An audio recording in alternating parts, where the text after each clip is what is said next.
It's the Mixed Martial Arts Hour with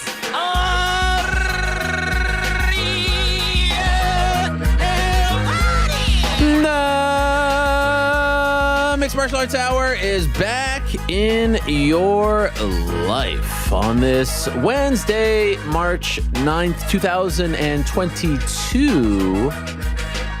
Hello again, everyone. Hope you're doing well. Hope you're safe and sound. Hope you're healthy. Hope you're happy. Cold day outside here in New York City. It was balmy on Monday. Now it's frigid. I don't understand what's going on. It was like spring is right around the corner on Monday. Now it's like snowing. There's sleet. There's rain. It's a mess of a situation. In any event, I'm happy to be inside. I'm very excited about today's show. Holy smokes, tremendous show today. I am very excited about the lineup, an eclectic mix of legends, up-and-comers, legends, great characters who I've not talked to in quite some time. This is going to be a fun one, my friends, so buckle up. We got a lot to get to. It is jam-packed from beginning to end. A lot to get to, a lot to discuss. Big weekend coming up. 272 in the rear view mirror, but still some things to discuss there. Of course, Wednesdays are fun. It's the way we close out the week, so to speak, and send you off into the weekend. We like to answer the questions. We like to connect with all of you. A lot going on. And actually, I do have some breaking news right off the top, but first I have to tell you that our show is brought to you by our good friends over at DraftKings. DraftKings Sportsbook is the official sports betting partner of not only the UFC, but the MMA Hour as well. And dare I say, that's a bigger deal. Download the DraftKings Sportsbook app today and use code THEMMAHour for a special offer when you sign up. Again, that's code THEMMAHour only at DraftKings. Now, my friends, I have been doing this program since 2009 in some way, shape, or form. You know about the whole story, right? I've been doing this program since 2009. In June, it will be 13 years. Today's show is historic. It's a one-of-a-kind. It's never happened. It's an NFT. It's a one-of-one. Frank, do we have that music? Today, my friends, for the first time in the 13-year history of this program, I come to you live and in living color, direct from our New York City studio for the very first time as an American. Yeah. Yes,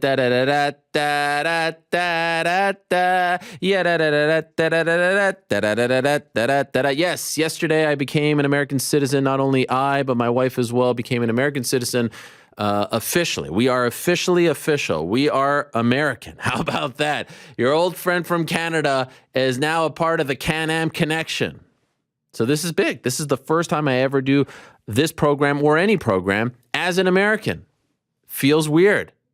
Now, truth be told, it never really was my dream to be an American. I wanted to live the American dream. I wanted to come to America to accomplish a lot. I came here 21 years ago. Amazingly, I can't even believe it's been 21 years. I went to Syracuse, then I went to New York. I probably told this story a million times. It was just sort of the natural progression, and I wanted to be official. I wanted to be like my kids. They're Canadian and American. I wanted to be Canadian and American. I wanted to vote. I wanted to partake in all the great things this great country has to offer. And so we went through the process, took over a year, but here we are, Americans, like many of you. Now, if that bothers you, I'm still Canadian, okay? So I'd like to think that I now connect with two countries and one big, would it be continent? Yes, it would be a continent. North America is a continent. All right? I still need to brush up. I still don't know how a bill becomes a law, but I'm working on these things and I'm very excited about it. All right? So maybe later in the program when we answer questions, if you want to ask me about the process, I'll be happy to explain and divulge. But for now, let's get into the lineup. Tai Tuivasa is going to join us at 4:30. A lot going on with him. He's on a winning streak. He's coming off the big win over Derrick Lewis. Looking forward to talking to Tai, who might not be happy with me because I know he doesn't like to wake up early, but here he is. He claims he's going to wake up early. We'll find out because, of course, he's in Sydney. And it's 8:30 a.m. where he is when he'll join us. Speaking of waking up early, Robert Whittaker never has a problem with waking up early, and he's going to join us at 4. And a lot of people are wondering, is he going to 170? What's going on? I have some thoughts on that I'll share later on. 3 o'clock, I'll answer your questions on the nose. You know where to send them. A ton already. arielhelwani.substack.com. I don't know if I could get to all of them. There's like 180 up there, last I checked. Crazy. Amazing. Our old friend Michael Bisping is going to join us. He's got his new documentary coming out on March 22nd. Always great to talk to the count. I look forward to that. That'll be at 2:30, 2 o'clock GC. We'll stop by, get the picks for the weekend. Curious to see what he has to say about tonight's Invicta card. I know he's very excited about that.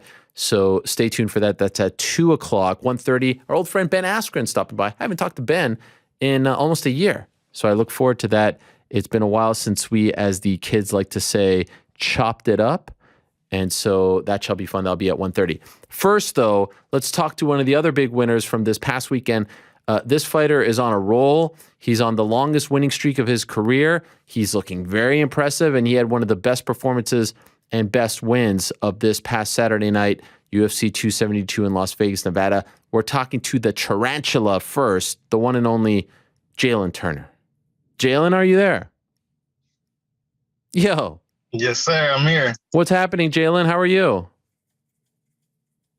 I'm doing good, man. You know, just enjoying this early morning. Yes. Now, you're not on Wi-Fi, are you? No, I should be on my cellular data. Because it's like super, super choppy. I don't know. Check.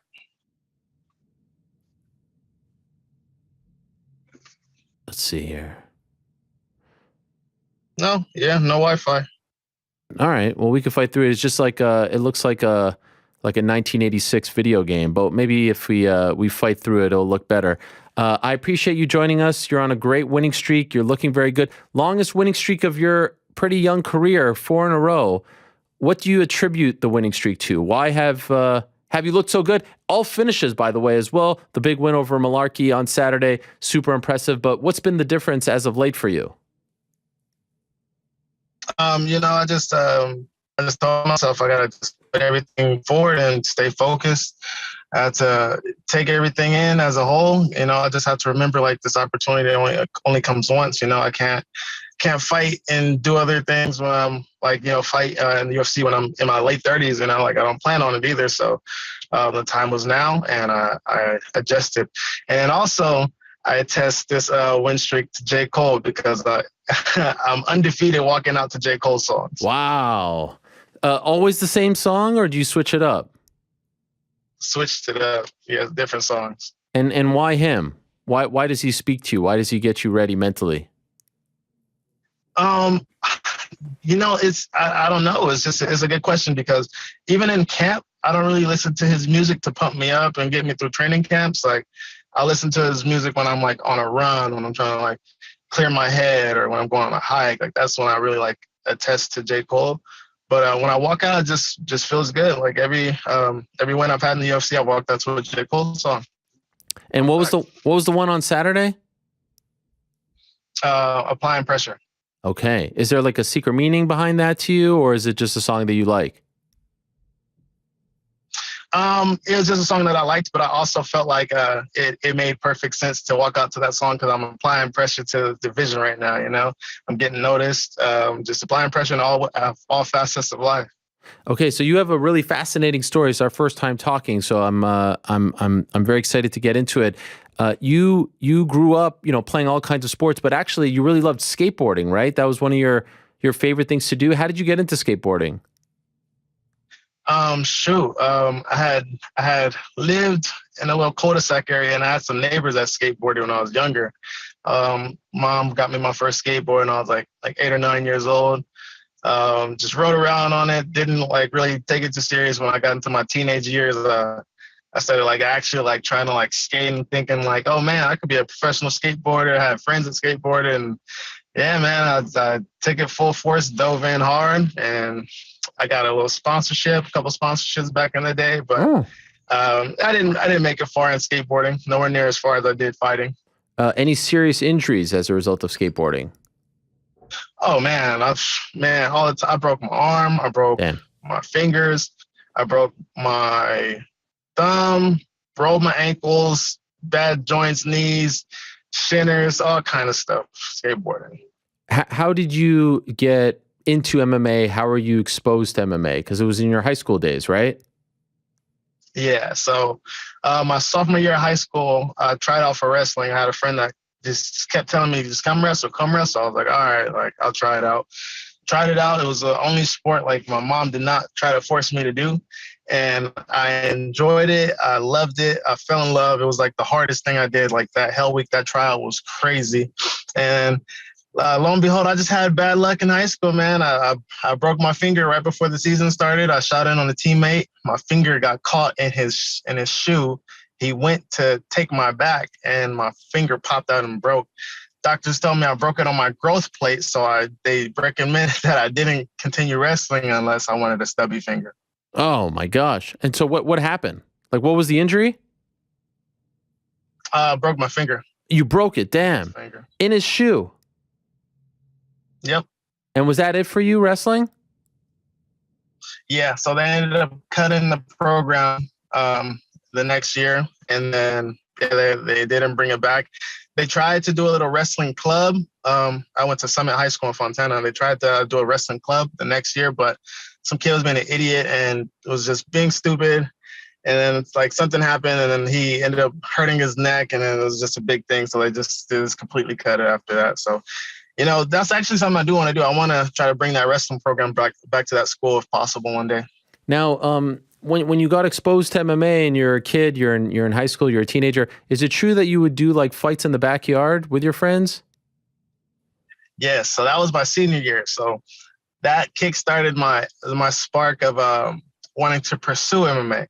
So I had my friend Aristo. He trained boxing and he trained Muay Thai growing up. He was like always like a little martial artist kid in a sense. So I was sparring with some other friends before him, and I was doing good against them. And I told myself, like, if I do good against this guy that's trained in an actual gym, you know, I might have a chance. I might be able to do this as a career. We sparred.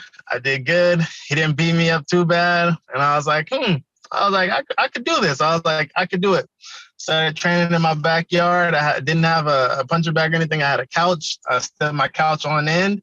So I like stand it up like tall wise, and I'd use that as my punching bag. And I'd watch videos of Anderson Silva, Quan Kicker, Shane Faison, and just learn techniques on my own. That's how I developed my striking on my own for the most part. And Anderson was your guy. He was your favorite fighter. Oh yeah, favorite fighter of all time. Still to this day, my favorite fighter.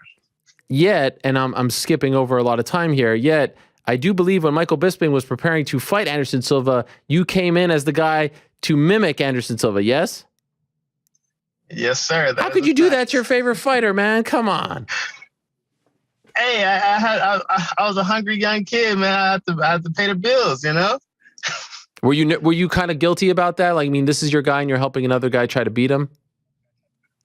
Yeah, honestly, like in the beginning, I was like, damn, I feel like I'm like betraying my hero, my idol, you know? But at the same time, I was like, Bisping's paying me. I can't say no, you know? I was like, you know. Have you ever met Anderson? Yes, I met him.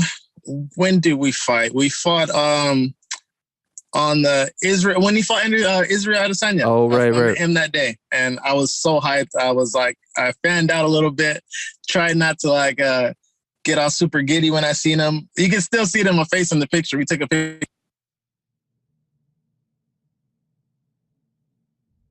No. Oh, we lost your audio there. Oh, sorry. Now I hear myself. Can you hear me? Yeah. Okay, you're back. Sorry about that. What were you saying? You said you saw it. You didn't want to be too giddy? Yeah, I didn't want to be too giddy and fangirly, but in the picture on my Instagram, you can see it in my face still. But dang, where did we fight? Anderson when he fought Israel. Yeah, in Australia. Yes, and dang, where was my story going? I'll never forget what he told me. That's what I was gonna say. The first thing he told me was the secret is love. And I was like, I didn't understand it at first. And he was like, you gotta love what you do. You gotta like do it with a passion. Like I love fighting. And I was like, oh shoot. Like, so those words always like resonate with me ever since that day. So yeah, man, it's crazy. He doesn't follow me back on Instagram, so I'm a little salty about that still. But that's whack. That's what we'll try to fix that. Wait, so did he give you that advice, like just uninitiated, or did you ask him for advice? Uninitiated. Like I didn't ask him for anything. That's the first thing he told me. Wow. That is memorable stuff. And so some might think like, oh, you love the spider. That's why you're the tarantula. So that has nothing to do with it though, right? It ties together. Okay. Now, what is it? Can we talk about this? I mean, this is when you were 5 years old, you had 200 tarantulas. Yet I read, though, you used to be an arachnophobic, right? No, not when I was 5. I had a bunch of tarantulas when I was in my teens, like early Okay. teens, early 20s. When I was like, I think I was like 15, 16 around the time when I was like stopped liking spiders, tarantulas, and I got one to get over my fear. Well, why do you have to do that? Why do you have to get one to get over your fear? Why can't you, like, it's not like you have to be in good graces with spiders. Like, you can live not liking them. Why do you need to get 200 also? I mean, one I can understand, but jeez. It's because I was never like that growing up. Like, I was a big fan of Steve Irwin, the crocodile hunter. Yeah. He always like would do crazy shit with spiders and everything. So like I never had that growing up. Like, I used to like play with black widows when I was a kid, like What? 7 years old, 8 years old. Yeah, I remember that. Like jumping spiders. Like, I used to love them. And I had friends that like hated spiders. So I was always constantly around them, hanging out with them every day. They'd seen a spider, they like freak out, like they wouldn't even want to kill it. And then like I just think like me being around that kind of like made me think like, ugh, like I hate spiders. And I just remember one day like there was a spider in my house. My sister asked me to kill it, and like I didn't want to kill it. I got grossed out, and I was like, that's not normal. That's not me. I was like, what the heck? So, that went on a little bit too long, and I was like, yeah, I gotta get a tarantula. I gotta get over this. Like, this is not me, So yeah, I got over it, got one. I watched it drink water. It was crazy. Like, it was cool. It let me hold it. And then I was like, you know what? I got to get more. I started doing more research. I started like researching species, genuses, arboreals, terrestrials, and the whole nine. So I ended up with a bunch of them. I ended up breeding them. I was selling them. I was trading them, like you name it. Yeah. Where are you selling and trading them? Craigslist, reptile shows, like all over the place. Man. And so at your peak, you had 200. Yeah, about a little over 200, but yeah, about 200. And do they all live together? No, they're all separate, all in separate containers. What? I had like a bunch of like babies in little deli cups. Okay. And then I had like a whole big like entertainment section just stacked with a bunch of tarantulas and their enclosures, everything. And you're a kid, so you're living with people, right? Like, you have siblings, you have parents. They're okay with this? Yeah, it was my mom and my sister. So, funny story. Okay. I had bred my first tarantula, right? And I didn't test how small the babies were. So the container I put them in, I had a bunch of babies get out. I had about like 50 babies get out. Come on. And they were just all over the house, crawling over the house, like everywhere. My mom was like, what the F is this? She was so mad at me. Like, she was livid. She was like, I'm spraying them. She's like, I'm spraying them, I'm stepping on them. If any of them things get out, they dead. From here on, I'm just let you know that. So yeah, I lost a few babies, but it was pretty crazy. My sister was so mad. She was so mad. I think one was on her like her bath towel one day. she messed me out. It was crazy. I would have kicked you out of the house. I would have just said, you got to go live somewhere else. I mean, this is unacceptable. Who's bringing? Come on, man. 50 babies. If your mom would have disowned you right then and there, I would have been in favor of that. I would have said she made the right call. I'd agree with you. It's funny. I had snakes too. So I had a snake. I had a snake get out, and then she ended up getting me another snake, and I had that snake get out, and then she told me no more snakes. So she gave me chances. So I knew I was okay, with the babies. I know it was 50 at one time, but it was just that one time. So she gave me the chance, and so I got to still keep them. Now, how many do you have now? Do you own any now? I think I have about 27 right now. Damn. And where are they? In your now you have a family now, or you live alone? Yeah, I got a family. I got 2 kids, and yeah, I got them all in my room. So my kids like them. Like, they'll watch them, play with them every now and again. They're like, ask me to feed them. Yeah. What? This is crazy. Yep. This is not a way to live. This is like people are deathly afraid of this stuff. Now, one time you weighed in not that long ago and you had it in the palm of your hand. The UFC didn't mind that you brought this out? Sometimes it's better to ask for forgiveness than permission. I agree with that. So I just walked out with it. I just did it. I was like, you know what, I'm gonna do it. I did it, and it was pretty dope. I think it's tremendously dope. I think you should do it every time. Would they be okay with that, or did they tell you afterwards not to do that? I can't do it anymore. You have to get your props pre-approved now, so I don't think I'm allowed to anymore. I haven't asked since, I didn't ask at all. But I haven't asked, but I do want to. I definitely want to. Oh, it was sick. It was sick. Now, how long did you have it in your hand for? I put her in my hand right before I walked on stage. And where was it before? I put her in a little critter keeper, a little container. Okay. And have you ever been bit by one? I would imagine yes. No, sir. I've never been bit by a tarantula. Wow. That's amazing. And by any kind of spider? No, none. Damn. That's pretty amazing. I mean, they're all over your place. They're all up in your life, and you've never been bit by one. They feel the love, perhaps. Yeah, man, I'm the tarantula whisperer. Honestly, though, you have to do something really, really stupid to get bit, because they're going to warn you, like, before they even try to bite you. Like, you're going to see their legs go up, and they're going to, like, pretend they're going to bite you before. So if you just keep bugging them, they're gonna definitely put their fangs in you. I had an instance. I had a story. I guess another story. Okay. I had one get out. It was like sometime last year. It got out. It was gone. 10 days gone. I didn't know where it was. And I was freaking out. I was just worried that she was going to bite my dogs or something. Luckily, she didn't bite my dogs. I get home from the gym. I lay down in my bed and I hear something hiss and rattle. I was like, oh, shoot. I was like, oh, that's her. I was like, she's right there on the side of my bed. Wow. She came back home. She came back to daddy. Yep. Speaking of dogs, now you're into this thing where you wear the suit and they come and they attack you? Yeah. Why? Why would you want that? What is it? Bulldogs that come after you? Pits, Malinois, pit bulls, all kind of breeds. Yeah, I personally love pit bulls. That's like my breed of choice. But I usually work with like Malinois. My buddy has Malinois, and yeah, all kinds of breeds actually. But yeah, dude, I'm not into anything regular or normal. Like, yeah, clearly. Like like it's regular to me, but everybody's so interested in it. I'm like, I've always loved dogs. I've been around dogs my whole life. Like I've been around animals my whole life. So it's just, it goes hand in hand. My best friend he's a dog trainer, professional dog trainer. I asked him to help me and teach me and let me like learn the ways of, just decoying everything.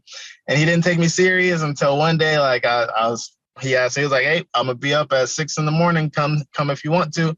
So I started going like maybe like I think like 3 or 4 years ago. I would wake up 4 a.m, get ready, get my kids ready, and then drop them off, go see him, and train dogs before I go to the gym. And wow! He finally took me serious. And you're wearing like one of those big dogs together, puffy suits, and they run after you and they jump and they bite your arm, that whole thing. Yep. Yeah, we've been training dogs together like 6 years now, but he finally took me serious like a few years ago. And it doesn't hurt at all? You got to feel something, right? Oh, it hurts. It hurts. Oh yeah, you feel it. Yeah, it's an adrenaline rush though. It's kind of crazy. Like it's cool to like watch the dog progress and thrash and see what they can do, and like it's like sparring a dog. Wow. And they never go for your face, right? Because you're not wearing anything, like they never go that high. No, yeah, they're usually not trained to go for the face. Like you can train them to go to the face, but if you have a face dog, nobody's ever going to decoy your dog or work with your dog. So it's not really much of a point. It's more about sport work, It's like mainly like more sport training that I do, I guess you could say. Okay. Have you ever been seriously hurt from a dog? No, not seriously. Okay. No. I think the only thing that's really hurt me was skateboarding. Like, that hurt me the most. And then obviously fighting, but not that bad. Do you do like crazy, like do you like to jump out of planes? Like I feel like you're the kind of person that, right? No, you don't do that stuff. Okay. No, sir. All right. I don't do heights. That's the one thing I don't do is heights. But I do want to skydive so I can just try to get over it. Like I just need to just just so I could do it. You know, I want to like die and say I jumped out of a plane, and I'm deathly afraid of heights. Yeah. Wow. I mean, just the spiders and the dogs alone. And the fighting, let alone the fighting. I mean, we're just kind of, the fighting is like the most normal thing that you do. And that's crazy in its own right. You fight in a cage against another human being, and you're very good at it. So like I said, 4 in a row, tremendous win on Saturday. How soon do you want to come back? I would imagine you're not too banged up from that fight, right? No, actually, I just got some stuff checked out. I thought I was more hurt than I actually am, but you know, I'm good. So just gonna take like another like week and heal up, and yeah, I want to get back in there. I'm thinking July. You want to get back July, and you're still pretty young, 26. Yeah, I'll be 27 in May. Everything's coming together for you. 6'3", towering over your opponents, taller than most of them, longer than most of them. When do you think you'll be like a contender in this division? When do you think that you'll be like, you know, fighting the top 10 guys in your mind? When do you foresee this? In a perfect world, sometime next year. Yeah. I feel like that's doable. How many fights this year you want? I want 2 more. 2 more. Okay. 55 is a great division. I mean, it is super stacked, but I mean, you have the skill set, you have the total package, and you're very marketable. I mean, like, you have a great story, you have a great personality. So I feel like the UFC should get behind you. Yeah, I think it's starting to come along, you know. I just had to, you know, start showing my worth a little bit more. And, you know, I've done it. I've been finishing fights, 4 finishes straight. You know, I'm making my name, just building my brand as we go. So I think they're going to start backing me a lot more. They've always been supportive. They've, like, you know, had my back. So yeah. I appreciate them. And yeah, it's just time to just take it to a whole new level. And you're not a big, like, I want this guy next type of guy. Nah, that's not really me. You know, I'll fight whoever. You guys seen who I debuted against. Like, I'll fight whoever. It doesn't matter to me. But, you know, I just talk to my coaches and management, so we stay more strategic and be a little bit smarter. Because, you know, if you leave it up to me, I'll be fighting everybody. Like, I don't like whoever. Like tomorrow. By the way, are you a big Spider-Man fan?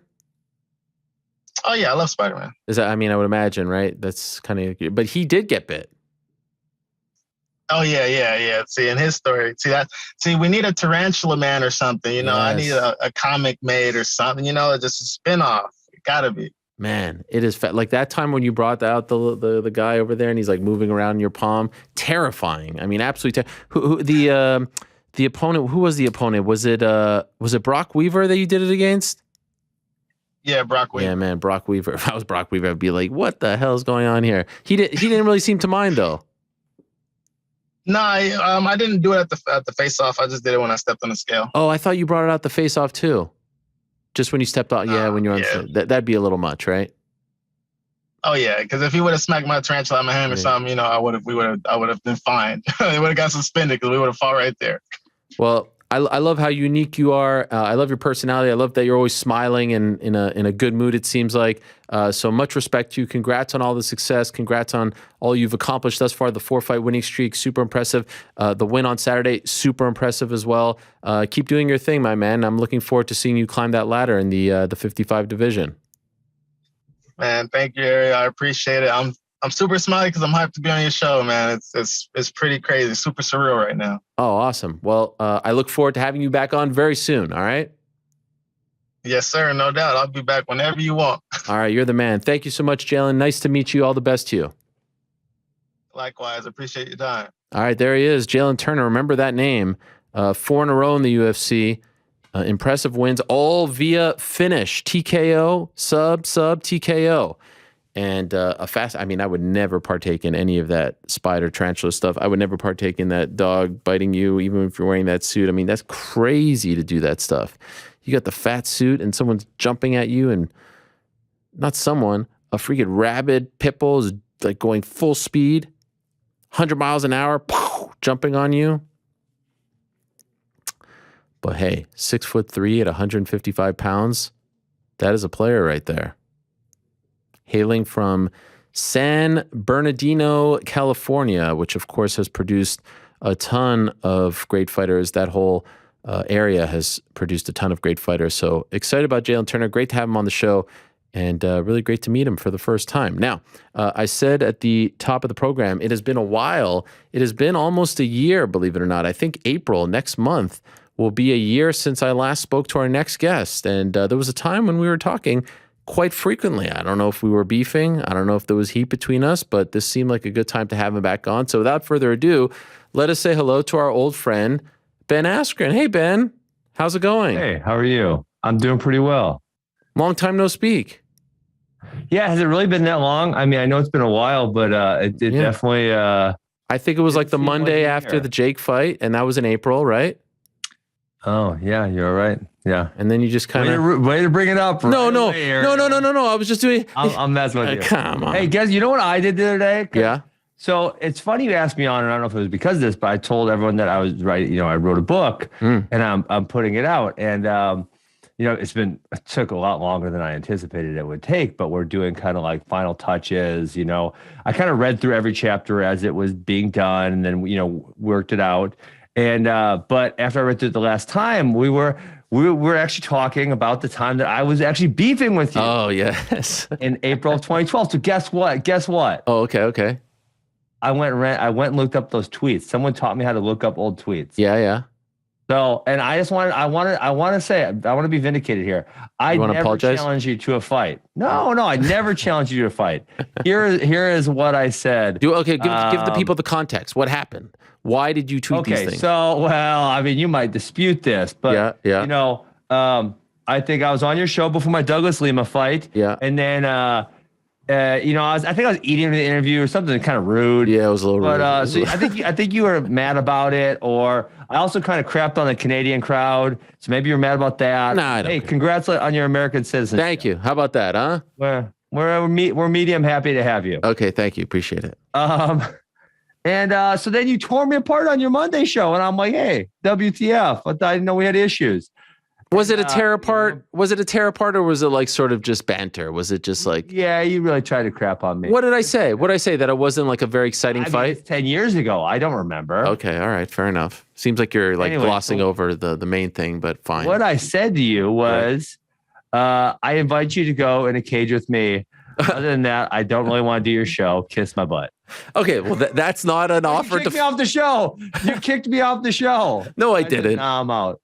What do you mean I kicked you off? What, I banned you? You said I'm never having. Yes, you tried to ban me. No, that's not true. Care. Listen, I've only banned people who don't show up when they say that they're going to show up, and I don't even do that. Oh, I mean, I have people coming on talking about crazy things all the time, conspiracies. I mean, it's a crazy time. I saw it. Conspiracies. Yeah, a bunch of But anyway, that was a fun. Now, does that make the book?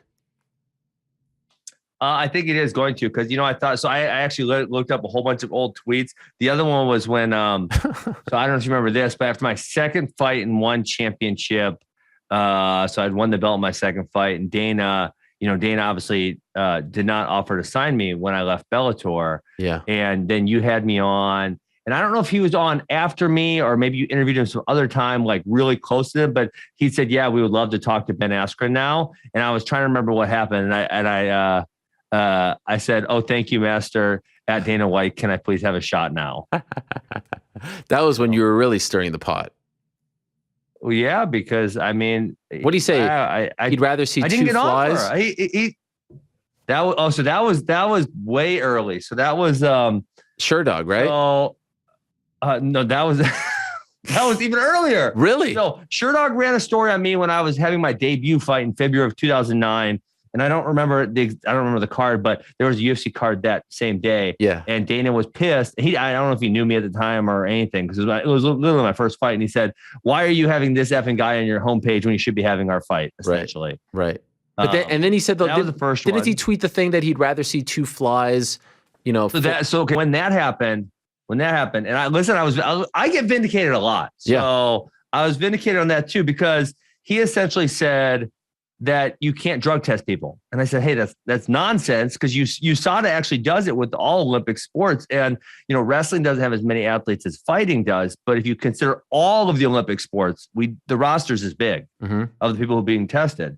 And so then obviously a couple of years later, UFC would bring in USADA. So I was vindicated in that. But at that Dana really took issue with that. And that was when he insulted me all those times. But now you guys are like super tight, right? I don't know about that. I mean, When's the last time you spoke? I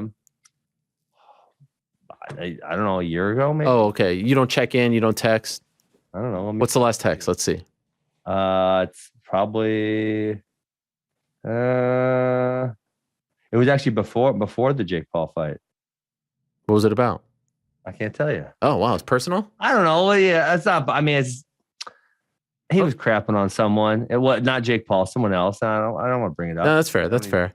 Yeah. This is actually making like this is fun. This is fun. I feel like we haven't. Yeah, this is great. Yeah. Okay. So that was 2012 when we got that kind of beef about the USADA. Mm-hmm. Now, obviously, 2013 is when July of 2013 is when I finished my contract with Bellator. I didn't get an offer from the UFC even after, right? And this is all in the book. Yeah. And I had just gone through this all again after I had I got a full and unconditional release from Bellator, and then UFC said, "Nah, we ain't offering you." And so then I'd met Chatri, and so I got to deal with one championship. And then so I'd won that second fight. I did an interview with you, and I think he was on after, or maybe you went and asked him the question. Yeah. And he said, "Oh yeah, we'd love to talk to him now." And it's like, well, hey, dickhead, I just signed this long-term contract because you didn't offer me anything. You offered me literally nothing. So I signed this long-term contract, and now you're saying we'd love to talk to you. Like, kiss my butt. Yeah, I remember that. You were actually Bellator champion, and they just let you walk, right? Yeah.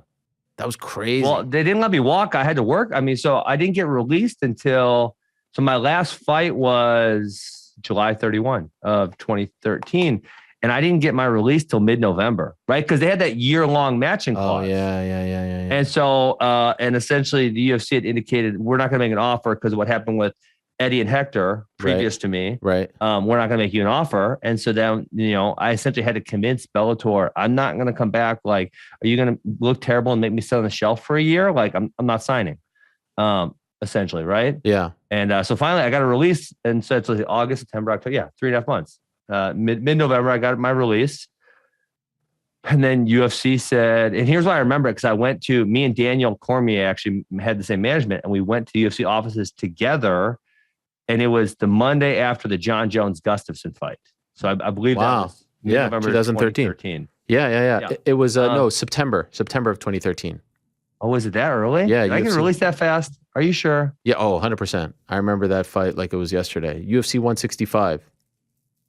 Okay, let me see the date on this. It's like September 27th or something. September 21. Okay, 21. So wow. All right, so it took me 2 months to get released. Wow, I have lived my memory. You nailed it, Ariel. You just wrote a book about this. I should be top of mind. I guess I didn't look up the exact. So then they didn't make me an offer. And then wait, why'd you go with DC to the office? It was, I think he was just going the same day, and we had the same manager. So we met up at the airport and drove together, and then I had my meeting, and then he had his meeting, type of thing. Oh, okay, you didn't go together. Meeting together. Gotcha. Okay, gotcha. Well, we drove there together. We both went to the UFC offices.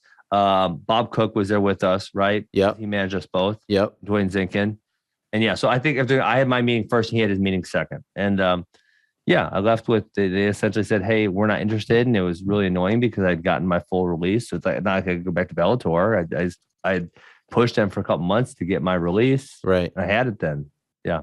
Man, I have like 1,000 follow-ups just from that story alone. By the way, did you ever go to AKA because of the Zinkin Cook connection? I went there a couple times, just kind of like in passing. A real funny story. This does not make the book, but, this was right after. So obviously Daniel and I were on the Olympic team together. And I remember Daniel was just like, he definitely had not had his first fight. I do not recall if I did yet or not.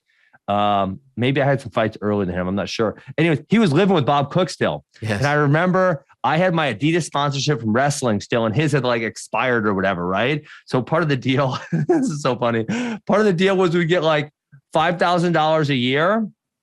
And we could spend it. We're at like any Adidas outlet or anything, right? So it was like, hey, I still got my deal, DC. Hey, let's cruise over to the Adidas outlet and get a whole bunch of crap, Yeah. So his deal was expired, and we went and got a bunch of Adidas stuff with my $5,000 thing. Wow, he couldn't even afford it, huh? Right? This guy's sleeping on. Yeah, I don't remember. He was living with Bob Cook at the time, and I remember his first opponent because we were both young. Was Singing Gary Frazier, I believe. Was his nickname. You remember that? Of course, I broke the story, and I called him from the Apple store. It's the first time I ever talked to DC. My computer broke, and I got the news that he's fighting, I think, Strikeforce Challengers in Tulsa, Oklahoma it was. And I called him from the Apple store and wrote the story from like one of those computers that they let you try out at the Apple store in Midtown Manhattan. Oh, crazy, right? You're what are you fact checking me right now? Are you fact checking me? Well, I'm seeing when it was to see if I'm seeing if I had fights at that point in time. So I had 3 fights then because that was September 25, 2009. So I fought in February, I fought in April, and I fought in August of 2009. Wow, this is great So stuff. I think I made 2 or 3 trips to AKA and trained a little bit, just kind of, but I never spent like a couple weeks there. Okay. You posted a great picture recently of you, DC, and Jason Kidd at the Olympics, and you said that... Oh, that was a while ago. I couldn't find that picture though. I was looking for it another time when DC was referencing it, and I couldn't find it, and I just found it. This picture is so freaking great because DC looks nervous, and in the caption you say that he was too shy to go up to the athletes. He was too shy. He wouldn't do it. He's like, oh man, that's Jason Kidd. And then obviously I think there was other pictures too, but he was like very, very starstruck. So it was hilarious. I think Kobe too, right? Do it. I believe so. Yeah. Yeah. Look at that. That is amazing. So you were the guy. You were the wingman who was like, "Hey, can we take a picture?" But you probably didn't even care about these guys, right? No, I didn't know nothing about basketball. So I'm like, I don't care. I'll go. Well, the other blunder I made at that Olympics was we were getting a president with picture with President George Bush, the wrestling team, right? Yeah. And I don't remember what I'm blanking on what I had. I probably had a digital camera or something. It's 2008, right? I definitely didn't have an iPhone at that point in time. And I remember everyone's getting this picture, and there's this girl like, "Hey, you want to take this picture for me?" And she's like, "Sure, no problem." So I went and got the picture, and everyone's like, "Ben, do you know what you just did?" I'm like, "I have no flipping idea." Like, I don't know. We got a picture with George Bush, and it was I had asked Jenna Bush. I asked her to take the picture. No way. The president's daughter. Yeah, I didn't even know. I had no idea. Did she do it? Yes. Oh my God. That is amazing. I know. That is amazing. So dumb. Well, what about DC calling some wrestling action? You see that? It's awesome. Yeah. I was actually trying to get him in earlier because we got this Rudis super match. Jaden Cox and Kyle Snutter wrestling Wednesday night. So I thought he might want to come in for that. But I don't think he's getting it until Thursday night. I can't remember why. I love that. I think he's going to be great. By the way, Gable Steveson, is he in the tournament? Yeah, he's a legend, right? I know he is a legend. He just won a Big Ten again. Yes. Are you at all not disappointed, but are you bummed that he chose the WWE route off the bat as opposed to MMA? Do you feel like he should have done the opposite? No, I think he's doing. I think he's been talking about the WWE route for a long time, and he's doing something that he really wanted to do. It was really cool that he came back to wrestling, and I haven't talked to him, so I don't know what his thought process is. But he won the pinnacle of wrestling is the Olympics. He won that last summer, and he decided to come back for, I don't know if you want to call it a victory lap or whatever at Minnesota. And everyone thought, hey, he's going to be just having a good time, and he's going to be, busy with WWE. He's on freaking fire. He hit a new level this year. I mean, he is like kicking butt. It's pretty amazing. I don't watch a ton of collegiate wrestling. Obviously, I know of him because of the Olympics, because of the WWE thing. Yeah. He's like a freak of nature, that guy. Like for his size, his speed, his athleticism. Yeah. So I'd love to see him in MMA, but he'll be going the wrestling route after all of this. Now, there's several things I wanted to talk to you about. Hold on, okay. Well, he's so young. So I mean, I want to say he's 21 or 22 right now still. So he could go do WWE for 5 years and be 27. Yeah. It's the Brock route, right? Yeah. So essentially, exactly. All right, what do you want to talk about? What do you think of the main event on Saturday? It was kind of what we expected. Yeah. I mean, the thing that I get annoyed about is like George wants to fight him after the fight. And it's like, listen, you just had 25 minutes to do like almost anything you want. Like you can't eye gouge and bite, and we got a couple rules, right? But not a lot. So you can do whatever you wanted for 25 minutes, and now you're gonna act like you want more. Like just, hey, you had 25 minutes, freaking do it to him. Right. You expected it to go that way? Decision. Colby. Yeah, I thought obviously George did clip him one time. Yeah. So I thought that was a possibility because obviously he's had some good strikes in his career. Right. Land and but yeah, I thought it was way more likely that Colby just kind of controls him and beats him up. Do you think that Masvidal is suffering from that thing that happens to a lot of fighters? It could be the thing where like you just make a ton of money and you kind of lose that edge, or his success came very late in his career And, he's fighting younger guys who are more well-rounded, who do something really good that he isn't as good at, the wrestling, right? Usman and Colby. Like, what do you attribute the losing streak coming off that 2019 magical year? This is who George was. Always. Never changed. Unfortunately, he nailed me. Because the Diaz isn't really that great. So, that was a great fight for him. But if you want to look back at his mixed martial arts career, and people can get mad at me and say whatever they want, but these are just facts. Like, look, he goes about, let's see. So he's lost 3 in a row. Before that, he won 3 in a row. Before that, he lost 2 in a row. Before that, he won 3 in a row. Before that, he lost 3 of 4. Then he won 3. Then he lost 1. Then he won 3. Then, it's like, this is how his career went. Right? He's like, 35 and 15 or something. So, yeah, I mean, he's had some good wins. He's had some not so great losses. Colby's good. I mean, Liz, I don't really like Colby. You know what? Here, I'm going to give Colby some advice. Please. And this is good advice. Colby, actually, like, if Colby wasn't such a dipshit, like, he fights really hard. Right. Like, there's nothing to not really like. He comes forward. He works his butt off the whole fight. I think if he just said, I'm just a hardworking dude who likes wrestling and came from the Pacific Northwest and I like to fight hard, I think like he would get a lot better reception. Man, like to me, you know what I'm saying? Like, just I get it after this time. Well, look, that would be an interesting face turn. But to me, it's all right to come out with the flashy suit and the jewelry and be the obnoxious heel. It's fine. But there is a line. And like when he starts talking about Dustin's kid, I don't like that doesn't make me want to watch you fight. I didn't see that part. In the post-fight interview, he said, like that's Connor's daughter. Bring that girl who's really like it's just gross. That stuff is gross, man. Talking about wives, talking about kids, it's just gross. He doesn't need that. To your point, probably the second best welterweight in the world, right behind Usman. Tremendous talent, getting better. He's fine. Like I don't see a lot of people beating him. What do you think of him calling out Poirier though? A 55. I know he's got the beef there. It feels great call out.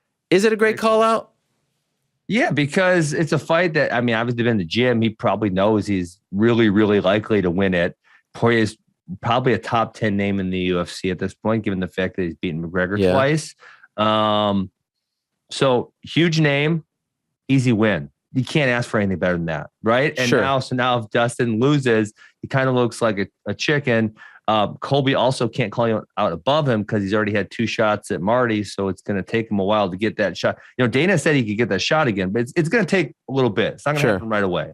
Now, so it's like, who else are you going to call out? Well, I mean, the obvious fight is the winner of Burns and Khamzat, right? But again, like so.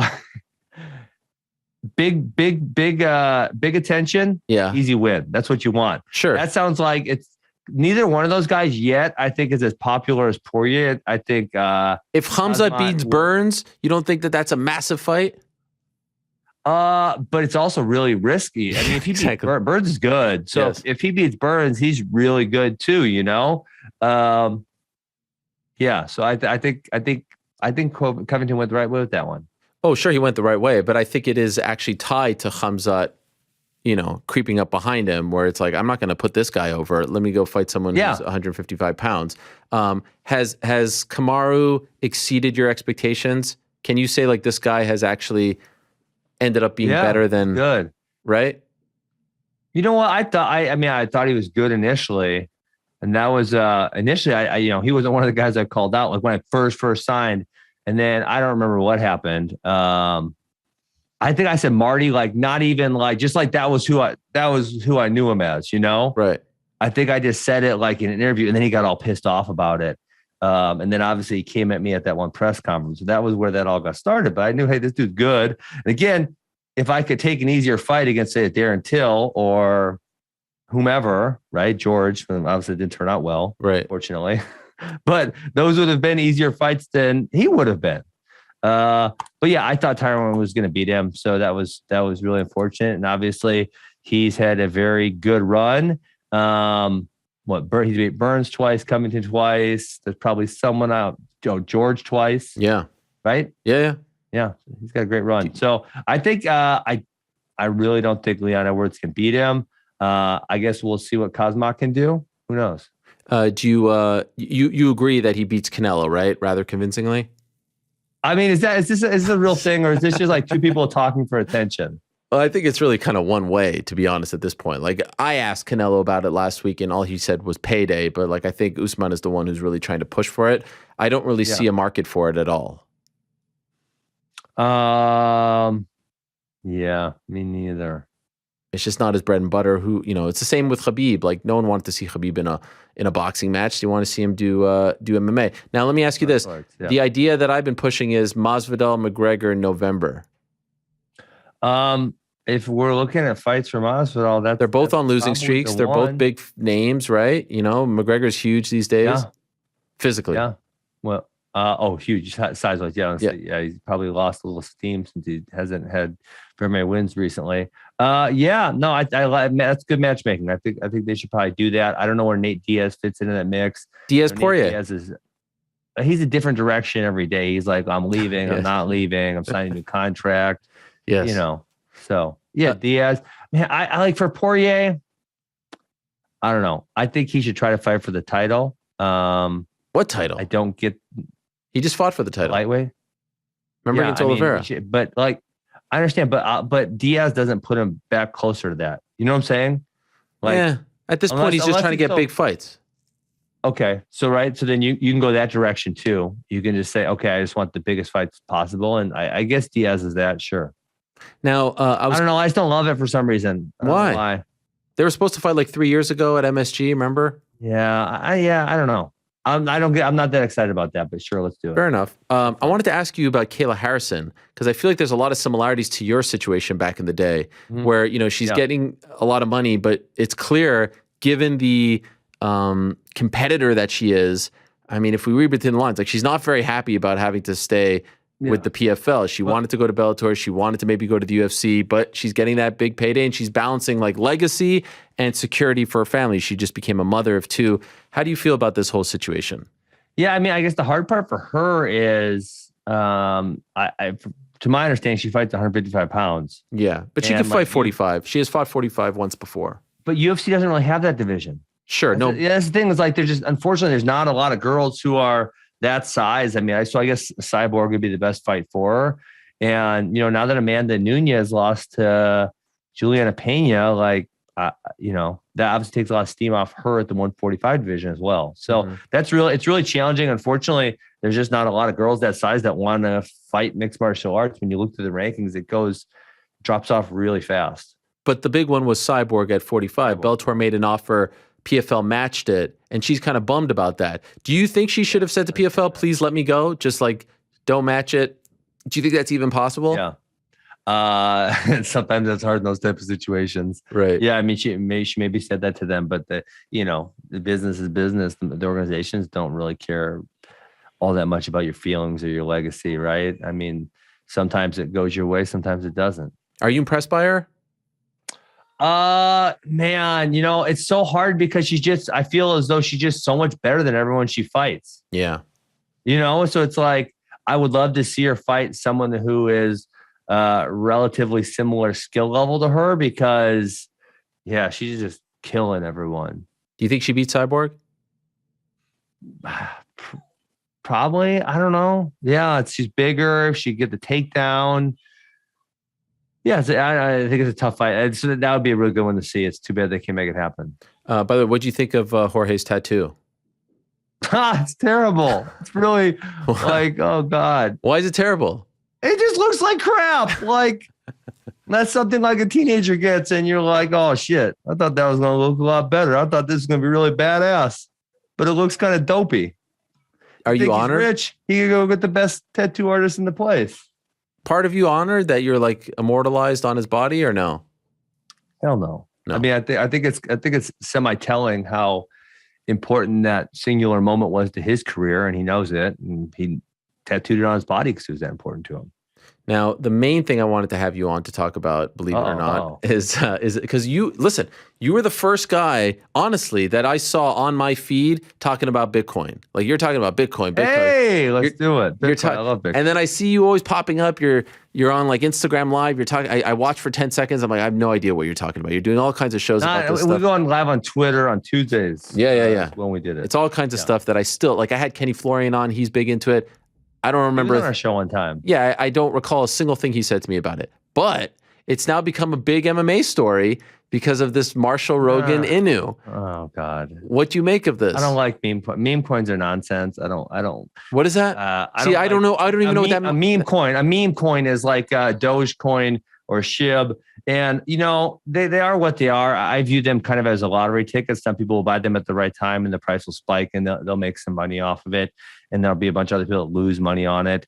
But to me, unfortunately, it takes attention away from Bitcoin. And there's other great projects, but I think the one we should focus on is Bitcoin, because just within the last 6 weeks, we've seen a couple really, really good instances of how Bitcoin is probably the most important monetary device that we've had ever for human beings. Why? That's a big statement.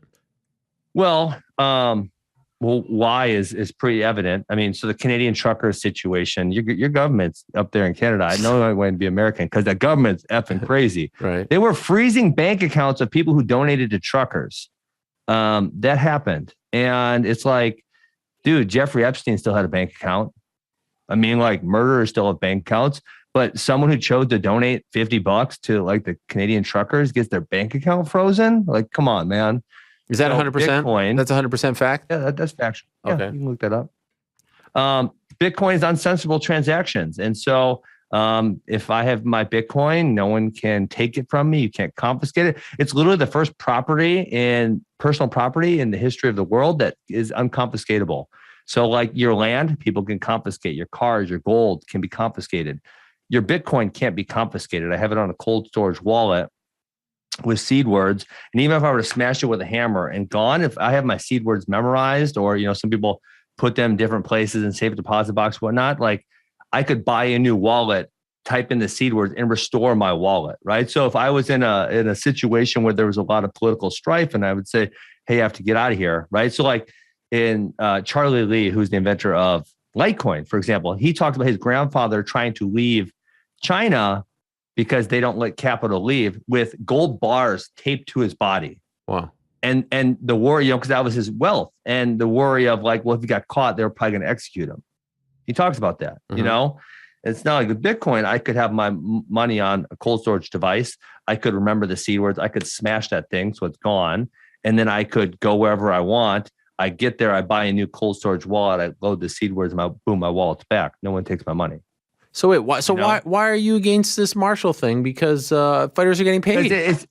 Well, I mean that's nice and all, but that's more of a marketing device than anything. So it doesn't have any of the same qualities. So Bitcoin is the king because it has all these really, really good qualities of what is good money. It has them. So like gold, historically, gold is the best money for a lot of reasons, and all the things that gold does, Bitcoin does better. Okay. And so, I'm concerned about, I'm not concerned about making a few bucks off a meme coin. I'm concerned about a monetary device that's going to change the world. That's what I'm concerned about. Do you think these guys are... So the second situation, the Canadian truckers were the first situation. The second situation was the freezing of all, essentially they kicked Russia off the SWIFT system. Okay. Right? So they're, ordinary everyday Russians who have nothing to do with starting a war, and maybe they want it, maybe they don't want it. A lot of them probably don't want it, right? And all of a sudden, all of their assets and accounts are frozen.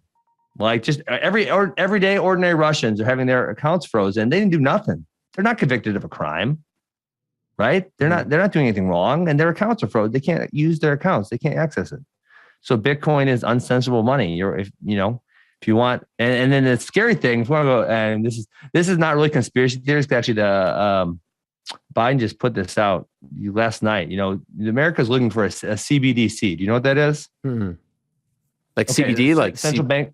Oh, no. No, central bank digital currency. So instead of printing dollars, they'll now do, and multiple countries are in the process of making this happen. They'll do CBDCs, central bank digital currencies, where your wallet, probably on your phone, will literally be hooked up to, the Federal Reserve in America. And there'll probably be some type of UBI. And they'll send you, there's, $1,000 of CBDC, whatever they call it, that, if it's going to be called a digital dollar or whatever, but there'll be all types of restrictions. Like, hey, Errol, you said something mean on Twitter. We're not letting you spend from your wallet in the next, they could do that. Or, hey, Errol, you're too fat. you don't get to go to fast food. Or, hey, Ariel, these dollars are going to expire on March 30. And if you don't use them, you don't get to have them anymore, right? So there's a lot of things that CBDCs, like, it's kind of scary. The amount of control they're going to have over how you spend your money. It's no longer going to be your money. They're going to have a large part of the decision-making process how you're going to spend it. And if you have Bitcoin, that's your money. You're going to get to do what you want with it. Okay, so is the Marshall Rogan thing a Bitcoin? No, it's a cryptocurrency. Okay. Again, I'm a real layman when it comes to this, but I guess my question is, like, someone like you that's so interested in this and they're helping the fighters and paying the fighters, where's the harm? Or do you think that they're not being sincere? So here's so the harm is, and I haven't done a ton of research, so I don't want to make exact statements. Fair. But there's obviously very, very many of these. Like, they're not the first type of thing. And so they're helping the fighters. That's just their hook to get a bunch of people interested, right? Okay. And so essentially what a lot of these do, and I'm not going to say them because I don't know for sure, but what a lot of them have done historically, they do something called the pre-mine. Okay, Ariel? Okay. So here's what happened. So Bitcoin started at zero. There was no, when Bitcoin starts, there's zero Bitcoin. And you have to mine this, right? It's a proof of work system. You mine, and then so every 10 minutes, there's another block, and you get more Bitcoin and more Bitcoin going to the system. The Bitcoin mining will go through 2140, and then all the Bitcoin will be created. Okay. With a lot of these other type of tokens, they essentially do some type of pre-mine. So they say, hey, I'm just gonna make up a number, right? There's 100 million ever. And right off the bat, they give themselves 50 million. Okay. And of that 50 million, they spend a whole bunch on influencers. Hey, we'll give you 50,000, you 50,000, you 50,000, whatever, right? They kind of give them away. You know what I'm saying? Yeah. And they say, hey, we'll promote the token. And then, their idea is to shoot the price up, right? They shoot this price up by all this publicity and stuff like this. And then they have their tokens. So they allege that they gave all theirs away. But like I showed you on CoinMarketCap, it says it's self-reported, which means probably it's not verified anywhere else. And then they have all those tokens and then they sell them, right? So they get it to go from a 1 cent to 20 cents. Well, that's 20x. That's a lot of money, especially if you're holding all these tokens. So, right, they rug pull it, they sell a whole bunch of them, they make all that money, right? So that's kind of the scary part is, sure, they're giving this money away, but they're probably making a lot of it back because they're getting a lot of publicity. They're getting the price to go up. Essentially they're right. So if the price goes up and then they sell at the top, it obviously goes down, which I think is down like 50% in the last couple of days. So in order for it to get up there, people have to buy it at the top, right? I think it got to 20 cents. People are buying it at 18 cents, 19 cents, 20 cents. And these are regular everyday people. So if you sucker them into buying something that has no real value, and you bought it at 18 cents and then it goes down to 10. Now you're like, damn, this is a regular everyday working dude who bought $500 and now they only got $250. That wasn't part of the deal, So that's why listen, I'm not even gonna say I think it's probably likely that there's a lot of shenanigans there. But the truth is there's been a whole bunch of these over the course of the last 5 years that I've been in crypto. Like, you see them come and go like nothing. And then the other part of these fighters is, like, there's a lot of SEC regulations. And I think, who was it? Someone just told me, I can't remember who it was. Someone got fined a whole bunch, like many millions of dollars for their participation in one of these. Really? It was Ja Rule, maybe. I don't remember who it was. It was someone with a large following. So some of these fighters who have 10,000 Twitter followers, hey, no one's probably going to bug you, but like maybe a Colby, maybe they'll bug him. I don't know. Right. Do you think Rogan knows, like, when they're saying it to him in the cage that they're referencing his dog, or do you think it's because he like no sells it every time? I don't know if he knows. So there was one that I kind of participated in it, but not really. There was these people who wanted to do an F Jake Paul token, or it's called F. Oh no. Right? Yeah. Well, I'm like, hey, I think it's shit. And so listen, I won't say anything good about it. I'll say it's shit. I said, listen, I don't understand why people buy shitty meme coins, but at least this one has a good name. Yes. That's all I said. Is like, at least it has a good name. I don't know why anyone wants to buy this. It's crap. Hey, Jake. But at least it's got a good name. He's fighting for fighters. Jake Paul sued them. He did? So, damn. They never put it out. Do you like what he's been doing? He's kind of fighting for the fighters. He's poking the bear. I mean, he's come a long way from hard to tell whether he's really sincere about it. Okay. Maybe he is. And if he is, that's great. And if he's just doing it for publicity and what do you think behind it, then There's probably some people behind him who have extra incentive to poke that bear. Okay. When he talking about. when he beat Tyron twice, did that kind of take the heat? Did he take the heat away from you a little bit though? No, it still sucks. I still lots of fucking Jake Paul. It's terrible. I feel like now the Tyron knockout is like seen more and attached to him more than your knockout. Yeah. Well, I didn't get knocked out. I didn't stand up, and that referee wouldn't let me continue. That's right. That's right. The ref's annoying. We also maybe let him off the ropes, and I'm like, hey, I got this dude against the ropes. Like, let me at least hold him here for a few seconds and try to punch him a few times. Like, why you let him off the ropes so easy? I've watched freaking Frank Mir and the other dude. They pretty much wrestled the whole third period, right? Or fourth round. I said period. Third round, fourth round, whatever it was. No, I mean, obviously, Jake's probably a little better than all of us anticipated, unfortunately. So I guess we'll see how far he can take it. And it's pretty evident that he's, at least like kind of good at boxing. I could see the pain in you. It sucks. Well, it sucks, and that's what sucks is like, I had to take the brunt of it. Like, I didn't know how good he was. I'm like, F it, I'll go fight this dude. I don't care. And everyone else, like, they all like, I'm kind of like indifferent to Jake Paul. Like, I don't really care what you do. I didn't know you before that. Yeah. Whatever. He kind of, we were antagonizing each other. Hey, whatever. I'm out. I don't care. Whatever. But other people like hate his freaking guts. And so they hold it against me that I let him beat me. And it's like, listen, I didn't know how good he was. And I wish I would have freaking won. It would have been tremendous. But apparently he's like kind of good. It sucks. Who do you want to see him fight next? I think probably, my wife and I were just kind of discussing this a little bit. I don't even know why it came up, but I think George, Nate, or Connor are the fights for him. Yeah. I mean, because they're all kind of, I guess it was known for their striking. Like, that's the better part of their mixed martial arts. I was almost exclusively wrestling and grappling. Tyron, relied on wrestling quite a bit. Obviously, he still struck a decent amount, but there was a wrestling background, and those three kind of stink at wrestling. And they're all primarily strikers. I think it would make a lot of sense. But I don't know. I think all three of those guys will have a little too much ego to say yes. Because like, if I lose to Jake Paul, at least I know I sucked at striking, and I was just hoping he sucked more. I didn't know. I had no idea. I just hope, hey, this dude. Like, I think he's kind of hopefully sucks, but I'm not sure type of thing, And but if I lose, it's like, well, I never claimed my striking was good. I kind of knew it wasn't good. I just was hoping he was worse than I was. And with those three, like, striking is part of them, it's part of their ego that, hey, I'm this feared striker. So if they were to lose to him, bro, I don't know if they can recover from that. It is interesting though that you mentioned 3 MMA fighters. Like, he's a boxer, but yet the biggest fights for him are with the MMA fighters, which I don't disagree with. I don't disagree with at all.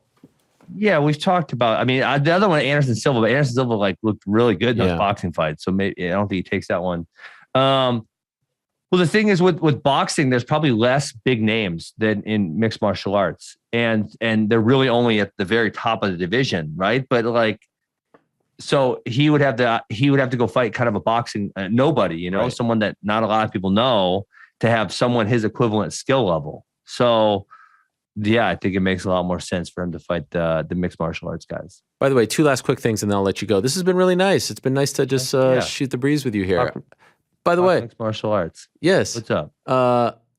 I had your back on this. I didn't really jump in. Uh-oh. You didn't need my help. I had your back on the back and forth with Jamal Hill. If there's one guy who took the heat, it's you. If there's one, I don't know if he knows the history, but if there's one guy who you got knocked out by Masvidal, you were literally tweeting like 10 minutes later and just facing the music. That was weird, right? Yeah, I just don't think. I think he's not super sharp and just didn't kind of understand. Maybe he wasn't paying attention, but it was just like. And so listen, maybe he's got a totally different experience than me, but he said like people were harassing his family. Like, I don't know. I've never had anyone come up to me and say anything negative in public.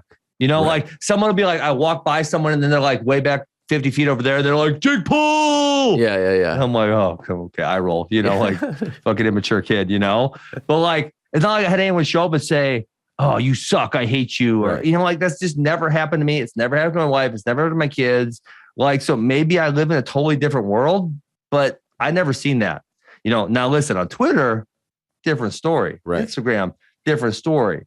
But if that's the case, like, know what you're getting into. Like, yeah, listen, how many times has the freaking George gift been played? And listen, it's not going to stop. Probably for the next 15 years, I'll see that stupid clip. Right. It's like, so what do you expect? Like, stop being a baby about it. Like, that's part of the game. That's the thing. No one has taken the heat that you've taken, and no one has dealt with it and handled it better than you have. So I thought that was completely off base. By the way, where you can get like none of that heat, none of that hatred.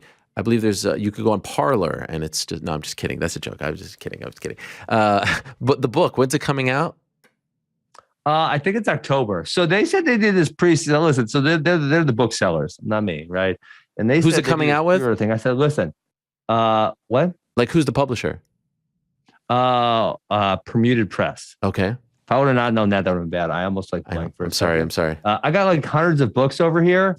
I never pre-ordered a book in my life. So when they said, "Hey, we're gonna do this pre-order," I'm like, "Oh, cool. When does it come out?" And they're like, "October." I'm like, well, who would order that? Like, why are you gonna order a book in March if it doesn't come out until October? They're like, "This is what we do." I'm like, "All right, that's what you do." Okay, all right. Wait, so it's out right now? Yes. The pre-order? The pre-order's out. I just put it up yesterday. Yeah. Oh wow! Wow. Is it like inappropriate? I think a mutual friend. So my wife made me take out probably 70% of the F words. But you shouldn't have let her read it. It was good. Well, so okay, listen. Just to be upfront, I guess I had a co-writer, right? And are you allowed to say who it is? I'm not. I don't know. You know him, obviously. Yeah. I don't even know if you know. You may know who it is. I do. But I can't because of one of his other contractual obligations or something. Oh, this is crazy. So you know what happened?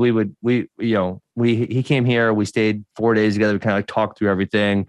And then he would write the chapter. I would read it. We would get on the, do an hour Zoom call and kind of go through it. And then, after it's done, I reread it and we kind of got a Zoom, and so this is how we would do it. Okay. But he did such a good job.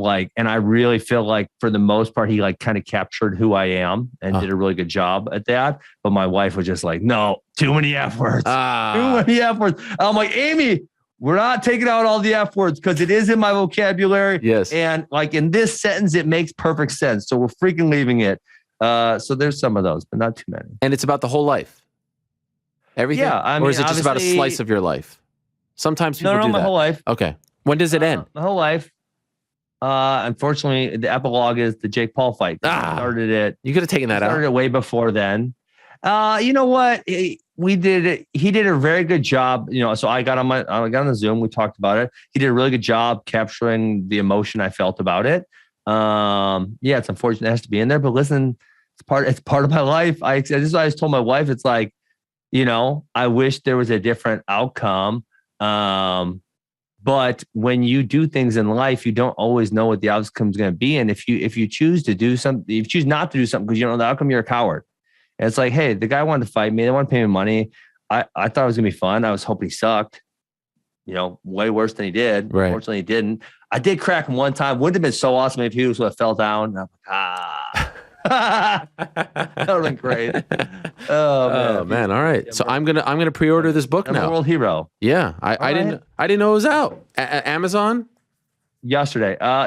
Amazon and I think Barnes and Noble, and it's good. This is great. He did a really good job with it. It's for me, it was fun. It was fun to read, even though I kind of knew what was going on. It's well written. Your life. Yeah. Hey, listen, but you know what else you need to read? Because I cannot stress this enough. This is so important, Errol. You need to read the Bitcoin Standard. Oh, here we go. Because it talks a lot about, it will just kind of you will feel like you understand the world a little better when you understand how money is created. What is money? Most people, when I say what is money, most people can't get a real accurate description of what is money and how is it supposed to interact with you in your life and what is it supposed to be for us, right? And money is not supposed to be a political apparatus for the government to control us. Money is supposed to be a way for me and you to exchange, right? Mm-hmm. Exchange something because say I have apples and you got eggs, but I don't want eggs and you want some of my apples, right? Because that's in the very beginning, it was a barter system. We bartered with each other. Sure. And then, over the course of history, there was a lot of different things that became money. and they weren't good money because they weren't scarce, for example, is a great example of, but now fiat currencies, which are controlled by the government, they're essentially used for the government to control you. And honestly, a lot of them are used to, like, say, finance wars, because, if we voted on, like, the government said, hey, we're going to be in Iraq and Afghanistan for 20 years. Y'all cool with that? You want to pay trillions of dollars for this? We'd probably say, nah, not. How about we don't do that because it's going to cost $3 trillion, and we would have voted it down. But if they got this Federal Reserve where they can just keep printing and printing and printing as much as they want to do whatever they want, then it makes it essentially a political apparatus. And we don't want that. We want money just to be money as a way for you and I to exchange. Okay. So that's it. That's all it should be. And no one should be able to tell us, you and I, that we can't exchange. If you and I agree as adults to exchange something, we should be able to exchange something. Well, listen, it's really Ben, that simple. And as an American myself, I believe in freedom. I believe in apple pie. But America doesn't believe in freedom as much as Bitcoin believes in freedom. I believe in apple pie. I believe in Uncle Sam, even though we don't like, you have to pay him all the time. It's coming up, actually. I believe in all these things. Social Security. Yes. I believe in all those things. The red, white, and blue. That's a scam. You're never going to get it. Okay. By the time you get there. I mean, come on, Errol. You're freaking how many years from retirement? You think Social Security could be there in 20? These are the things they told me about yesterday. Years? I had to do, I pledged allegiance to the flag. I had to do the whole thing yesterday. It was a real fun time. Listen.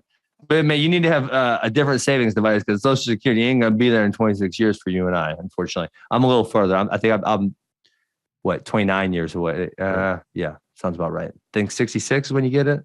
Right? I thought it was 65. Yeah. 65. I don't know, somewhere in there. It ain't going to be there. You need something better. You need to read the Bitcoin Standard. It won't take you long. It'll take you like 3 hours. It'll be like, poof. My eyes are open to the way the world works. The Federal Reserve just print money to do whatever the hell they want. They're using it as political weaponry. All right, Ben. I don't like that. We just want to wait for you and I to exchange. Yes, that's it. That's all we want. This has been fun. We want our currency not to be devalued, because, the ruble's been devalued by 50%. So just regular Russian citizens, they had $100. Now they got 50. That freaking sucks. That does suck. It's happened in a lot of bottom line, this year too. War sucks for all involved. That's my big takeaway from all of this. This has been a lot of fun. Let's not wait a year to do it again, okay? Let's do it again. Maybe when my book actually comes out, we'll do it. Okay. Thank you, Ben. All the best. There he is, Ben Askren. See ya. He's an author. He's a Bitcoin aficionado. He's a lot of things. He's a great guest on the program. I always enjoy picking his brain about all sorts of things. And with the welterweight situation going down this weekend, the Kayla Harrison thing, thought it was a good time. All right. In a second, we're a little bit late here, but we're going to be joined by GC to get his picks for the weekend. So let's say hello first to our good friends over at DraftKings. A quick word from our good friends over at DraftKings. Ready to feel the excitement of the conference championships like never before? Turn your team's victory into your own big win with DraftKings Sportsbook. New customers can get this, just $5 on any team to win, and get $200 in free bets if they do. It's that simple. If they win, you win. That's it. Illinois listeners, listen to this. We have some big news. Mobile registration is back, and right now you can sign up for DraftKings Sportsbook simply by downloading the app right to your phone. Right to your phone. If Sportsbook isn't available in your state just yet, you can still join the action with DraftKings Pools. Everyone can play for free all March long for a shot at over $250 in prizes. Download the DraftKings Sportsbook app now. Use promo code DMMAR. Bet $5 on any college hoops team to win and get $200 in free bets if they do. If they win, you win with promo code DMMAR. Very important. Use that code. They'll know we sent you. This week at DraftKings Sportsbook, 21 and older. Restrictions apply. See show notes for details.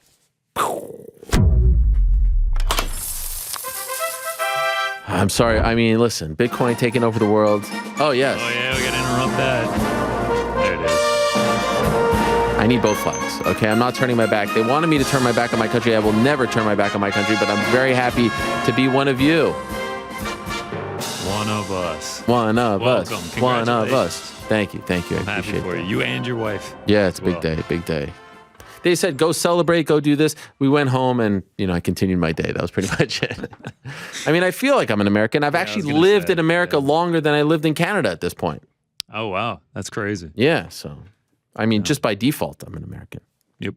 Yeah. Anyway, sorry about that. Ben went way too long. We got Bisping coming up. So I'm just going to sit back and let you do your thing. Yeah, I'm just jammed right in here, but this is what I like. Mid-show GC. I know this is what everyone loves. This is great. So we'll jump right into it. I'll get it out of the way real quick. Invicta 46 tonight. I unfortunately lost one bet on it after the weigh-ins. The fight got canceled. But I am going with Karina Rodriguez, and still took her at -180. Let's go. As you see, Fatima Klein, we lost her, unfortunately, but we move on. All right, let's get to UFC this weekend. I got 5 singles for you. I'll run through them real quick in a quick parlay. Okay. Before we get to Bisping, I will start it off. Azamat Murzakanov, Dana White Contender Series star, 10-0 right now, undefeated. He's not the biggest light heavyweight, kind of throws a lot of people off, but he does have a ton of skills. Like I said, 10-0, former Brave champion. Last man to beat Andre Muniz, actually, and that's a pretty impressive win. I think he's got one loss in the last 10 years, and Murzakanov gave it to him. Huge hands, huge power in his hands, and he can actually take people to the ground, literally like lift people and slam them to the ground. He's got a pretty good ground game as well. Sick ground and pound, just uses pressure, pushes people up against the cage. Big knockout power as well. So I think he gets it done this weekend. So I'll back him at -136. This line's on the move. I've had it for a little bit over a week. So Murzakanov is the first single. Next up, Carl Roberson. Took him last week as well. We discussed this on Monday. I know you're back in Roundtree pretty heavy here. This line is on the move. I was expecting a little more. No, listen, I told you. I'm just going to let you do your thing. I mean, get a reaction there. We're up against. Look, I told you my parlay. And actually, there's one brave soul backing it, yeah. There's one guy who sent it to me. One guy. Now, you're not even doing it. I might take it. You know what? I might just take it. By the way, not the first time you've taken both guys in a fight. What was the last time? You hedged Masvidal. Oh, yeah. But that's like certain circumstances. What are you talking about? You just did it 3 days ago. If I take your parlay and it loses, does it go against my unit count? That's what we put it on the record. Oh, I see. That's what I really get nervous about. Okay, all right. You know what? I'll say no. But wait. Yeah, if you win, that's right. You don't get it. You don't get it because it's a big one. I might throw in, a nickel on it. Something small. A nickel? Really? Not actually a nickel. I'll throw Do me a favor. $5 on it. Throw a Bitcoin on it, all right? I still don't even know if that's can you do that? Can you gamble with Bitcoin? You can deposit into an account with Bitcoin, yeah. DraftKings? I don't know, actually. DraftKings makes it too easy. You can just do it through your bank. You can do it through a card. Now, tell me if I'm doing this the right way. Can I deposit like 5 Marshall Rogans into my account? I think that would only be like 60 cents. No, I want to actually put that unit. I told you after the show, I tried to buy Marshall Rogan, but it was the networking fees were too high. What's up with that, Marshall Rogan? We're trying to support. Party, man. Actually, I didn't want no part of after the firestorm that Eric got. Oh my God, poor Eric. He's still trying to climb out of that hole. Yeah, that's something I want no part of. All right, let's keep this moving though, so we can get to old Bisping here. Next up, I'm taking Carl Roberson, like I just mentioned. 2 guys, kind of hard to trust between Roundtree and Roberson. But I was just rewatching some of Roberson's fights. He struggles heavy when he gets taken to the mat, especially against super talented guys. All 4 of his losses are coming by first-round submission, but there's almost no threat of that against Roundtree here. Obviously, he's got big KO power, but Roberson's never been KO'd, so hopefully he'll be able to stay up. Roberson, quality kickboxer and everything. Should be really close. These guys are like the exact same size, both 6'1" with a 76-inch reach. I think they are literally the same size. But at the small plus odds, I'll back Roberson. I don't think he's going to get submitted here. He's 9-0 when he doesn't get submitted in the first round. So it'll probably be really close if it does go to decision. But at the small plus odds, I'll take Roberson. You never know which Khalil Roundtree is going to show up. Seems like you're a little iffy. I mean, if he shows up and looks like he did against Eric Anders, right? Then I'm probably dead. But I'm going to trust that it's not going to be that Roundtree, and I think Roberson gets it done. Okay. Next up, Alex Pereira. Oh. I'm not going to bet against him until I see him lose in the UFC. This is just going to be a firefight against Bruno Silva. Bruno Silva said he wants to get into a brawl with this one, which I just don't think is a great idea for him. I know he's got huge power. He's a KO artist. He's got 19 KOs on his record. We've seen him do it at the UFC. Last time out against Jordan Wright, he made it look easy. But Pereira, man, if you don't know who he is, look up his top 10 knockouts on YouTube. The legend of KOing Israel Adesanya, world champion kickboxer, only 2-time champion glory.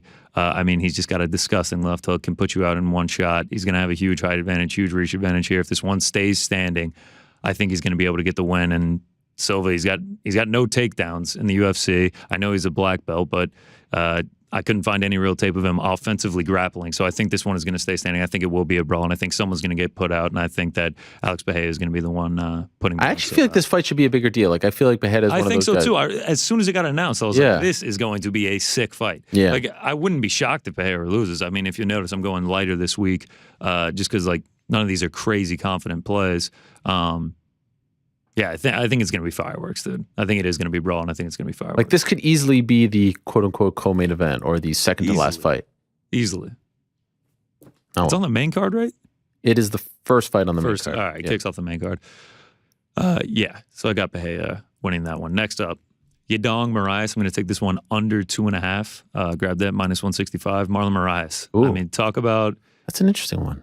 Talk about kill or be killed with Marlon Moraes of late. Last 8 fights, 4 losses by finish, 3 wins by finish, 1 went to distance. I mean, we saw it in the Merab fight at 266. He had Merab crazy wobbled, looked like he was going to go out, couldn't get him out, comes out the next round. I think it was like some streak of like 150 strikes by Merab with no answer, and ended up getting a finish. And Merab's like the decision king. It was his first finish in the UFC.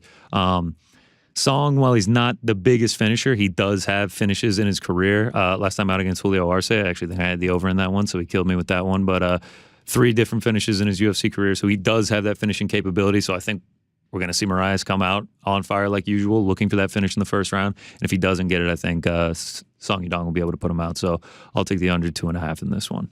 Of course, we know my stance on it.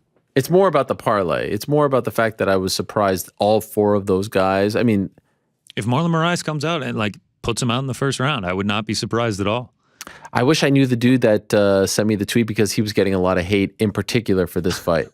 He was like, oh, Marlon Moraes is definitely going to lose. Everyone was writing to him. I've seen some people like, I think one that I saw is betting on Marlon Moraes is like putting your money in a paper shredder. I mean, how quickly they forget. I mean, that's just an insane thing to say when you're betting on MMA. Like there are no locks. Like you can't. That's just impossible.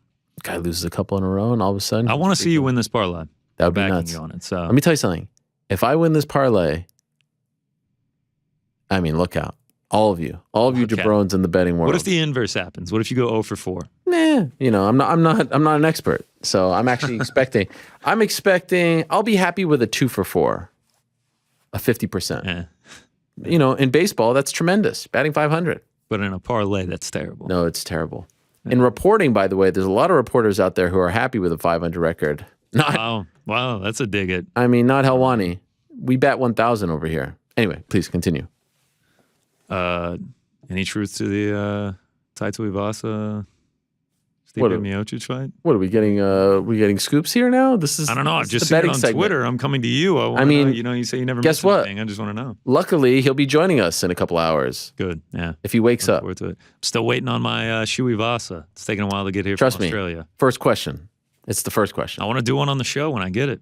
I know. It would have worked out perfectly. All right, last single. Okay. Magomed Ankalaev. New York Rick hitting me up saying, be great if you went 2 for 4, but wow. Yeah. Why? He's rooting against me? I like how New York Rick is more vocal when he's not here than when he is actually here. Please tell this man that it's possible to take all 4 fighters as singles if he's expecting to go 2 and 4. They're all dogs. Okay. No. I want the I've always liked a good parlay. It's fun, All right, feels like a coward's move. I've got breaking news on my end. Oh. We do have Bisping, so let me knock this out. Oh, yeah, go ahead. I mean, he's a little early, 2 minutes, Ankalaev, I'm going to take him inside the distance one. Ankalaev, I said it to New York Rick on Monday. This guy is 1 second away from being undefeated. He was going to get that decision win if he doesn't tap out to Paul Craig with 1 second left in the fight. Regardless, since that one, that was his UFC debut. He's 7-0 in the UFC since then. Really good striker. He's not afraid to mix in the takedowns. Isn't that efficient with him, but he still will take it to the mat. And of late, Santos, man, I don't know if it's the knees, I don't know what it is, but it feels like we've seen a drop off with the volume, especially in that last fight against Johnny Walker. I don't know if he was just timid of the knockout power, but he hasn't landed 50 strikes in a fight in over 3 years, and 2 of those fights were 5-rounders. I just think Magomed Ankalaev, he's going to have the upper hand in the striking in this one. And I think he's either going to win by KO or, take it to the ground and get a ground and pound. 4 of his 7 wins in the UFC, they've come by finish. 3 of those in the first round. So he does have that power. He has that capability. I just don't think this one's going to go 25 minutes. So I think he does find the win. And then last but not least, the parlay, Magomed Ankalaev and Miranda Maverick. I think Miranda Maverick just drowns out Mazo with the ground game. That pays out at -146. So they're the picks for UFC Vegas 50. All right, no graphic for my pick, which is a bigger play than any of your picks, but we'll see on Monday how it all works out. I'll post my ticket when I take that part. Oh, you're doing it too? I'm gonna take it. Oh, I thought you were okay. I'm putting my hard. I'm gonna do too. Back here. I'll do too. You're gonna do it. Mm-hmm. DraftKings? Yeah, of course. Are you gonna make an account? I already have an account. Oh, come on, man. You could have been the 200th in the league. I could have been the 200th. It was either me or your girlfriend. Both of us fumbled. Both the of bag. you let it down. Yeah. All right. Well, thank you very much. There he is, Thank GC. you. Good luck to him. Big night, of course, with Invicta this evening, and all the excitement with Verdict MMA. He's a black belt now. They're running press releases for him. But yes, in a matter of seconds, we're actually going to be joined by Michael Bisping, who has just texted me. He's very eager. He was there a couple of minutes early. He's very eager to join us. Michael Bisping has a new documentary coming out on March the 22nd. So that's in 13 days. It's called Bisping, The Michael Bisping Story.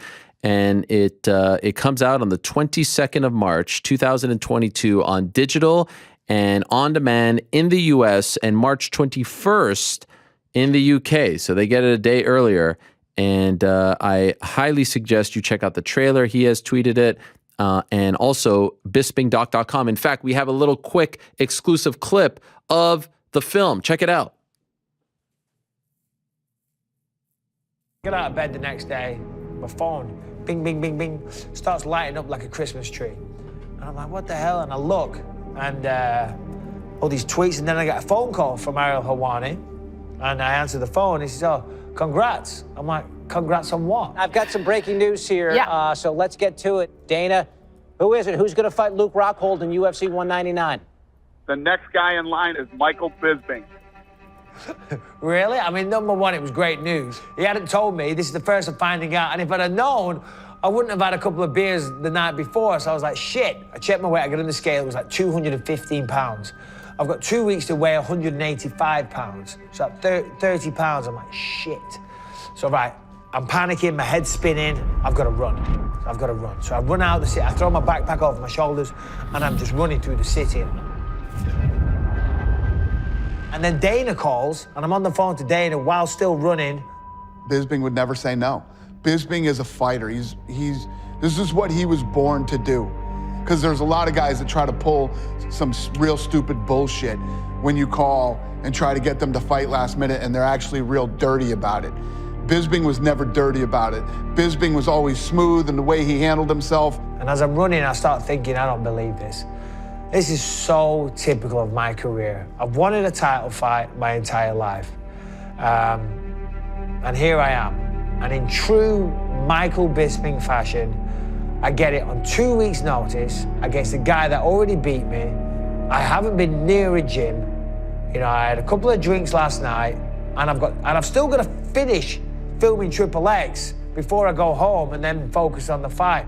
It was preposterous for him to take a fight in 11 days with a formidable fighter like Luke Rockhold.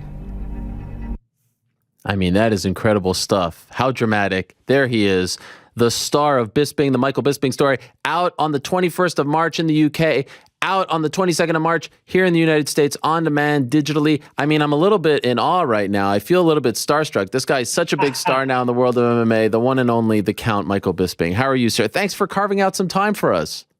Oh, come on, stop it. The ribbing starts already. I mean, we're not even 2 minutes in. Thanks, Ariel. I appreciate it. Thanks for playing the clip. Always a pleasure to talk to you, sir. And yeah, happy to be here. It's a pleasure as always. I love that clip, by the way. They have me on the phone. I mean, I didn't even know they were filming me. I wasn't quite sure how to feel about that. It felt a little voyeuristic, but I mean, come on, in true Helwani fashion, you show the clip that has you in it. They sent me that. They sent me that. That's a 90-minute long movie. You could have showed any part, but no, I had to. The nose had to make an appearance. That is, they sent me that one. I was like, oh wow, this is a nice clip. It's about me. In fact, Michael, can I just say something? I scrolled, it took me a minute, but I scrolled all the way up to our texts from May of 2016. I wanted to I haven't done this ever. And there's some gems in there. I was actually going to post some of them, but nothing. It's nothing bad. But there's a great exchange. Now this is like, the whole story that you tell. Trust me, it's nothing bad. Don't worry. But I asked you. I know, but come on, it's always concerning when somebody says, "I'm going to read out a text No. from 6 years ago." I'm like, crap. Who's it about? No. It's about the making of this fight. When I reach out, and there's just some gems in here. Like, I'm asking you, how do you feel? This is before you got the fight, and you wrote, like, I can be ready in 2.5 weeks with a smiley face, and then you write ready-ish. So it just goes to show, like, the state that you were in, you were filming the movie, all that stuff. My favorite thing of the text that I found was me bugging you to come on the show, and I was like, thank you for doing it. It was the Monday before. Thank you for squeezing in, and you say, no problem, happy to, all that stuff. And then I wrote to you, this is a story we'll maybe share when we're two old men looking back on how you won the belt. And then you wrote back, wow, wouldn't that be something, with a smiley face? Come on, Mike. I believed in you before you believed in you. It was all down to you, Ariel. We know this. All of my success. Anybody that comes on this show, they owe their entire career to the great Helwani. Come on, we are just merely here to serve you. But listen, it was a great time, a great story. I guess the short notice, all that stuff kind of made it even better, But still, I'm not one to constantly congratulate myself on past accomplishments, but I guess that is the story of the film. So, it's a beautiful thing, and it's so beautifully shot. I mean, I can't wait to actually watch the whole thing. Could I ask you, how does this come about? Do you pitch someone to your life is a movie? There's no doubt about that. Or does someone find out about your life and they reach out? How did it actually happen? Yeah, so I'm really close friends with a guy called Yaz Talat from Toronto. He has a company called Electric Panda, and I've done some work with them in the past, and they came to me and said, we have a budget for a documentary and we would love to tell your life story. We believe that it's a story worth telling. So we have a team in Scorgy Productions that they are award-winning documentary makers. So we had a couple of meetings. We sat down, we talked about it. We talked about their vision and things like that. And it all made sense. And of course, I am proud of what I accomplished. I had to go through a lot of adversity, to get to that point, a lot of ups and downs, a lot of injuries. I wanted to tell it. And here we are. I mean, we started in 2018. So 4 years later, finally we are here. Of course, there was a pandemic through that, so that probably slowed things down. But I'm very, very excited to show the world. I mean, I'm proud of it. I mean, we went through a lot of work, like 4 or 5 completely different edits before we settled on this one. And as I say, a lot of work. Shout out to everybody involved. Too many people to mention, but the director, Michael Hamilton, Adam Scorgi, Yaz Talat, Gabriel Naporo, Paradigm Sports Management, and everyone that took the time, like yourself, Ariel, to speak on the film, which is what made it so special. We've got Vin Diesel, Mickey Rourke, Joe Rogan, Scott Adkins, Michael Jai White, and yourself. It was weird, alongside many greats. I saw a lot of names on the poster. Dana White, Joe Rogan. I guess that they ran out of space there because I didn't see. It was like a lot of names, and then I was looking at the bottom, and there was not even a mention, not even a special thanks. That was my doing. They put you on the list. I'm like, no, he doesn't need mentioning. That's amazing. You did a ton of media yesterday. Are you tired of talking about yourself? I mean, I think you did like 8 hours yesterday. Yeah, yesterday was crazy from like 9 a.m. to 5 p.m. But it's a necessary evil. It's just like when I used to fight, the PR is a necessary evil. You have to do it. And a lot of fighters still to this day don't get that.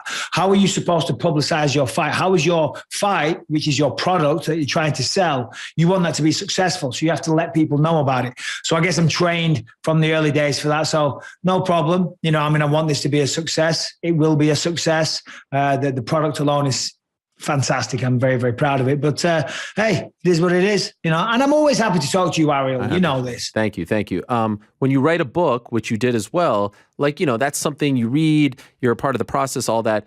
In the movie process, obviously you sit with them, you're somewhat a part of it. Do you just let them do it and then they come to you and they have an edit? Like, how involved are you in the process, and how nerve-wracking is it, because it's such a visual thing, to just kind of let someone work with your life? This is your life story, right? This will live on after you. How nerve-wracking is that? Yeah, it is nerve-wracking, to be honest. And next Monday we have a premiere in Manchester, and I am nervous for people to see it. You know, I'm not sure what the reaction is going to be, because I am very honest in the film, and you know, I show a lot of emotions in there, and I talk about, you know, listen, when you're a fighter, it's all a brave front. You never show weakness. You know, you got to seem like you are, you know, your defense is impenetrable, to quote Mike Tyson. But you know what I'm saying? In this, I tell the truth. I talk all about my emotions, you know, the ups and the downs, the injuries. You know, I hid a lot of things going through the years. I kept my mouth shut and never talked about things, but my body was failing me throughout, you know, the last 5 years of my career. So it was very, very tough. But, you know, it is what it is. That's my story. And like it or lump it, I can't change it now. By the way, how is your body now? It feels good. You know, I mean, my knees are totally replaced. I live in constant neck pain. And I had surgery last year. They put a titanium plate in. They need to do another 2. Obviously, I've got one eye. Right. And apparently I got an email this morning from some sleep experts saying, because I went on the Rogan podcast and I talked about these terrible night terrors that I have.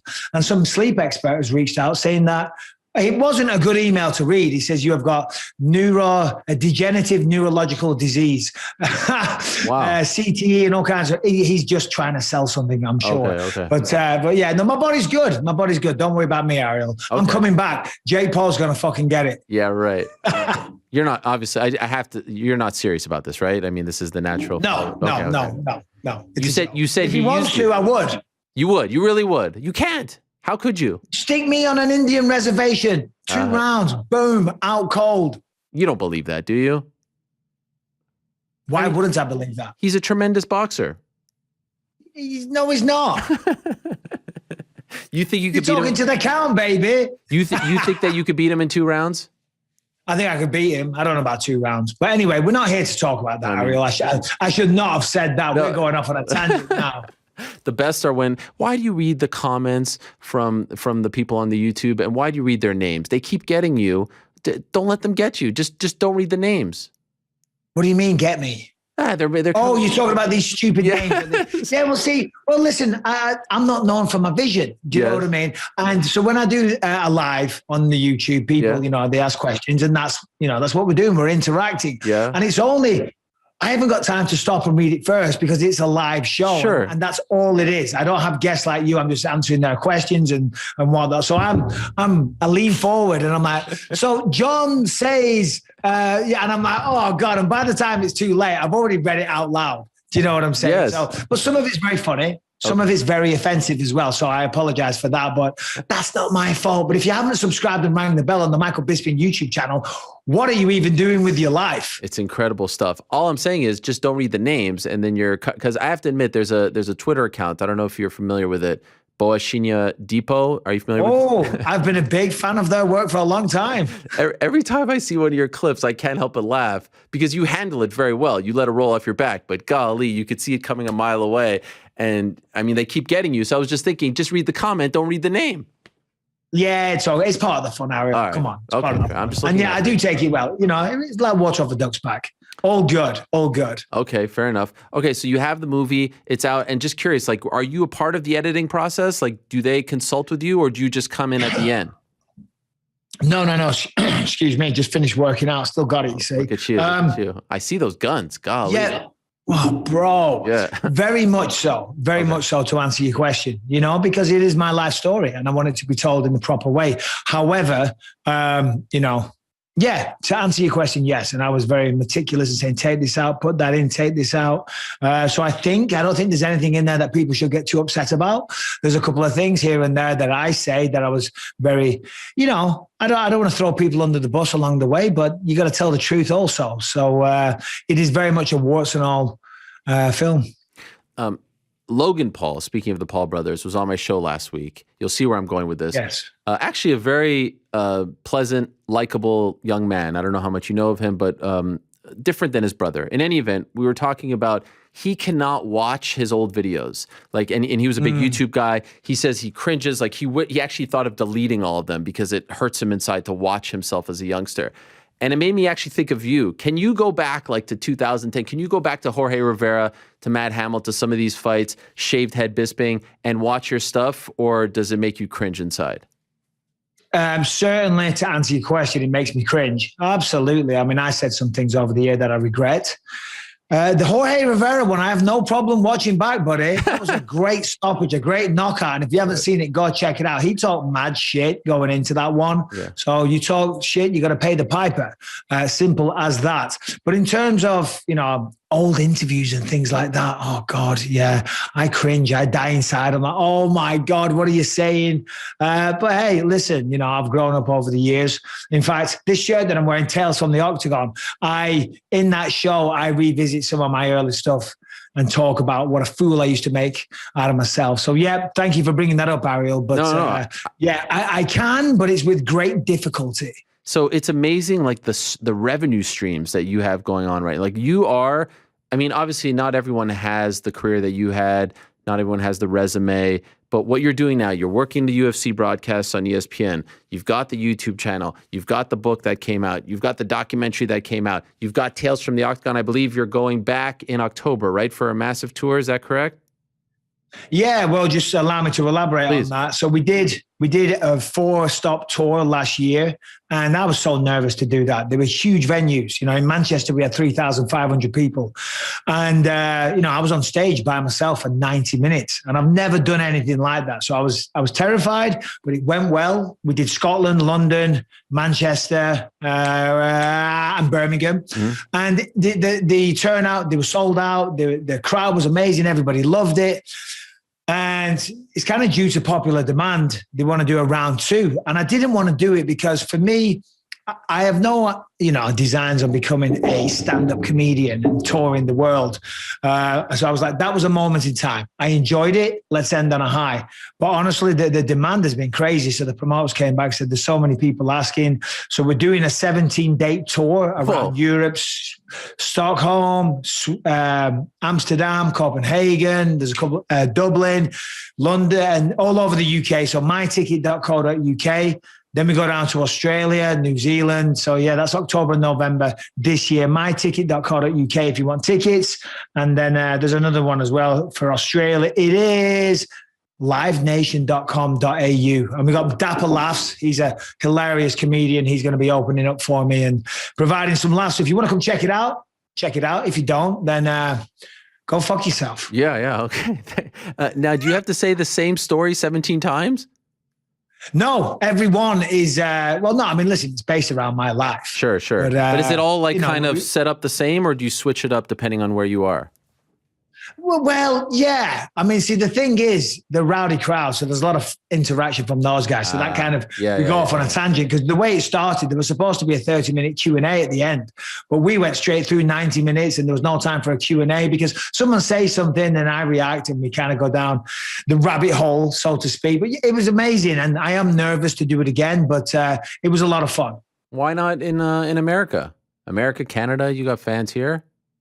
Yeah. I mean, listen, I don't want to do this. I'm only doing this because, do you know what I mean? I did it one time. It was great. I was nervous. I got in the best shape of my life for that because I looked like I was fighting again because I was so nervous. I was hardly eating. I couldn't sleep at night. I kept having dreams that I'm on stage talking and everyone's just walking out. Oh. Do you know what I mean? I'm like, oh God, do you know what I mean? And then I start stuttering and I have a heart attack on stage. You never know. It might happen this time round. So, but yeah, we'll see. You never know if it goes well. Maybe USA as well. So October, right? That's when it kicks off? October for the European leg, and then November for Australia and New Zealand. Okay. Now, the idea to have all these revenue streams post-fighting, was that always your plan? Did someone sit down with you and say like, hey, Mike, we got to start? Because it's amazing what you're doing. And again, it's the blueprint. How many times have we heard of the fighter who's, broke, who doesn't have anything, who's trying? It's sad, right? I mean, it's more often than not. You're beating the system. You're winning the game. Most don't. When did this come to you that you had to do this and hustle? I mean, you're working harder now than you were when you were fighting. Oh, tell me about it. My wife complained a lot. I'm hardly ever home. Right. Not enough hours in the day. But in all seriousness, everyone knows about my eye. And I was still competing when I had the eye injury, and I was doing what I could to be able to fight. But I knew at any moment in time I could be rumbled and my career would be over. So it was at that time I started trying to diversify what I was doing, trying to open as many doors as possible. And looking back, that was a blessing in disguise, because when you're done with fighting, when you're, to use a term, a washed up former fighter, no one cares. No one cares, but I was very lucky that I was aware of this, because I knew the door could be closed on me at any moment. So I started doing a podcast. I started working on Fox Sports, all that stuff, started focusing on my acting career and doing anything I could, because I knew it's going to come to a crashing end very, very soon. Listen, post-fighting, things have gone fantastically. There's just so much going on. It's crazy. It gets a little overwhelming at times, but I do enjoy it. And you're absolutely right. It is a very sad reality that a lot of, not only fighters, former athletes, when the athletic career is over, they don't really know what to do with themselves. I guess I'm very blessed, but I work hard. I work my goddamn ass off. And it's that same work ethic that when I was fighting, because when I was fighting, I wasn't born with a silver spoon in my mouth. I left school at 16 and it was dead end job after dead end job. It's not an uncommon story in the fight game. And when I started fighting, I was feeling like I was starting to live the life I was supposed to be. Started to feel like this is me. This is who I am. And of course, with that lifestyle, a little more money comes in and stuff. And I never wanted to go back to working in factories again, and at any time, you had a stint in the UFC, you had a few fights, but there you go, right? Back to doing whatever you were doing. I didn't want that to be the case. So that work ethic I had as a fighter, always trying to be in the best shape possible, trying to be the best version of myself I could be. That same work ethic from then is crossing over into now, because my fight career is over. But my life isn't over. I'm still doing me. I'm still trying to achieve new goals, for want of a very conceive, believe, achieve style quote. But it's true. I'm still only 43 years old. There's a lot of things I still want to achieve. And by the way, belated happy birthday to you. You just celebrated a couple weeks ago. You look fantastic. Does all this happen to you if you don't move from England to California? You think that you have this kind of success post-fighting if you don't make that move? That's a good question. And the reality is that the USA is the land of opportunity, and I agree with that. And I've got so many doors that are open for me right now. And, I'm trying to walk through them all. My wife's like, you can't walk through them all. Yeah. Do you know what I mean? You can't be in so many places at one time. And I'm like, well, I'm going to give it a good shot. Some things would be happening, but not this amount. Mm-hmm. Not this. I'm from Clitheroe. It's a lovely small little town in the Ribble Valley in the northwest of England. If I was living there, I'd probably be, with the money I earned from fighting would go a long way. In Clitheroe, I wouldn't need to be working, but I'd probably be fat, out of shape, and very, very bored. Will you ever move back, or do you think your days of living in England are over? I miss the UK tremendously. And every time I go back, I'm just filled with this warm sense of pride. As the plane's touching down, I see the green grass, and I'm like, I feel like I'm home. But the reality is probably a no. We're going to buy a house over there soon. But my life's here now. And my children are here. I don't know if knowing now trapped isn't the right word. But essentially we are. My children have grown up as Americans. Callum is at college. He's got a long-term girlfriend. He's getting a master's degree in business. He's not going to move back to England. He's got no desire to do that. My daughter's kind of the same way, So if we went back to England, we would have to leave them here. And there is no way on earth my wife would ever consider that for a split second. So unless I get divorced, you never know. Unless the family falls apart, I'm like, right, I'm going back to Manchester or Clitheroe. No, to answer your question, because of those reasons, no. But we are going to get a place out there so we can spend more time there. I don't love the circumstances, obviously, but you have stepped up in a very big way for the UFC over the past 2 months, right? You did those 2 pay-per-views back to back. I hate the circumstances for the last one, of course, because of DC and his mother, and you know obviously how I feel about DC. But you stepped up, and you know what's crazy about it? I felt for the longest time that you should have been in the booth. And for the longest time, I felt like you were just being used as a desk guy. Like in Fox days, desk guy. Then it's Contender Series, you get a little bit. Now it feels like you're the number one guy in a pinch. They need someone on pay-per-view. It's Bisping. It's no one else. And I'm not trying to, Felder's amazing, Cruz, you're amazing. But you have really developed into that guy. doing those shows on short notice, those pay-per-views, what is that like for you? Are you ready to go? Do you panic? Oh my God, I got to you're consuming so much MMA. You're talking about MMA, so you know all these guys, but how do you react when you get a call, on a couple of days notice? Well, I'm very honored and humbled that they would call me, because they do have a lot of people they can call. And I'm assuming that Dominic Cruz had a prior engagement and Felder was on a film set somewhere. They're like, for crying out loud, we've got no choice. We're going to have to call Bisping. And Dana's like, are you sure? And they're like, we've got no choice. So they called me. Listen, calling a pay-per-view, it doesn't get any better than that. I love calling the fight nights. I love working at the Apex, and I love all the opportunities that I get. I love still being involved with this sport. Mixed martial arts, the UFC, it gave me so much, it gave me my life, so to still be involved is incredible for me. People always say, are you going to come back? And I'm like, no, I don't need to. I don't miss it. And the reason I don't miss it is because I'm still involved with the sport. And I was only filling in for DC and Joe Rogan one time, so they'll be back in their regular spots. So I'll be back to working with Fitzgerald and all those guys and whatnot. But if you need me, I'm happy to step up on a moment's notice. Do you look at your phone during a fight? People are very weird about the broadcasters in this sport. Do you block it, or do you look at it? Do you let it affect you? I'll admit, I'm addicted to this thing and I don't want to be.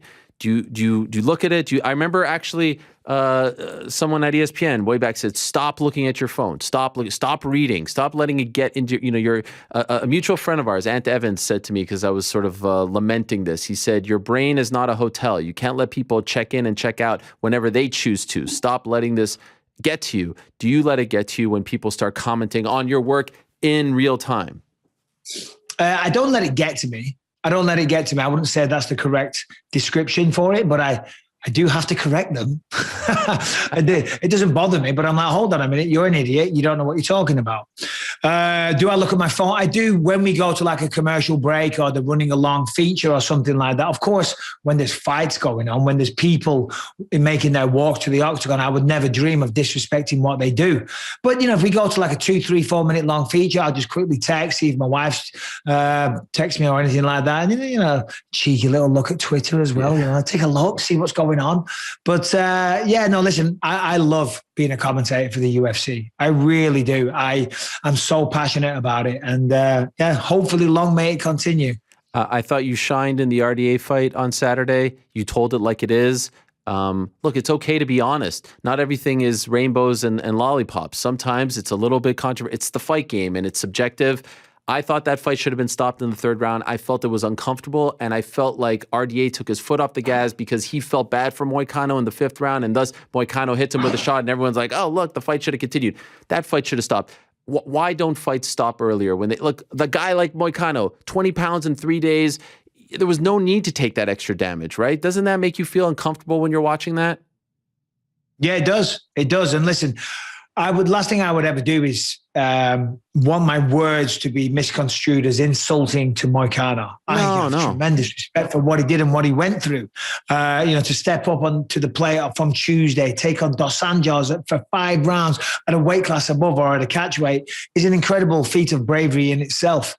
But the reality is, after 3 rounds, he was not going to win that fight. It's impossible to win a decision. He didn't have the snap, the pop to beat Dos Anjos or to finish Dos Anjos, and he was just beaten by the better man on the night, and that's how it goes.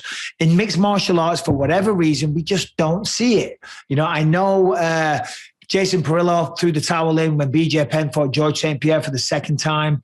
There isn't many other occasions I can think of where that happens. Of course, there's going to be a couple here and there that I can't remember, but in boxing, it's a common thing. It happens a lot. And I think that a lot of coaches need to, man up and just, you're looking after your fighter. Now, and I think what it is, a lot of coaches, they attach their ego to the fighter because they go through it together. And they want them to win. And then by winning, that is kind of like the coach winning as well. And if the fighter losing, that's the coach losing. But sometimes you got to say, do you know what? Today is not our day. You're going to lose. And I want you to continue to have a long, fruitful career, because never mind the physical damage that they're going to endure in that fight. Like Moicano was a mess, let's be honest.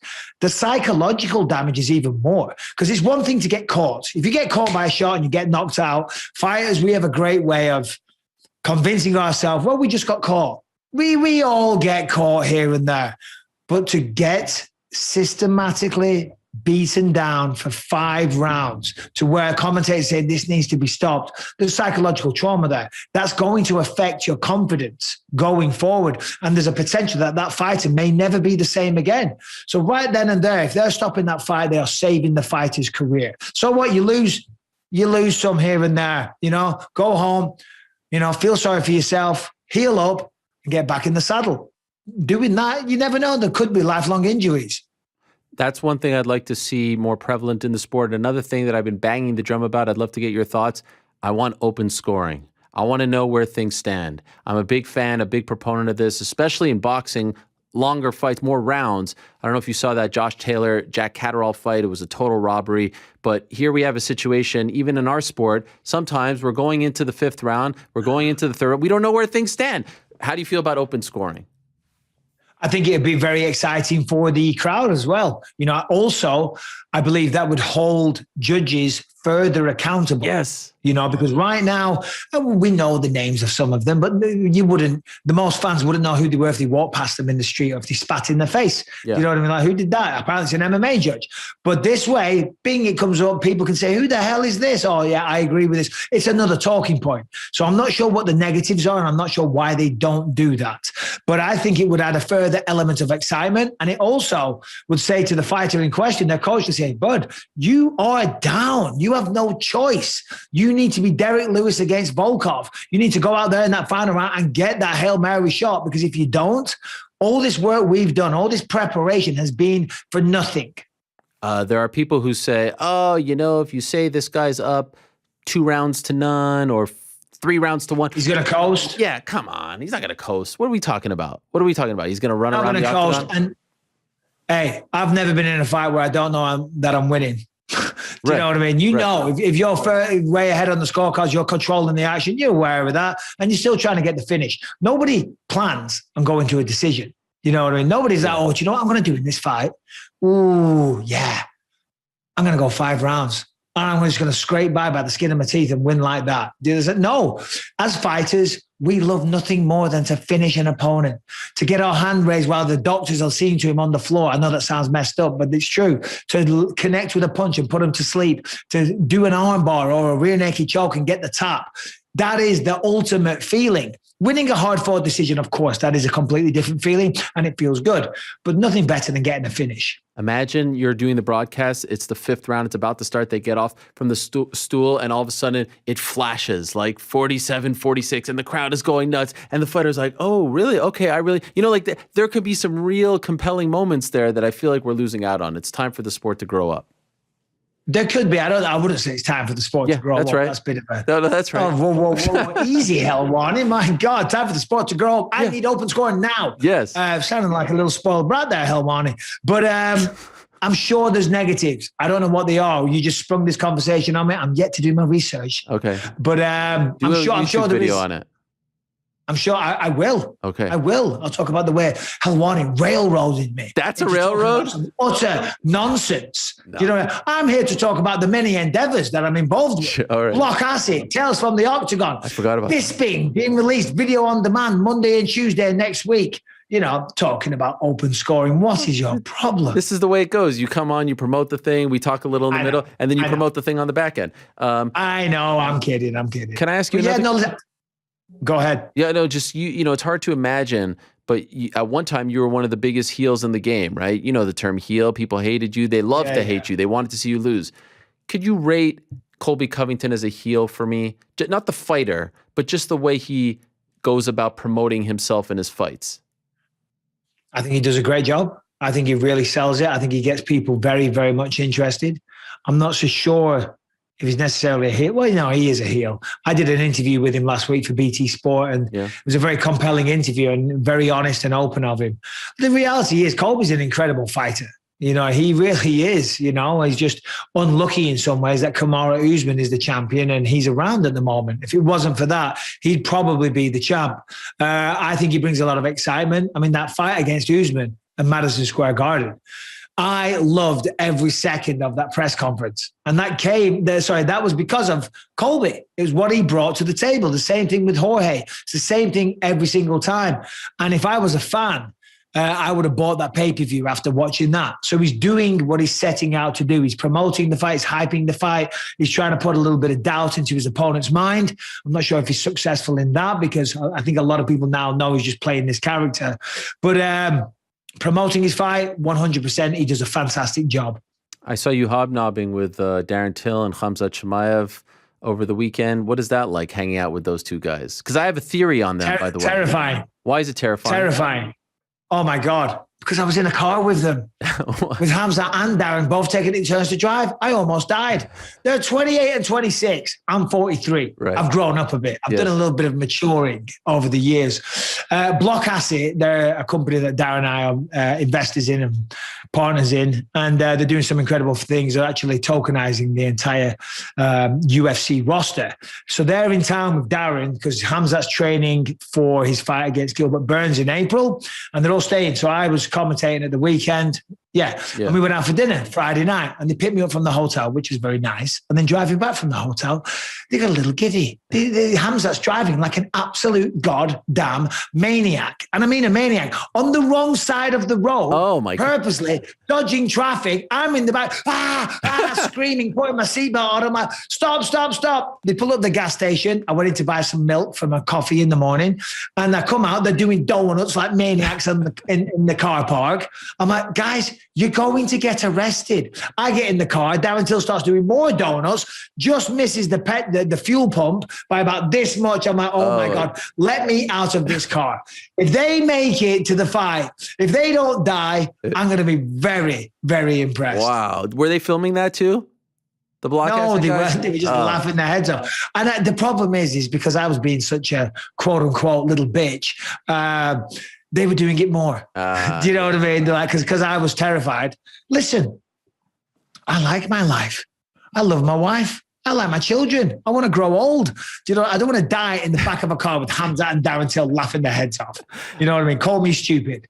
I feel like Darren Till is doing the classic, like he's bringing in this guy to be his friend, and then at some point he's going to turn on him, like pro wrestling, and it's going to make for a huge fight. It's like I could see the video package that the UFC is going to put together.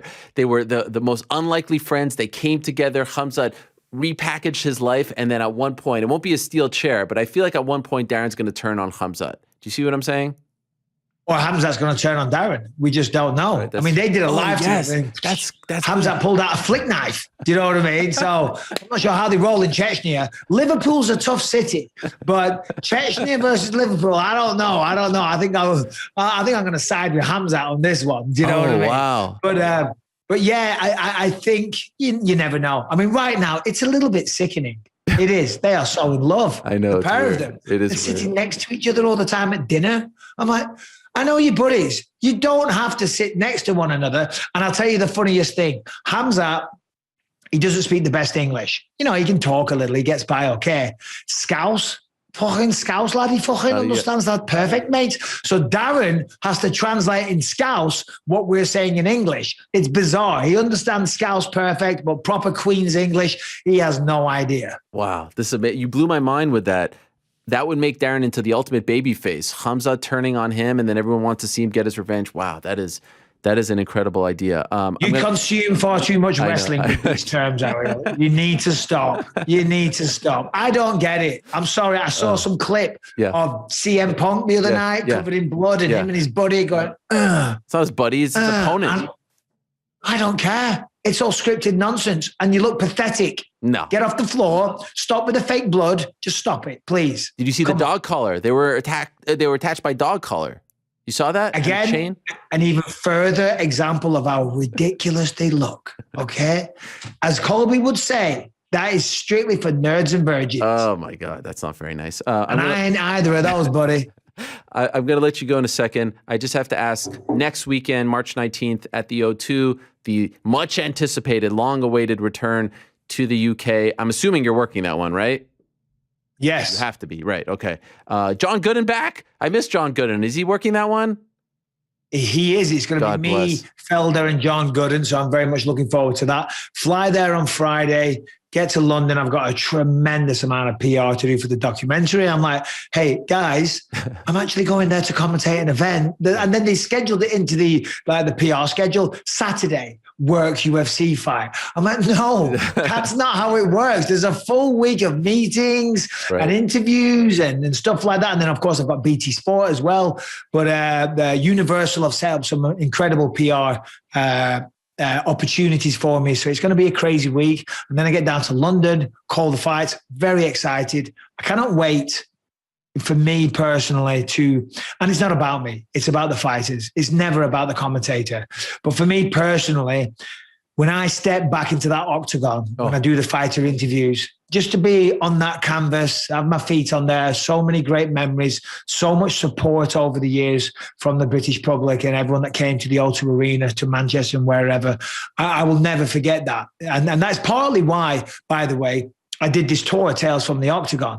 This is why I did it, because I wanted to have one last fight in the UK, and I wanted to thank the British public and anyone that supported my career, because it's partly because of them that I was so successful. Do you know what I mean? And I know that for a fact. Yeah, I fought my heart out, but I also had a tremendous amount of success.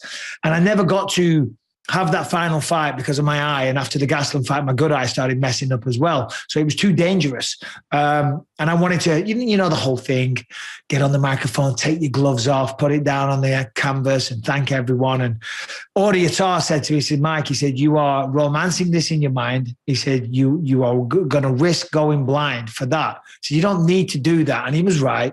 But that's why I did this tour. And it was all about, you know, thanking the British public. And I have quite the finale. So, yeah. So when I step foot into that canvas, it's going to bring back a lot of memories for me. And, yeah, it's going to be very emotional. But the fights are incredible. Tom Aspinall, Paddy the Baddy, Molly McCann, Paul Craig. Yes. Can't wait for it. By the way, this is not your first time back, is it?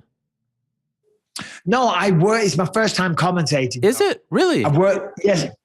In the UK? Yeah, first time commentating. Wow, yeah, so, I didn't realize that. That is a huge deal. Yeah, it is a huge deal. I'm very much looking forward to it. Obviously, we know Leon. This was the last thing that I wanted to ask you. Leon is going to get a title shot next, so you could go. Is that confirmed? It's all but. I mean, it's all but confirmed. Probably in July. I mean, even Usman himself said, actually, I think to Caroline Pierce of BT, he wants it to be International Fight Week, all that stuff.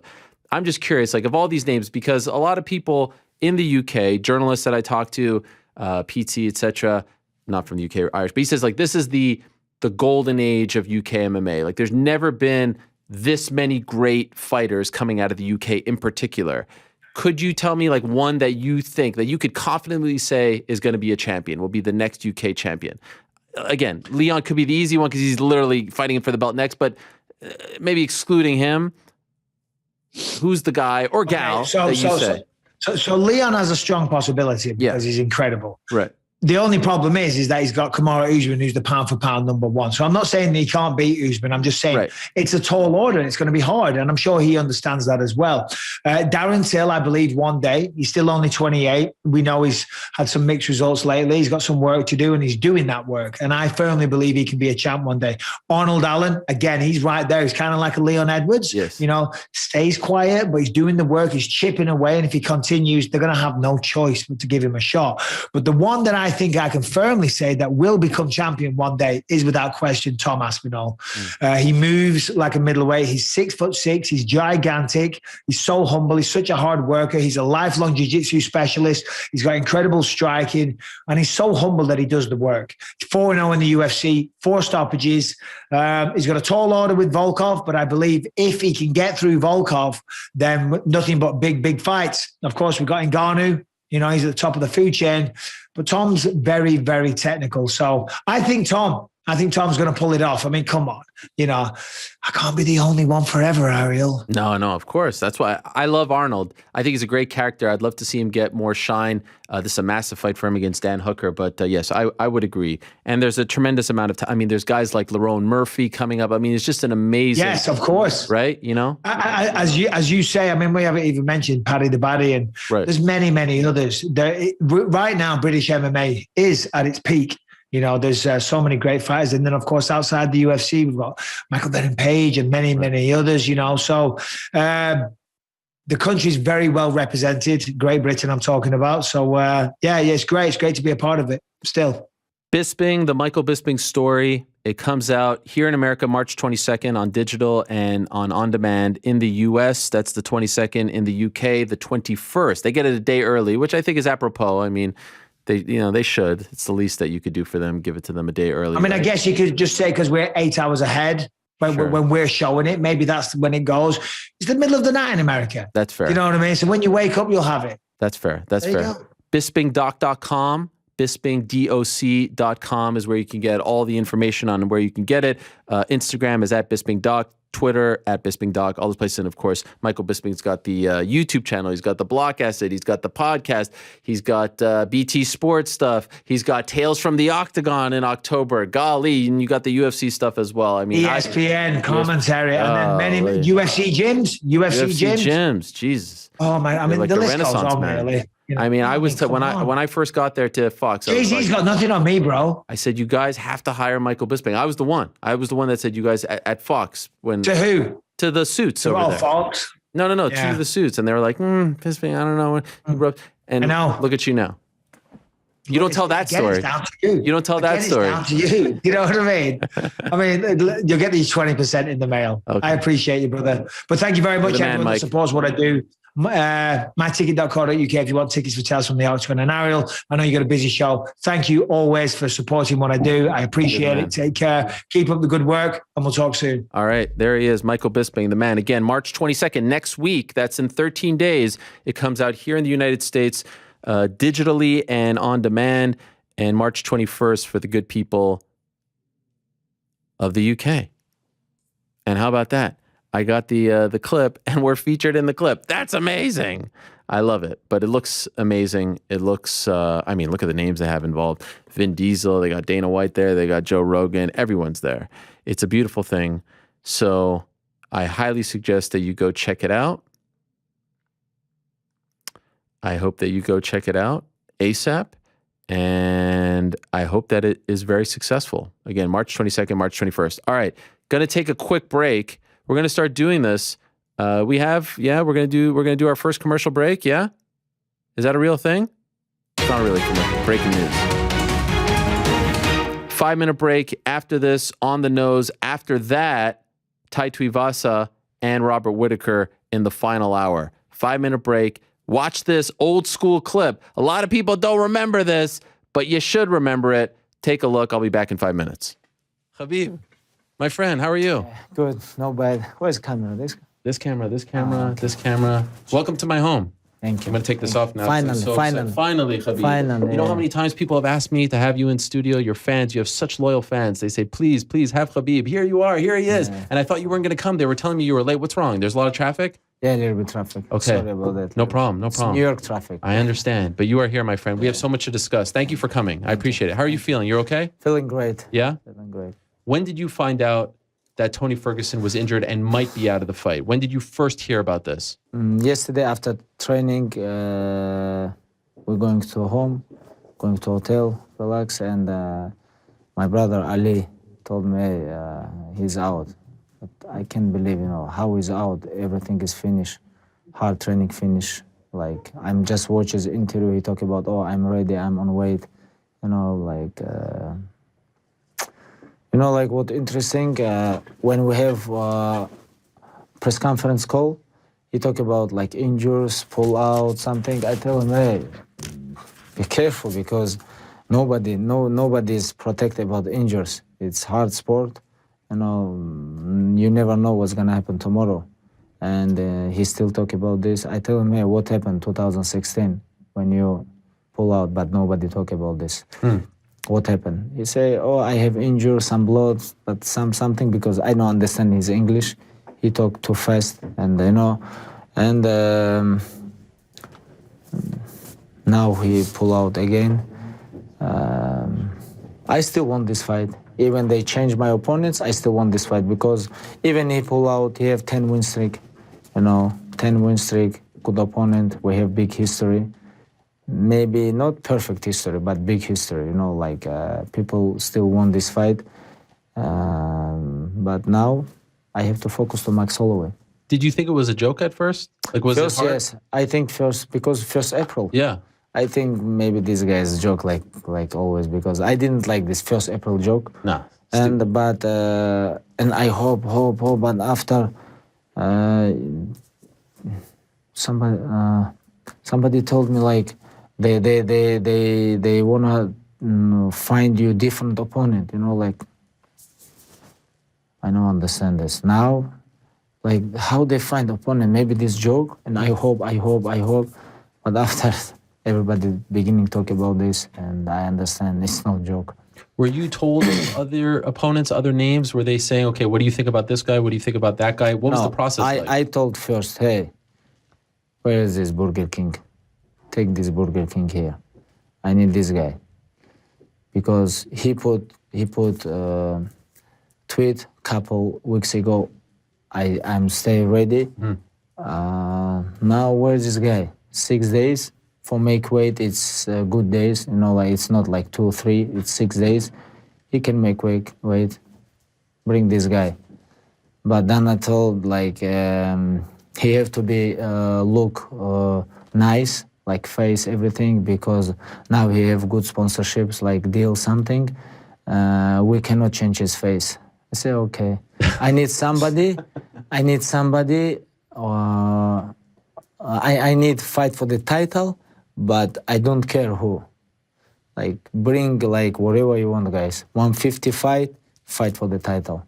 I need this, because please stop giving me regular fights, because like fight, because I deserve fight for the title. Like 20. I have best win streak right now in UFC, and fight regular fight. I'm tired about this. I'm 29 years old, and I'm young, hungry. Now is my time is coming. I need fight for the title, and then I said I'm working on this. And after like a couple hours, he called me. Hey, I don't think about Max Holloway, And didn't cross your mind? Yeah, no, it's like I think about maybe Poirier, Alvarez, because Poirier fight like next week. Maybe like I think about maybe like Chiesa or Felder, Quinta Pettis, somebody like, because these guys fight with me same night, But they call me and say, hey, Max Holloway, doesn't matter. What did you think? I say, this is for real belt. He say yes. When fight beginning, when you make weight, he make weight, because if 155.5, this is without belt. Right. I have to make 155, correct. And I say, when you guys beginning fight, Conor and Tony, 3 belts. You become champion, only 1 king in this division. I say, of course, I'm gonna take this fight. But I tell him, hey, how you guys give me this guy, because one month ago, this guy pulled out because he injured something. Ankle. And, now, like 6 days before fight. But I didn't understand. Like, to be honest, like, if somebody asked me, like, if Dana call me and say, hey, you have fight after 1 month, I never take this. Because I care about my legacy. I don't want to fight for them. All right, so there he is. Khabib Nurmagomedov back in April of 2000 and UFC 223, 2018. The craziest fight week. I can't believe that's 4 years ago. Next month. 4 years ago, next month. I miss those chats with Khabib. And that was a crazy time, because it was the Monday before 223, the craziest fight week ever. Of course, the next day there's the run-in with Artem Lobov, and then of course there's the media day incident on the Thursday, and then we did the MMA beat. I remember right after the media day, and then he called me, and that's when he said the location line. I believe that's the first time he said it, and that whole thing went crazy. Conor's in jail. And then we have and of course, I'm not even mentioning the Tony Ferguson situation with Max Holloway replacing Ferguson after Ferguson tripped over a camera cord, as crazy as that was. On April 1st, Holloway steps in, the 145-pound champion. I mean, you know the whole story. And then we get to the weigh-ins, and Holloway doesn't make weight. He doesn't show up. Conor's, having his court appearance at the same time. Iaquinta, I remember being court appearance, tweeting, texting about Iaquinta stepping in, but he didn't weigh in at 155. Just a crazy, crazy week. So enjoy that trip down memory lane. You can watch the whole video on YouTube. All right, time now for everyone's favorite segment of the week. It is time. It's time for a good old-fashioned Q&A, MMA fans. Yeah. Ladies and gentlemen, the moment has arrived to hear from the man himself, Ariel Helwani. Live from the Vox Studios in beautiful New York City, it's On the Nose. And now, to answer your questions, get out of your seats and on your feet because here he is, Ariel Helwani. Yeah. Thank you very much to Mike Heck. I do have to correct my good friend EK on Twitter. That wasn't the first ever commercial break in the history of the MMA. And honestly, it wasn't really a commercial break because there was no actual commercial that played. We used to do that all the time. We used to have to reconfigure the studio with the cameras when someone would come in studio. We would play old clips back in the day, and I kind of like it. I might do more of that. So we have a very long, rich history, a vast library that we can tap into. So we might do more of that. But no, not the first time, but definitely the first time in a very long time. Okay, arielhelwani.substack.com. How many we got here? 205. Holy smokes. All right, no time to waste. Let's get into the chronological. Of course, I answer the questions here. Newman first. Hello, Newman. Hello, Ariel. Wow, what an honor it is to be first.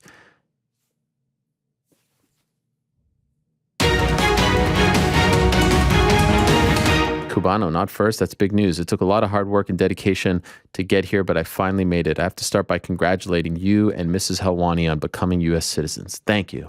You have a lot of questions to get to, so I'll keep mine short. On the upcoming UFC schedule, they have 3 consecutive fight nights in April scheduled at the Apex. Do you know if they plan to take any of those events on the road? Not the April ones, no.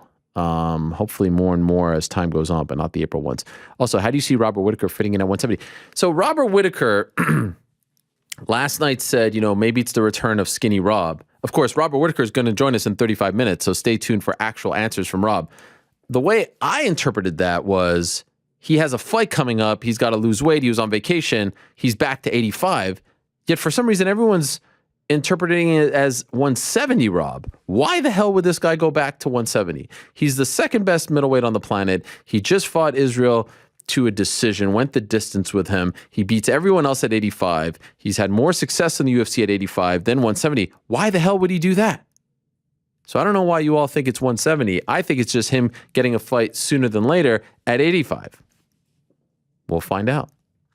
El Cubano, hola Ariel. Last week's main event was a tough outing for my guy Gamebred. Still, as a true fan through and through, I can't wait to see his next match, what his next match will be, or when his next match will be, to fully support him once again. Can you rank these 5 opponents in order from least likely to most likely to be next in line?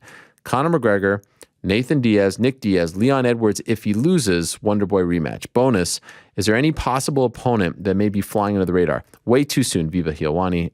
I love you, Cubano. Way too soon to say any sort of. Actually, there's like no front runner right now. There's like literally no front runner because he just fought. However, if I would have to rank those five, I'd say, okay, so we'll go like 1 being most likely, 5 least likely. 1.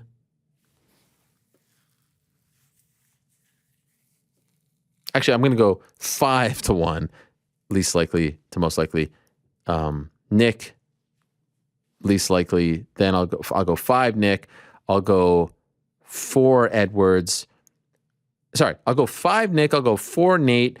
I'll go 3 Edwards. I'll go 2 Wonderboy. I'll go 1 Connor. That's what I'll go with.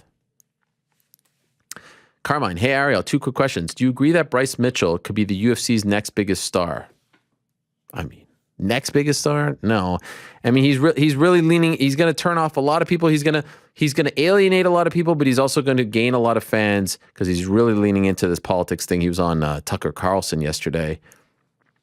It's not the route that I would suggest going, and I think he could capture a lot of the audience and make a lot of sense. But like, is he the next biggest star? No, I don't. I think that's a little too soon. Any chance we could get Tim Tszyu on the show? He's making his US debut March 27th. No plans right now, but anyone who's related to Costa Tszyu is a legend in my books. Nico, Sava Ariel, your point in yesterday's 2 Cent Tuesday regarding Conor versus Jorge at MSG got me thinking. The UFC should put the BMF title on the line. Why do people say that all the time? Technically, Usman is the BMF champ. He beat Jorge. And I don't really think it matters. Like, does anyone really care? If Conor wins, dare I say, Nate versus Conor trilogy for the BMF belt beats the two. Does the BMF belt add to a pay-per-view? It doesn't, in my opinion, at all.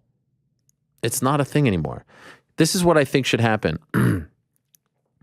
Nate versus Dustin, July. Jorge versus Conor, November. If Conor wins or loses, and if Nate wins or loses, you do the trilogy sometime mid next year. Obviously, Jorge versus Nate 2 could be a thing. But those are the next, like, let's not go too far in advance. Those are the next 2 fights, in my opinion. Dustin, Nate, let's get it done. Let's get it over with. What the hell is taking so long with Nathan Diaz? Like, can we just figure this out? Enough already. Get that done. They both want it. We both know they want it. It should be the easiest negotiation ever. They both want it. Get it done. And then let's do Conor versus Jorge, November, Madison Square Garden. Matt Moe. Bonjour, Lord Ariel. Bonjour. I've been a fan of your profound mixed martial arts journalism since day one. Thank you. You are doing truly incredible things for the sport and the fighters. Thank you. I screamed at you at UFC 206 in Toronto, but I don't think you heard me. I'm sorry. My question is, do you think there are other intelligent life forms out there in the universe? Oh, God. Yes or no? Sure. Why not? Given the enormity of the cosmos encompassing hundreds of billions of galaxies, each with billions of Earth-like planets, I find it almost a certainty that there is. Yeah, sure. I would love to hear your take on this as well as GC and Frank's take. Oh, perfect. Frank, you have any thoughts on this? If there isn't anyone out there, it's an awfully big waste of space. Thank you for that, Frank. What about GC? Yeah, I mean, there's got to be aliens somewhere. Yeah, I think so too. All right, Luis. Hi, Ariel. Who do you think will challenge for the women's flyweight title first? Casey O'Neill or Erin Blanchfield? Interesting. You know, Casey wants the slow push, so I'll go with Erin. Trey, shalom. I learned 3 things from UFC 272. The Hardy experiment has gotten boring, or it just kind of failed, but sure. Open scoring accountability should be tested with Sal D'Amato only. He really needs it. By the way, another guy who says, yeah, I'm into it, right? Bisping. Accountability, another guy. Add that one to the list. But what about the judges? It's clear to me that the only people that don't want this are the judges and people who are friends with the judges, because like everyone else sees the value in it. 3, a blind person could have easily passed the eye test given to Renato, but Goddard is the man. He has his reasons. And honestly, I don't really put the onus on him. I put it more on the corner. They should have stopped that fight, in my opinion. Ollie, sup, Ariel? I kind of felt for Johnny Boy Morgan last week at the pressers. Colby was continuing to school him, and it seemed like he was not enjoying asking questions. Aside from the push-ups, how do you think he should approach interviewing Colby in the future?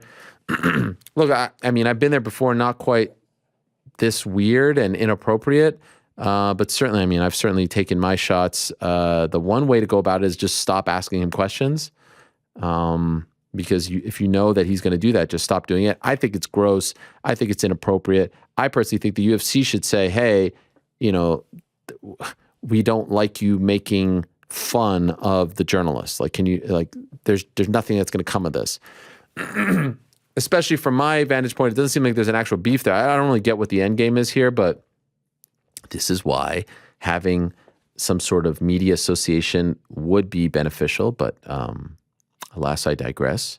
Have you ever feared asking an MMA fighter a question? If so, who was it and what question? No, not really. I mean, I knew there were times like Tito Ortiz was mad at me. I still asked him the question, but you didn't really know what they were going to say. Actually, I found out that Tito was mad at me before I asked. No, I didn't know he was mad at me. Then I asked him a question prior to 132, I think it was, and he got all mad. He was mad at me because of Mitrione. I didn't say anything. It's just that Mitrione said it on my show. And then I think at 140, he's like, I'm not going to answer your questions.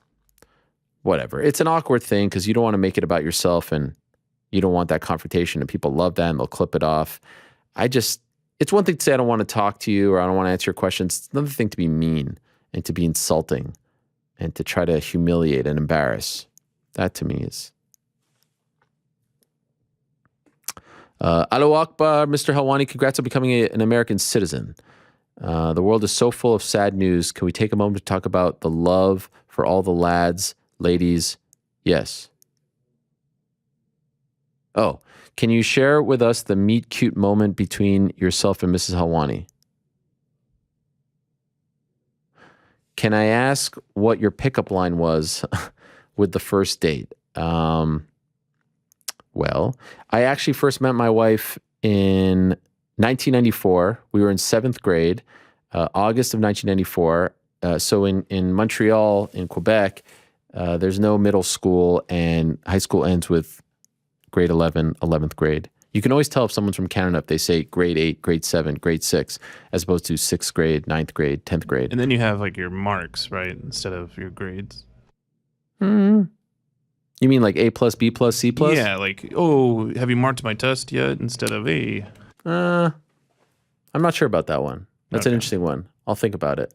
Anyway, we met each other, and we were just, I was 12 years old. All I cared about were the Knicks and the Bills, and I really didn't care about any of that stuff. She liked me and pursued me for 7th grade, 8th grade, 9th grade. Then 10th grade, I saw the light. I then pursued her. Then she played hard to get.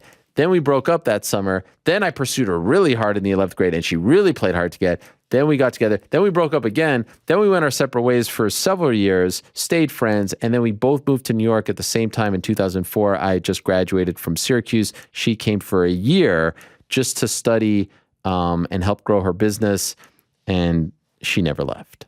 And we actually, the nail in the coffin, apology, that's not the right, term to use here, but the one that sealed the deal, I should say, was we actually went to go see Garden State, starring Zach Braff and I can't believe I'm blanking on her name. Natalie Portman, the great Natalie Portman. Thank you very much for that. And that was it. That was the moment. That was the movie. And we've been together ever since. 18 years. How about that? Married in 2008.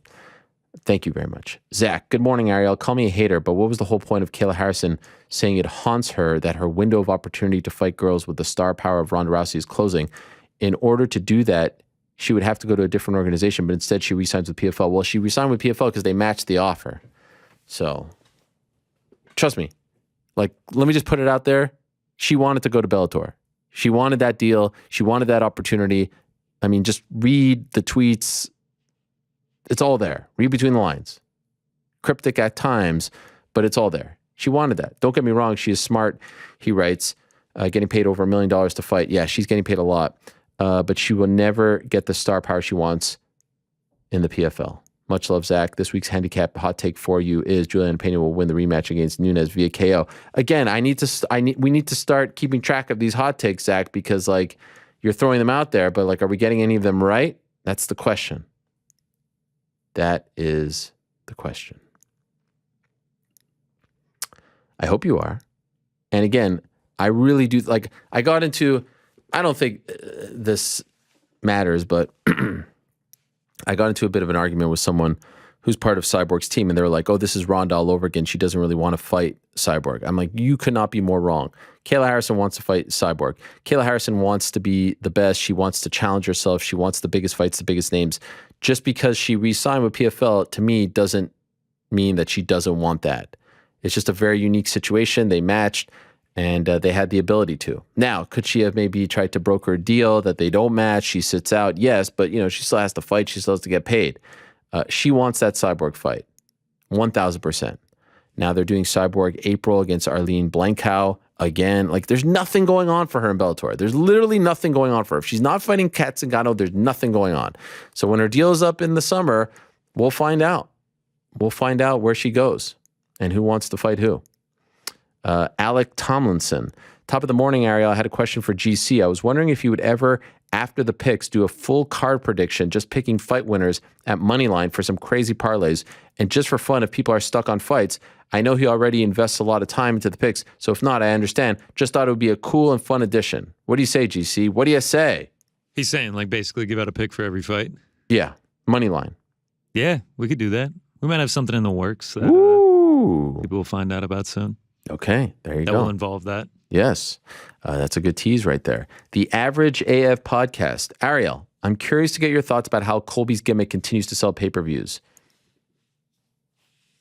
Everyone in the MMA community knows it's a gimmick, and the commentary and media always talk about it being fake. So even a lot of the casuals should know too. I understand he's obviously a great fighter, but I don't understand how the gimmick is still working at this point. It's working because he has the perfect foil. He's very lucky, and he's smart. He's picking the right guys. So it's luck and smarts. Usman, that's the perfect foil. It worked both ways. It was beneficial to Usman. It was beneficial to him. Masvidal, perfect foil, right? Works both ways. Woodley wasn't a pay-per-view, but it did tremendously well. I think at the time it was the most watched fight night on Plus. Perfect story. Works both ways. Now, why is it the perfect story? Because he is a heel, and he is making it personal, and he is doing this and that. And again, I'm not trying to say that it's wrong to be the heel. I'm not trying to say that it's a mistake. It clearly has worked out for him. I just think that there are certain things that shouldn't be talked about. Be a heel all you want. Just leave family out of it. Leave family, leave religion, leave politics out of it. Honestly, the politics thing doesn't even bother me. Like, you could tell, I couldn't care less what you believe in, what you think, what you vote. Like that, I don't get offended by that. The two main things I get offended by, number one, family, like way number one.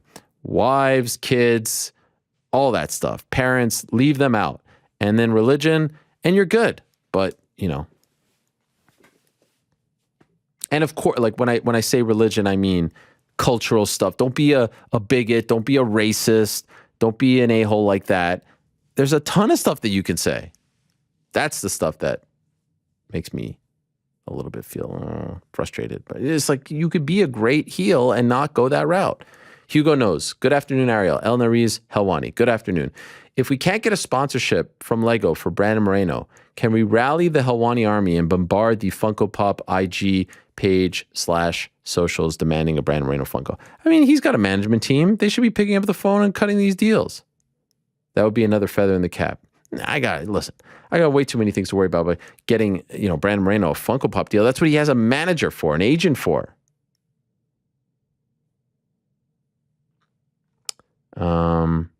Plus, it would look good displayed in your studio in the middle of the Sanibel Sugar gloves. P.S. Are there rumblings the 2nd July pay-per-view card to return to Anaheim? Yes, I reported that, July 30th. Hey, Ariel, from Mike. How soon could we expect you and Eddie Hearn to start your MMA organization? That would be wild. Imagine that. It ain't going to happen. Also, recently you mentioned that Benny the Butcher is your favorite rapper. Well, no, that's not true. I just said that he's from Buffalo, and I know he's a big Bills fan. I actually can't name a single song that he has put out. But it's a great name. Benny the Butcher, tremendous name. So I was wondering, what is your favorite Griselda album?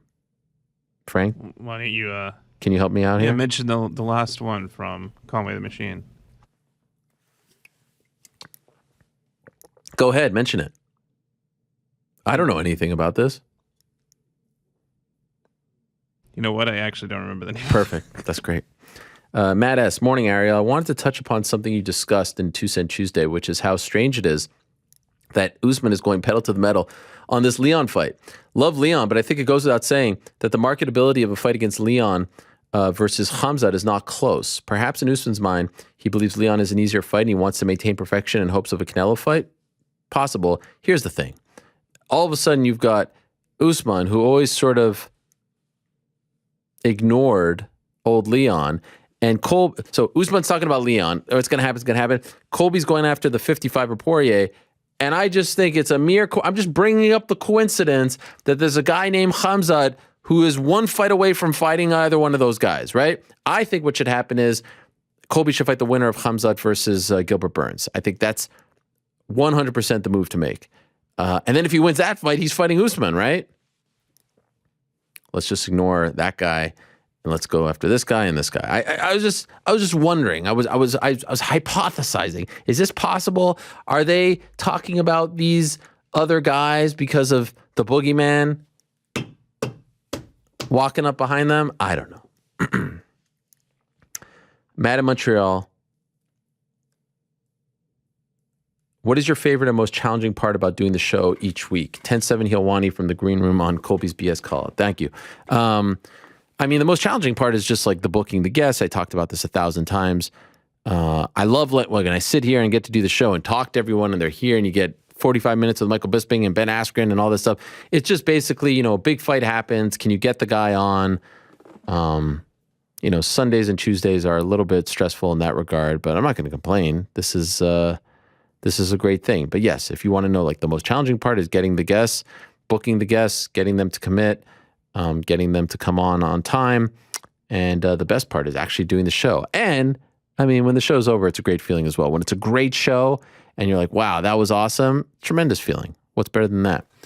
Good day, Ariel, Sweaty Spaghetti. If the interviews on this show in the last few months have shown us anything, it's that the sport is absolutely stacked full of individuals from all walks of life who have such incredible stories to tell. The Francis, Bryce, and Kayla interviews, for example, are all truly captivating for completely different reasons. Thank you.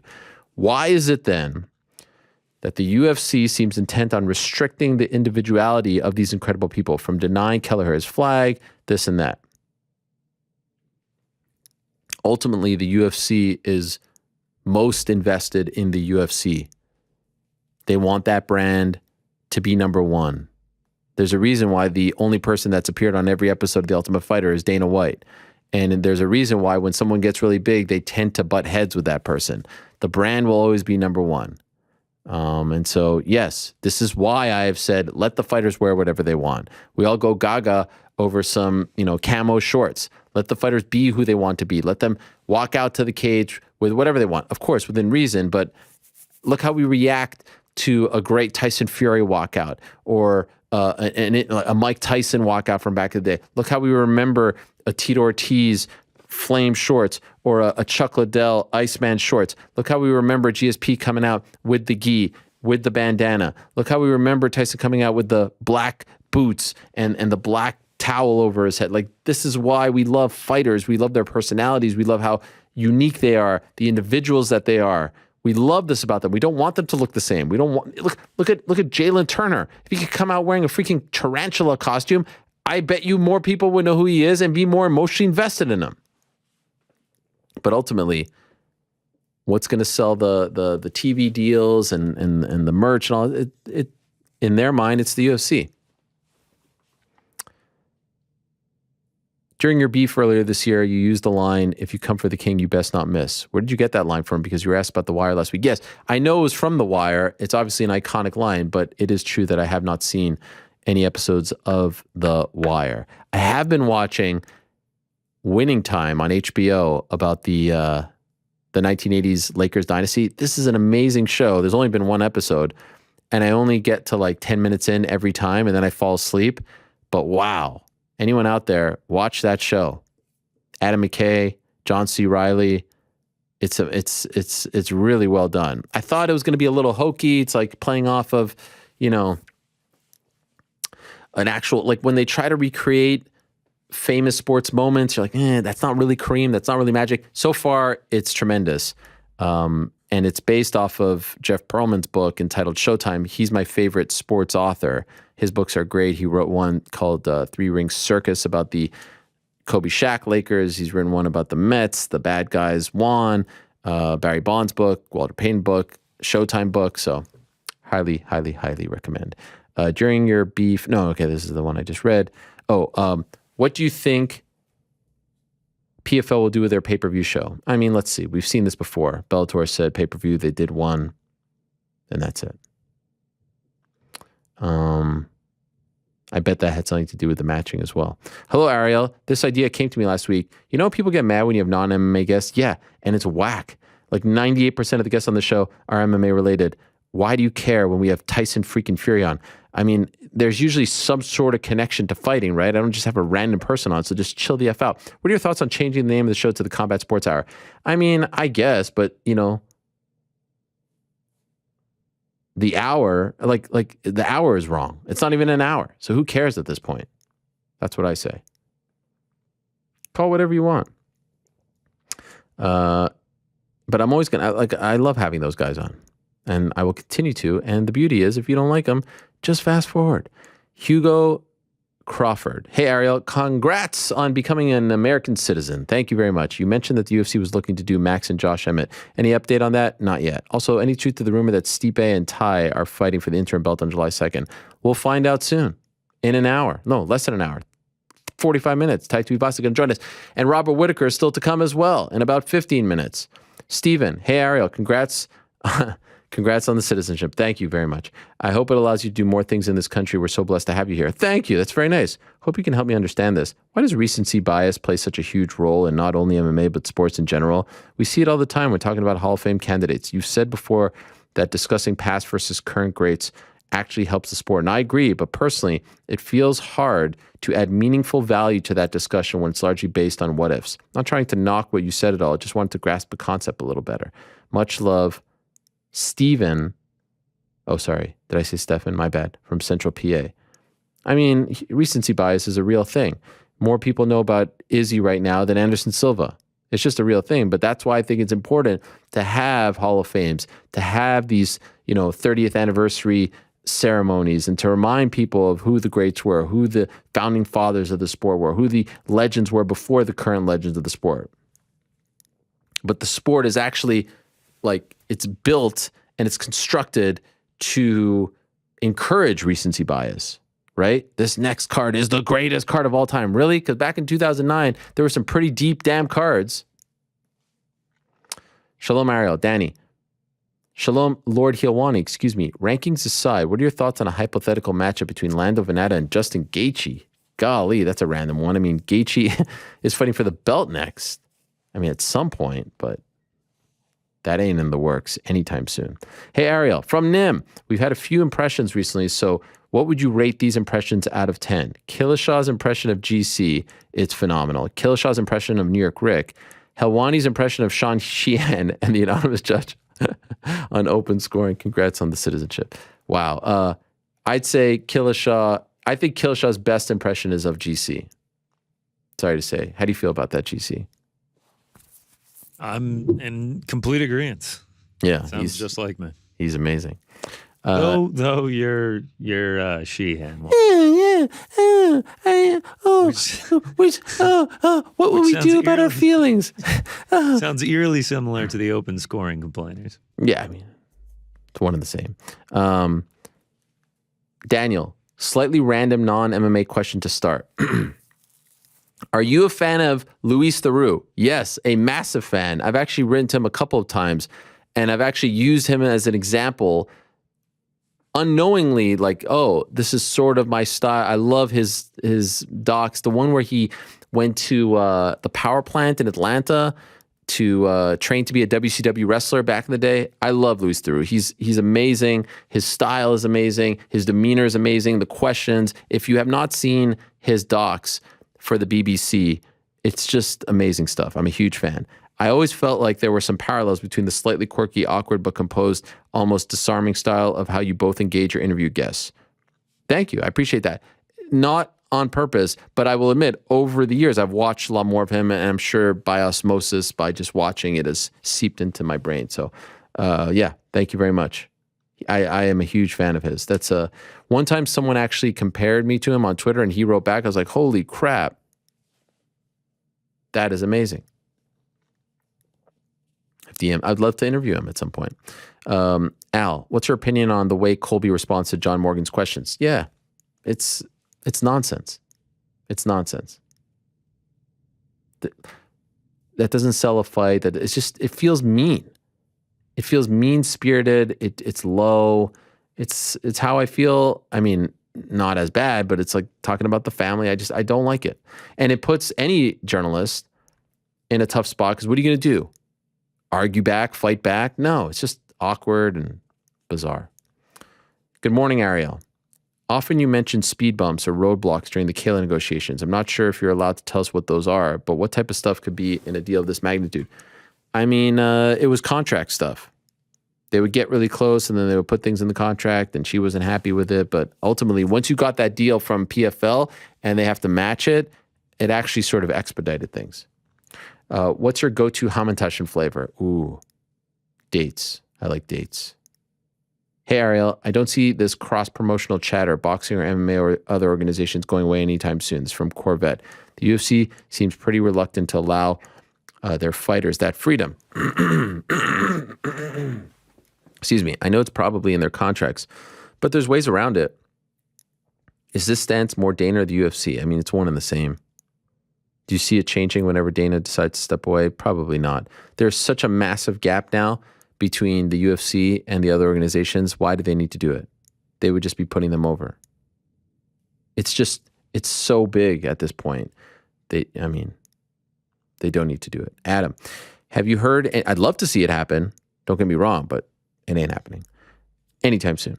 Have you heard any update as to why CM Punk is angry at you? No, and actually I did text him recently and he wrote me back and it was very nice. So I don't think he's angry at me. I mean, who knows? But we're good. Don't worry about it. Would love to hear from him. Him and Paul Heyman are my favorite guests in the history of the MMA. Are two wrestlers.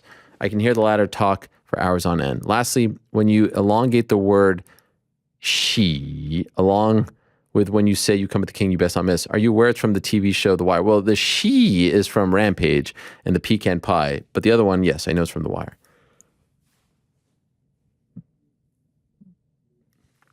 Jezza. Yo, Ariel, Jezza Q here again. Respect, brother. As always, great work. Kayla interview was honesty and it was amazing. I think the Kayla interview and honesty. You get the point. You know what I loved so much about that Kayla interview? It was impromptu. It wasn't planned to go in that direction. She's in the car. She's sweaty. You know, sometimes when you work out, you're clear-headed. You're thinking about other things. I just love the sort of impromptu nature of it all. This week got me thinking. That story you told about Chael refusing to get off the bus and having your back was brilliant. It was a car, actually, but yes, thank you. It was amazing. Are there any other similar situations you could draw on where a fighter has looked out for you like this that you wouldn't mind sharing? Keep up the great work. If GC can help with some tips for the Cheltenham Festival, biggest horse racing meeting of the year in the UK, which starts next week, that would be amazing. Do you know anything about this? No, but I'm Googling it right now. The Cheltenham. Sounds like I want some action in it. Yeah. I don't know about I mean, there have been a lot of things.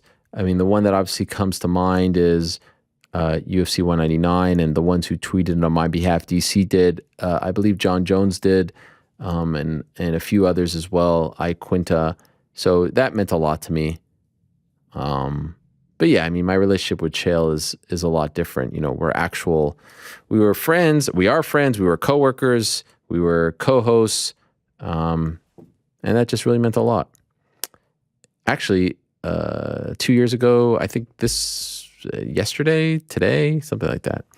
Maybe 2 days ago, March 7th. Eric, hi, Ariel. Mazel tov on the citizenship.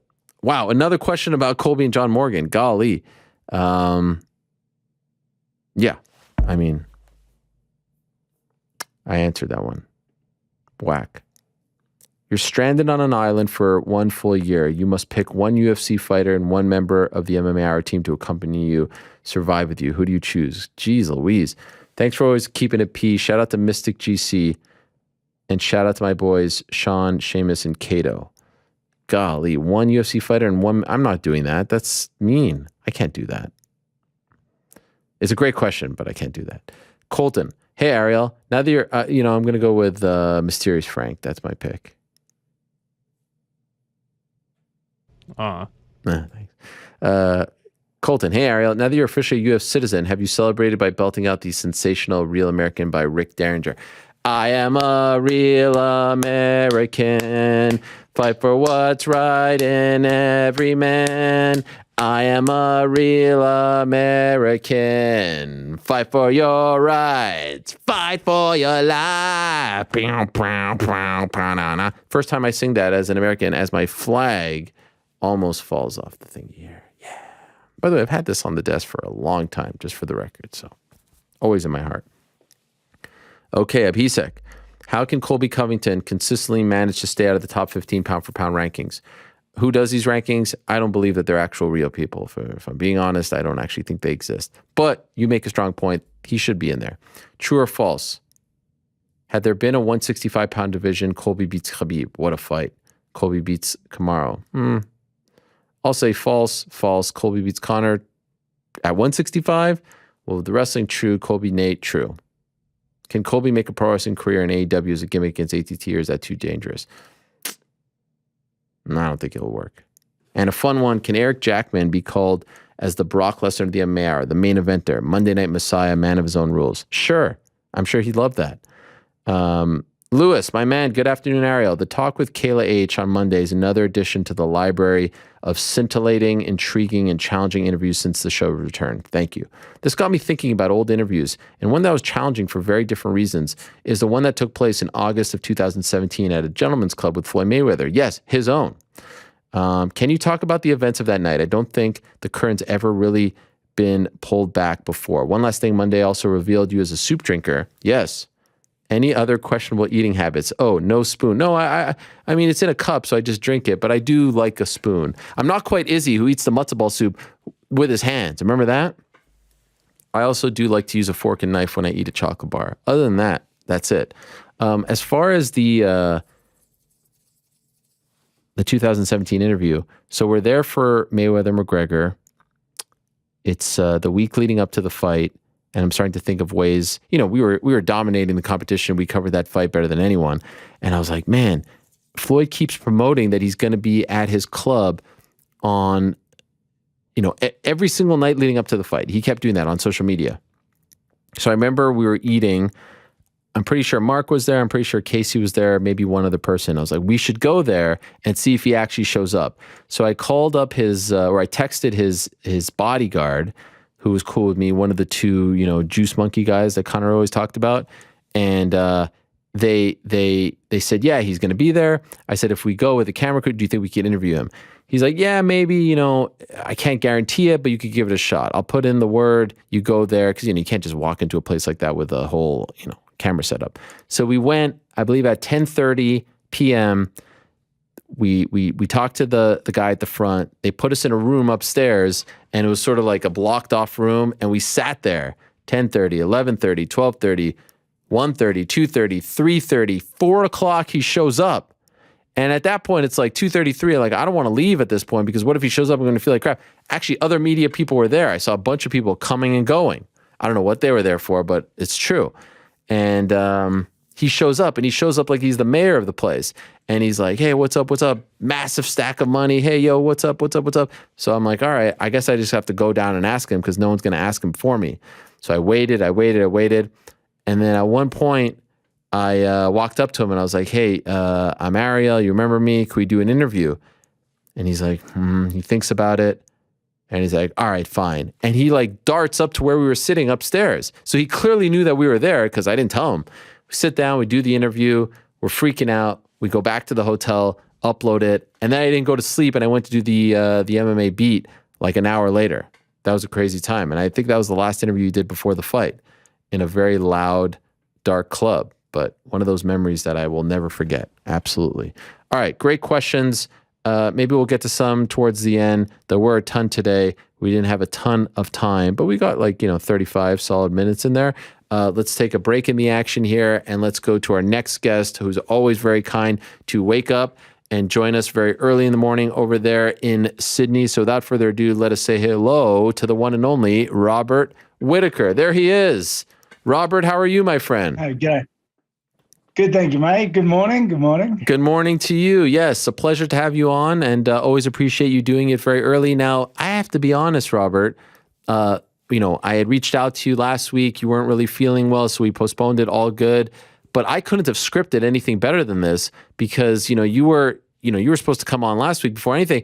Then last night, I don't know if you did this to help me out and our views and whatnot, but you put out that tweet about Skinny Rob, and everyone's hitting me up. Is Rob making an announcement? What is he coming on to talk about? It's like, I didn't plan this. I asked him to come on last week. I didn't plan, but I appreciate it. So thank you for doing that. I really do appreciate you helping up the profile of this interview.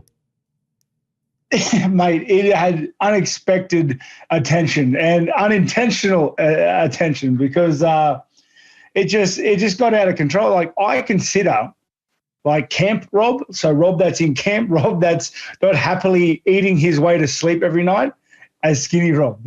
Yes. That's why in a lot of my posts previously I've said things like, okay, Skinny Rob's on the shelf now for a while, et cetera, et cetera. But everyone was just like, he's going back to 170. Look at how skinny he is already.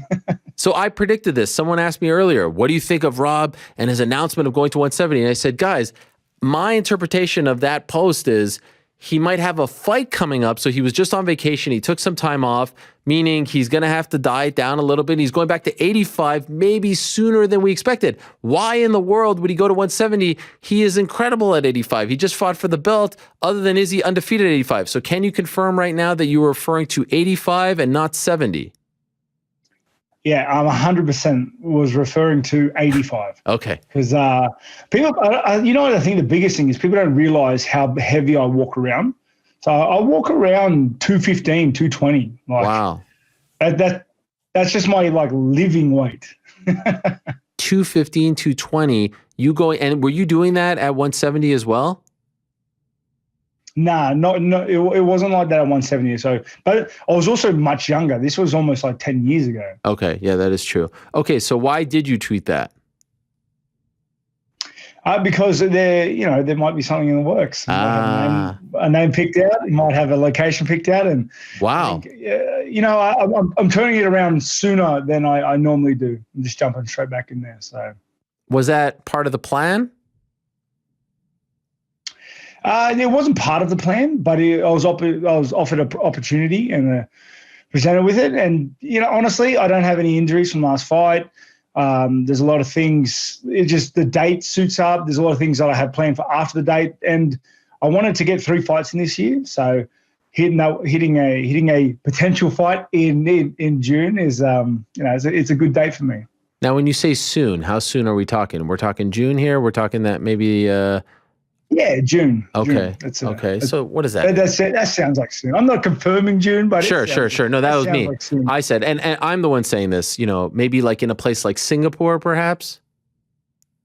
I don't know. I'd have to go have a look at the cards and see what's floating around there. But I'm not against fighting so close to home. You know what I mean? Yeah, that's a shorter flight for you, right? Definitely, and that may have played into a factor if it was presented to me as to why I'm doing it. I think it's only a 6-hour flight. Oh my gosh. What a pleasure, as opposed to going all the way to Las Vegas or Houston or whatever. Now, I had seen in some other interviews that you had done post Izzy fight that it seemed like you were interested in Marvin Vettori as your next opponent. Is that an accurate statement? Well, if we're just breaking it down, if we're just spitballing here, in the top 5, there's only one guy I haven't fought yet, right? So and then his name's the only one to pull out of the hat. So wait and see. So would it be fair to hypothesize that a potential fight against Marvin Vettori is your next fight in June? Is that a fair hypothesis? Just a hypothesis. If I'm to read the tea leaves. It's hard to say. If you want to guess and spitball, be my guess. Okay. But you can't confirm my guesses. I can't confirm nor deny. How close to official is this? Is this a done deal? The talks are pretty confirmed at this point. Nice. It's more about just the fine lines. Now, again, hypothetically, a fight against a guy who you haven't fought like Marvin Vettori, does this interest you? Are you interested in a fight like this? Or is it just because I haven't fought this guy and everyone else I've fought, so just the new challenge is what interests me? No, definitely. All new challenges interest me. There's never been a particular fight that I'm like, man, I want that fight because that fight interests me. I've never really been like that. It's just more of haven't fought him before, and because of, my last fight was easy, so it was preparing for a rematch. Rematches suck, and preparing for rematches suck, especially when you lost the first one. So, the amount of work and the thought processes that go through the camp and everything like that, it's a bit trying. So to break away from a rematch and to fight a new phase, some new blood, it's it's interesting. So just curious, could you expand on that? Why does it suck because I would imagine some people would love the idea of righting the wrong of the first fight. Why does it suck? Well, I guess it's because I lost the first one, and in the fashion that I lost the first one, it just presents you with so many what ifs and self-doubt. And it's not like I struggle with confidence or I was battling doubt the entire camp. That's not what happened. But it's more like an insidious, just a tiny what if, or got to be careful about this, or visualizing his reach a foot longer than it really is, because you know what I mean. It's just little things, but those little things over the course of how long was the prep? 5 months, honestly, because the fight kept getting pushed back. So over the course of 5 months, 6 months or whatever it was, it just annoys you. Like, it drains you. It's heavy, and leaving the fight and having a new face is, I don't know, refreshing. Fighting is refreshing. I like that. I like that very much. You don't hear a lot of people say that. Have you watched the fight again? I have not. I'm sorry. Okay. No. Is there a reason for that, or is that common for you? I just haven't had time, Right. You lived it. Busy man, things to do, places to be. Yes. Based on your memory, it feels to me, correct me if I'm wrong, like the way you've handled this, even though it was a title fight and, a rivalry, whatever, you've handled this fight and the result of the fight very, very well. Like, you're not shying away from it. You're doing media. You're talking about it. You're not like disappearing from social media. People deal with these, potentially career-altering losses in different ways. But it seems like you're at peace with the result. You're at peace with the fight. In fact, I've read that you say like you're actually like you left the fight feeling excited and looking forward to the future because you feel like you've grown so much. How is that possible? Oh, well, there's two options I could have gone with. There's either be butthurt and then whinge and moan about how I didn't get the nod that I thought I deserved, or just be happy for what I took from the fight and what I gathered and how much I've gained from that fight and from the prep and from the fights leading up to there, and how different the second fight was to the first. And, the unlimited, like, I left that fight realizing that there's no ceiling. I don't have a ceiling. I'm only getting better every fight. You can see that I'm only getting better. And that excites me. Because I'm young enough to still make changes, to develop, to get better, to go into fights. And, eventually we'll come across paths again. I mentioned before, like it is, I believe, inevitable. And, I'll make sure not to leave it so close. Will you be disappointed if you don't get a third crack at him before it's all said and done? Now, it depends how it happens. So if, say, for whatever, he leaves the division or he retires before I've worked my way back up there, then I'll be upset. But if I'm just beating up everybody in the division and there's no one left and I'm still not given that shot, then yes, I'll be upset. But I don't see that happening. People, I think everybody likes the fight between me and Izzy. It's such a technical and aggressive fight. I think you believe you won that fight, right? Yeah. It's not that I believe that I won the fight. It's just I believe that I did enough. I believe that if he wasn't a champion, I win that fight more often than not.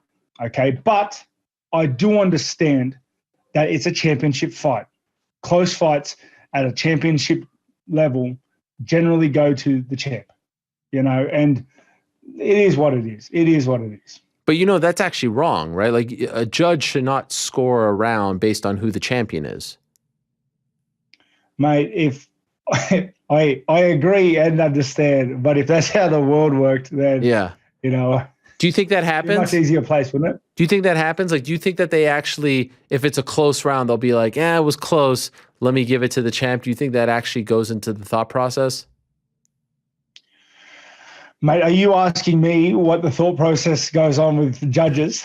Well, do you believe that? Because when I hear people say, honestly, to be the champ, you got to beat the champ. I'm like, no, you just have to win 3 out of 5 rounds. That's it. And I believe I did that. I do. And I guess trying to guess what the judges are thinking or anyone around the environment is beyond me, because it's honestly, yeah, it's a rabbit hole you don't want to fall down, especially when you're on the, the unfair end. Okay, so let me throw this one at you. I've been on this crusade as of late. I want to see open scoring in MMA. I want open score. I want to know where you stand going into the 5th round. How do you feel about this idea? Yeah, 100%. Why not? I don't know why it's hidden to begin with. Yes, thank you. Thank you. I mean, I just had Bisping on. He agreed. Last week, I had Tyson Fury on. I know it's a different sport, but it's pretty much the same thing. It's just more rounds. He agreed. Eddie Hearn agreed. Canelo agreed. I don't understand why you guys, with so much money at stake, with your futures at stake, all that stuff, you should know going into the 5th round where you stand. The same way a tennis player knows where they stand, a soccer player, you know what I mean? Exactly. Because it literally dictates how I'm conducting myself in the octagon. Like I was in 3, 4, and 5. I was confident that I was winning the rounds, that I was winning the fight. There wasn't a need to go out there and start swinging crazy things or try to force positions, because trying to force things with Israel is hard as hell anyway. That's when it gets dangerous. But I didn't feel the need to do that because I was quite confident that I was ahead on the scoring card. So yeah, I believe in open. I don't know why they're hidden to begin with. It makes no sense, and I don't see a push. Kansas is the only commission here in the United States that does it. In fact, there's a card tonight in Victa where they will do it. But I would really love to know. And the dissenters say, oh, if you're up, more than 2 rounds going into or 2 rounds or more going into the 5th, the guy who's up will coast. But I don't buy that. And guess what? You've watched sports where a team is up big. They're not just they have to play the game, right? You got to play. You got to fight. I think it's crazy, and I would love to see this happen. And I would, you would know better than anyone. You're going to fight. You're thinking you win, but you're not actually winning on the scorecards. You probably do a few things differently in that 5th round. Well, and it's exactly that. And the dissenters say, if you're winning and you're up 2 rounds and in a 3-round fight, and he's going to coast, it's like, have you ever been in a fight and tried coasting, mate? Yeah. You know what I mean? You'll get caught. You can't just sit down and chill, especially when your mate across from you knows he's losing. It gets so much worse. It's like when you're in a fight and the guy across from you knows he's losing, and then you hear the clappers for the 10 seconds, you go bap, bap, bap, and he's going to go mental. Like, that's it. He's going out there for blood. That is the most dangerous 10 seconds of the fight. And same thing. Looking back, is there anything you wish you would have done differently? I know you say that you think you won. I totally respect that. But are there things that you wish in hindsight, in retrospect, that you could have done, would have done in order to ensure the victory? Hindsight's a beautiful thing, right? Yeah. So I try not to play with it too much because it just makes you regret and hate things. But I guess if I could take the realization and the confidence that I gathered in round 2 and give it to myself in round 1, that would lead to a very different fight. Interesting. A very different fight. Because round 1 was Izzy's best round because I just wasn't. I don't want to say not confident, because I'm very confident. It's just that I didn't have undoubted belief in what I was doing. I still had lingering feelings from that first fight. And then I shook those off in round 2, and the rest is history.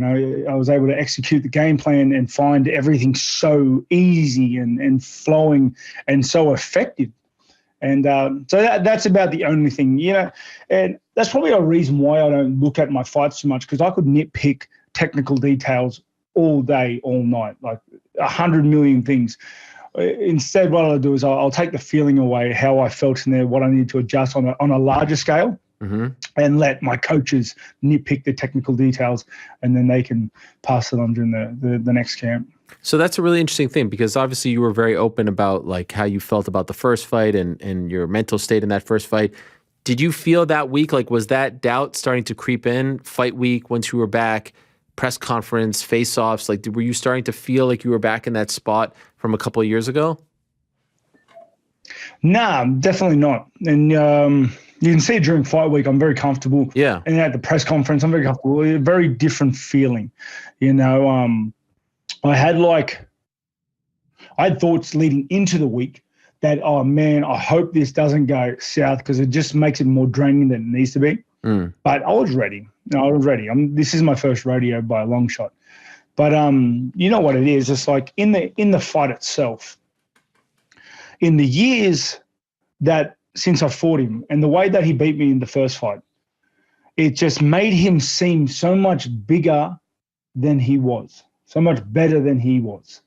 Like in my own head, that is. You know, now don't capture this. Bob thinks Izzy's not good. No, he's a great fighter, phenomenal fighter. And that was a tough, to the nails fight. You could see how serious he was taking it. The thing is, it made him seem unhittable. Like in my own head, he seemed unhittable. Like I couldn't get in, I couldn't hit him. His reach was crazy. But in reality, it was nothing like that. I was landing my hands on him every time we exchanged. You know, it's I wasn't getting touched in the trades too much. It was reality. It was very different. You know, the mind's a funny thing. Do you think he respects you now as a fighter? Yeah, definitely, and I think he's actually said that. And I respected him beforehand as a fighter. He's a phenomenal fighter, and you got to, I think, at this level, especially once we let go of all the personal bad blood. I don't even know how that started, but the bad blood go. You just realize we're just two guys at the highest level doing our thing. Does it bother you that there's bad blood there? Because, you know, the situation between you guys reminds me a little bit of Tyron Woodley and Wonderboy Thompson back in the day, where everyone was like, you know, Woodley was so mad at Thompson and there was such animosity, and everyone was like, Thompson's like the nicest guy. How could you be mad at that guy? He's like one of the nicest people on the planet, and no one really got it. And I feel like we say the same thing about you, and it's like, well, what's the beef here? You know, like, why does he dislike you so much, or why does he not feel like you're the guy that everyone says that you are? Does it bother you that you have that relationship with him? Nah, I think it's over now. But definitely, I think personality-wise, we don't get along very much. But you don't need to get along with everyone. That is true. No, I mean, it makes for bigger fights. But you probably, I mean, if it was up to you, there would be less animosity. Is that accurate? Yeah, like, to be fair, there's as much as last fight. There wasn't. That was cool. Yeah, you know, the whole thing is not even about animosity. I don't mind building up fights. I don't mind trash talking and all that. The thing is, like, I just want to be left alone. I like being left alone. and like, when they start doing all this stuff, it forces me to have to do more things, or do this, or address these questions, or address. And I don't want to do more. I just want to, like, leave me alone. Yes. You just want to train, prepare for the fight. Unfortunately, this is a part of the game, selling the fight, all that stuff. You shared a great clip when you came home. Your kids were waiting for you in the trunk. Did you know that was going to happen?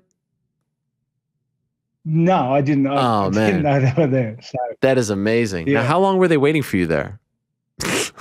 About 3 days. So it was lucky my flight didn't get delayed. You know what I mean? That's right. But can you even put that into words, what that feeling is like? The trunk opens and your little, your kids are just waiting there for you. Yeah, and they're at an age now, because you know how when your kids are young, they don't care where you're going. Sure. And when you get back, they don't realize you're back. They didn't realize you left. Yeah. My kids are at an age now where they miss me. So when I'm Skyping them when I'm away, they're sad I'm not there. So to be able to see them like that, it's literally the best feeling in the world. Like, they're my driving force, and to have them pick me up from the airport, it makes me feel like a warrior coming back from from duty, like from work. It's it's touching, mate. Will you ever be one of those guys who brings your kids into the cage? We've seen this before, or do you like the separation of them not being there? Yeah, I like the separation. I'd love for them to be a part of it. But the problem is I can't allow too many distractions in there, because I can't take away the focus from. Well, I've thought about taking my kids overseas for the next fight, or so just so they're a part of it, so I'm not away for the whole time. Right. So my wife can be a part of it again. But it's just too much. It's too much. I can't be thinking about my family when, I'm about to go fight someone to the death. Right. It's hard. It's hard to keep the two lives separate. Your oldest is how old? 7. 7. So no, 6. 6 turning 7. Okay, so still young, but like they sort of are starting to understand what you do, right? Yeah. And like my 2 boys, they're always like, "Daddy, you're so strong." Yeah. So strong. That is amazing. You're actually looking very thin right now. How much you weigh right now, if you don't mind me asking? Mate, I'm only about 205. Wow. That's a crazy thing. It's only been about 3 weeks since the last dig, and had massive flooding here. Oh, yeah. I don't know if you've heard of it. Yeah. Big flooding in the area. So all the takeout delivery is closed. Oh, no. You have to eat at home. So, mate, I've just been eating whatever I've got in the cupboards, and it's keeping me trim. Everything okay, though? Like house, gym, everything okay? Yeah, fortunately, we got minor flooding. There's a lot of my heart bleeds for everybody else that's sitting on their roof. The flooding is getting pretty crazy out this way. But I don't know. I hope it's turned a corner. It hasn't been raining today. So there was some talk after the fight. Rob goes to 205 now. You should go to 205. Is this something that you have considered? Yeah, when I've been speaking, I've considered it because going up is definitely the option, not going down.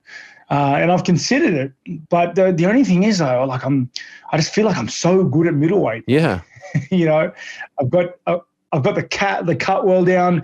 My strength versus cardio versus speed is just on point. I feel like I lose some of that if I move up to 205. So it might be, I don't know. Well, I think I'm going to try and just work my way up to a title shot here one more time, and then play with the idea afterwards. I feel like the beauty of the situation and the way that you're able to handle, moments like this is ultimately, and again, if I'm wrong, please let me know. I feel like you don't care, and I hope you understand what I'm talking about here, about being a champion. Like the belt doesn't define you. It doesn't dictate your happiness or not. You don't if you're a champion, you're not champion, you're still very content in life. And so that allows you to deal with moments like this with a smile, get back on the horse, not lick your wounds, not feel bad for yourself, not going to, because you don't obsess over the belt, obsess over being champion. You don't particularly love the attention that comes with being a champion. Is that fair? No, you're exactly on the money, mate. Exactly. The only reason why I wanted to take his spot because you get a bigger payday. That's about it. You get the bigger check. So honestly, that's the only benefit that I was thinking of.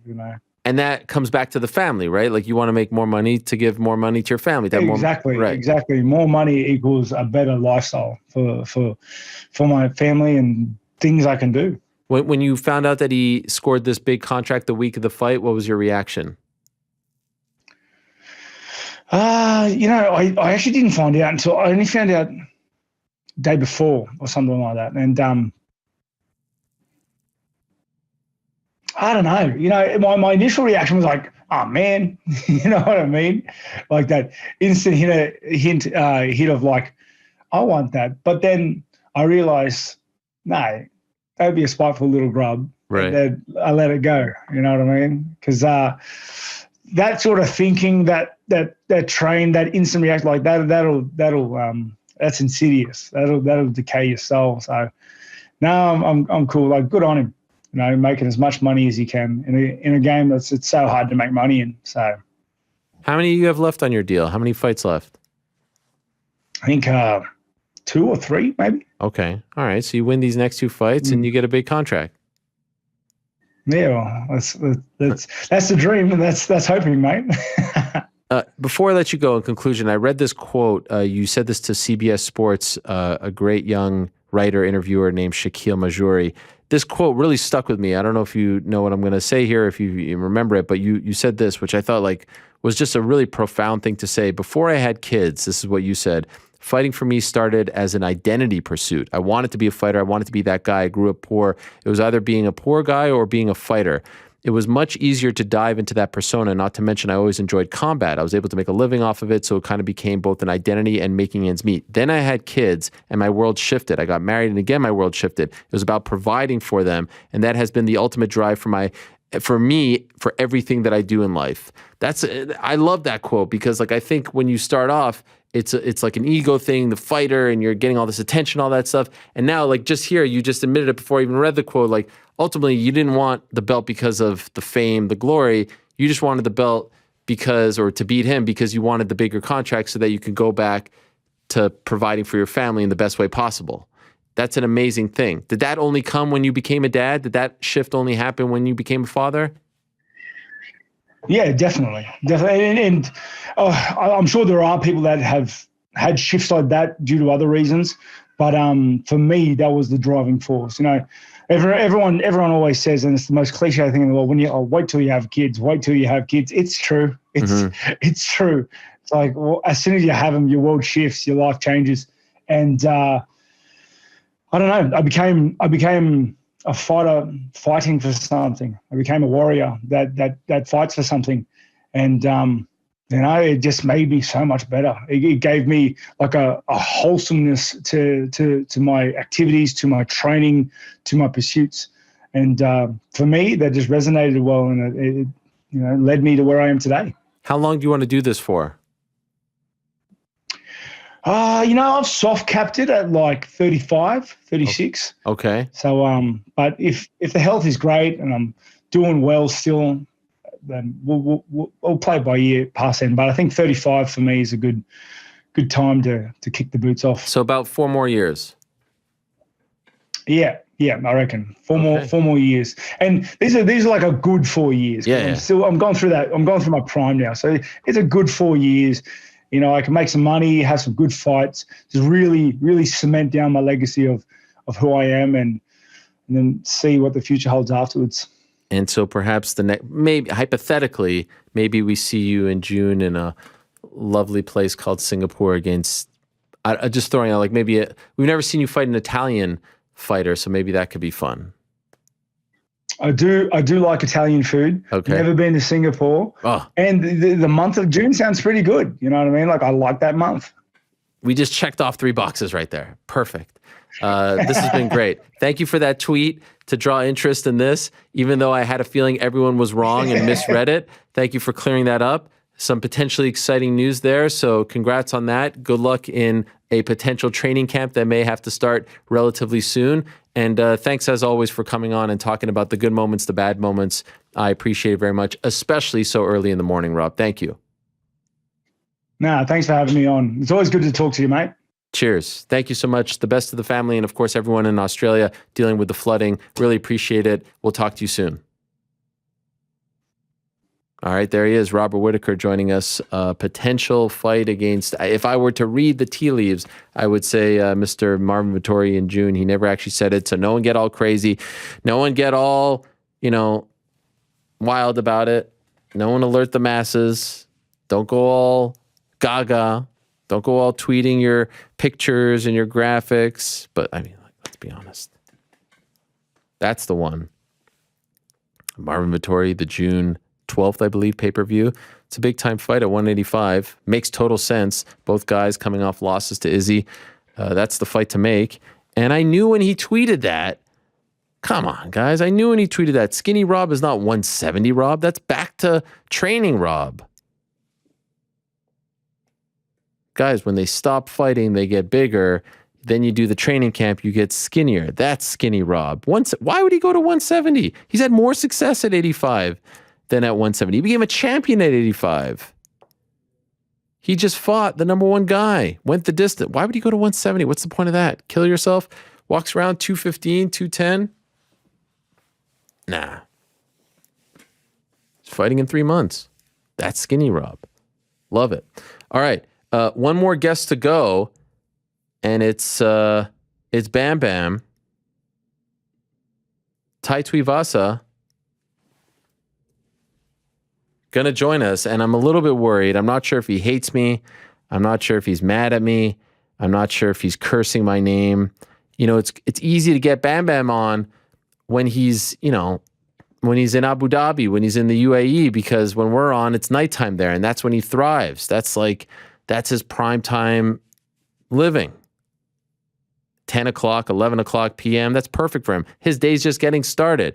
Now it's 8:30 in the morning in Sydney. He probably hates me. He probably hated me from the moment I asked him to do this to this moment right now, and he's going to hate me because I probably ruined his day by having him on. So with one eye open and one eye closed, I say hello to Bam Bam. Oh, there he is. What's up, Oos? I never hate you, my Oos. Come on. How tired are you right now? And I just did a session, trained. Really? Yeah. What time do you train at? 7:30. Damn. Is that common for you? In Australia, yeah. We train early. Oh. So all this time I've been feeling guilty about you coming on so early. You told me this is too early for you, all that stuff. This is normal for you. Not normal. I've been in Dubai, but I'm just trying to, get back into the swing of things, All right. Well, thank you for doing this. I appreciate it. I just get very guilty about these things. I feel bad. I have Rob on. I feel bad. You on. He's got 3 kids, though. They're running around. Your son is a little bit older than his, right? How old is your son again? 10? 5. Oh, 5. Okay. 10. Oh. Shit. How old do you think I am? No, that's true. 5. Okay, fair enough. Well, it's great to talk to you. Congrats. So the last time when, you fought against Derrick Lewis, I talked about the fact that it's hard to reach you after your fight. This time it was 5 days after that you wrote me back on WhatsApp. Did you go on a real bender after that one? Because that was the longest time after a big win. The longest time, you reckon? Well, at least for me. I don't know about the prior days, Yeah, it was a big one. It was good. We had fun. Yeah, what a trip, huh? You knocked out Derrick Lewis in Houston. I don't know if you know this, but it's a pretty big freaking deal. Yeah, I remember you telling me something about some stats. But yeah, it's really cool. Yeah, okay, you're trying to get... He never lost in February, right? You gave him his first loss in... Yeah, that was... Honestly, did you think it would go down like that? You were expecting knockout? I knew it was gonna.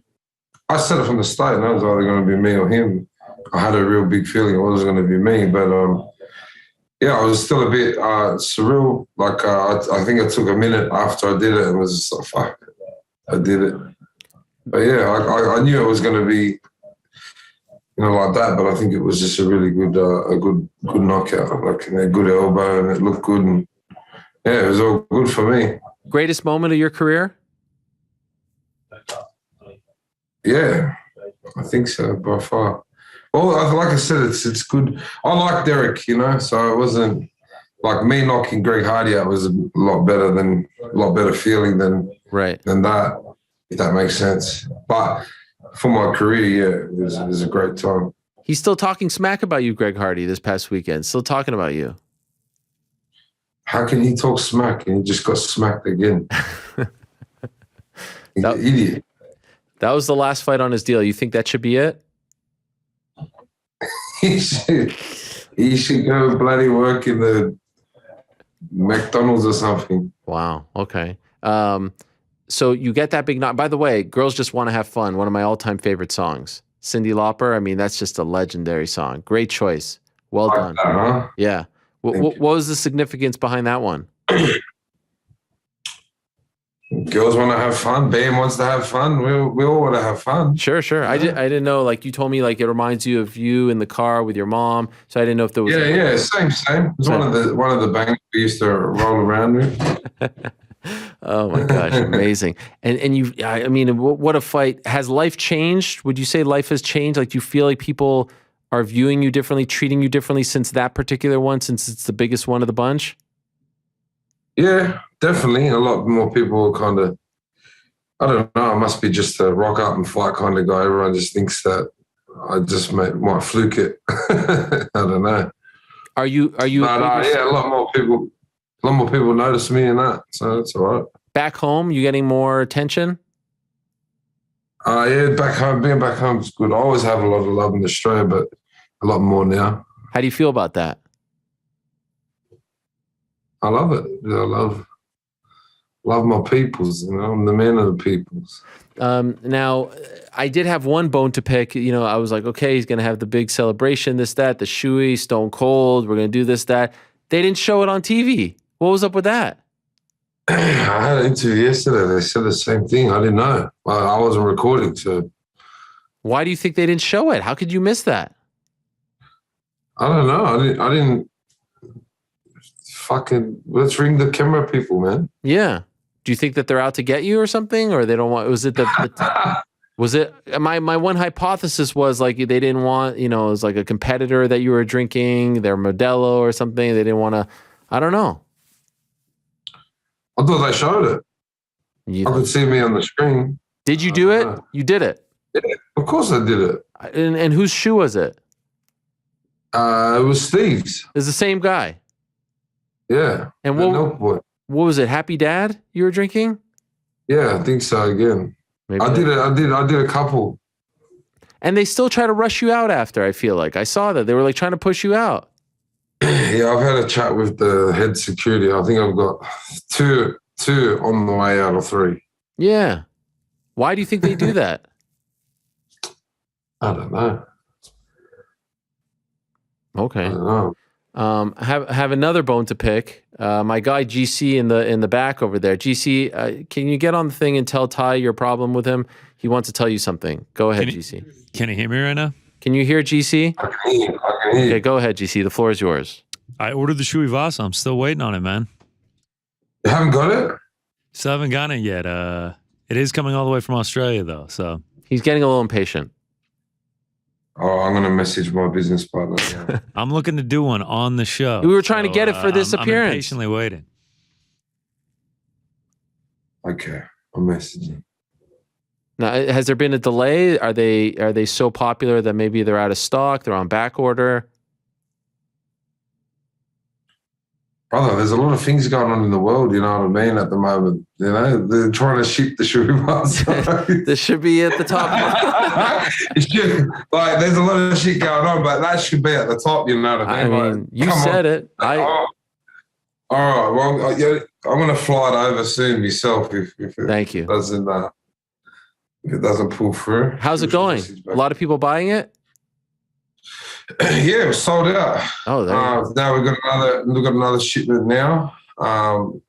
That's selling really quick, and then it's going really good. I've been flat out since I've got home, so it's been good. You got to bring it up at the press conference. Like, they don't usually allow that sort of thing. Like, you have free reign of the place. You are the golden child right now. You can do no wrong. You reckon? Oh, 100%. Dana's doing it. Like, that doesn't happen. You think if I waltz in there with a Tuivasa, they drink my thing? No, they tell me to get the hell out of there. I'd do it. Thank you. I appreciate that. Speaking of being the golden child, all right, what do we got here? We got big plans? Because everyone's asking me, is Tai Tuivasa fighting Stipe Miocic? Is this the fight? Is this happening? All of a sudden, everyone's asking me this in the past 24 hours. Tell us the story. What's going on? Well, I just think that's the fight. He's in front of me, yeah? Yeah. I think that's who I'd like to fight. Has there been... asked who I'd like to fight, and I think that's who I'd like to fight just because, he's been around, he's older, and I don't think he'll have many more left, and I'd like to have a crack with him before he goes. Has there been any talks of this? They're talking about it now? No, I mean like real talks, like behind closed doors, the important power players, if you will. I'm not a power. I don't play with the powers. Switch on and off, Are you confident that this is going to happen? Well, I think that it should. I'm up there now. Yeah. I don't know. If I was number 11, I wouldn't go be a dickhead and be like, oh. Sure. Steve, you know what I mean? My name says number 3 next to it, and he's number 2. So I just think that. Let's go. Yeah. And like I said, he's the best heavyweight of all time. So why wouldn't I challenge myself and have a crack against him, just like the knockout king? For sure. Now, are you advocating for an interim title fight? No, see, that I don't know about. That's all. Because I saw that too. That's all technical power talk. I just see my name's number 3. He's number 2. What's his name? Lost. Game. Yeah. Why not? Do you think he'll take a fight against you? He's the best heavyweight in the world. I don't see why not. Yeah, would he, or would he just go? Bro, I don't know. This is all fucking too much politic talk. Someone asked me who I want to fight. Yeah. I think Gane and the rest of the boys will be around for a little bit, as in I'll probably see them. Mm-hmm. And I reckon Stipe Miocic doesn't have too many fights left. I think that's someone I'd like to say I fought before he goes, you know what I mean? For example, like JDS. He beat my ass, but at least I can say, fuck, I fought him, you know what I mean? I think that's what I like about fighting anyway. To fight those big names, the guys that get you excited, all that stuff. Yeah, say at least, I had a crack, or I beat him, or, you know what I mean? And sometimes I've lost and sometimes I've won. And that's another fight I reckon I'd like to challenge myself. Is Stipe one of those guys that you kind of, as you were coming up, you looked at and you were like, wow, one day it would be pretty damn cool if I could fight this guy? Oh, yeah. He's the champ. He's the best heavyweight. You know what I mean? And he's the main guy. So you always watch the main fights. Right. Actually, you can go back to San Jose and train with DC for that one. It's definitely on the cards. Oh, yeah? That'd be fun. What a crazy thing with Kane, huh? Hard to believe. Not hard to believe, but well, hard to believe that could happen to someone. Him or his daughter? No, whatever. No, just like that. It's Cain Velasquez. This guy's just living. And then it's just like a surreal thing to see him in those handcuffs and all that stuff. It's heartbreaking. Yeah. Oh, he's such a great guy in real life. He's always in the gym. He's always helping the younger guys. Always helping the amateurs and stuff. And I don't know.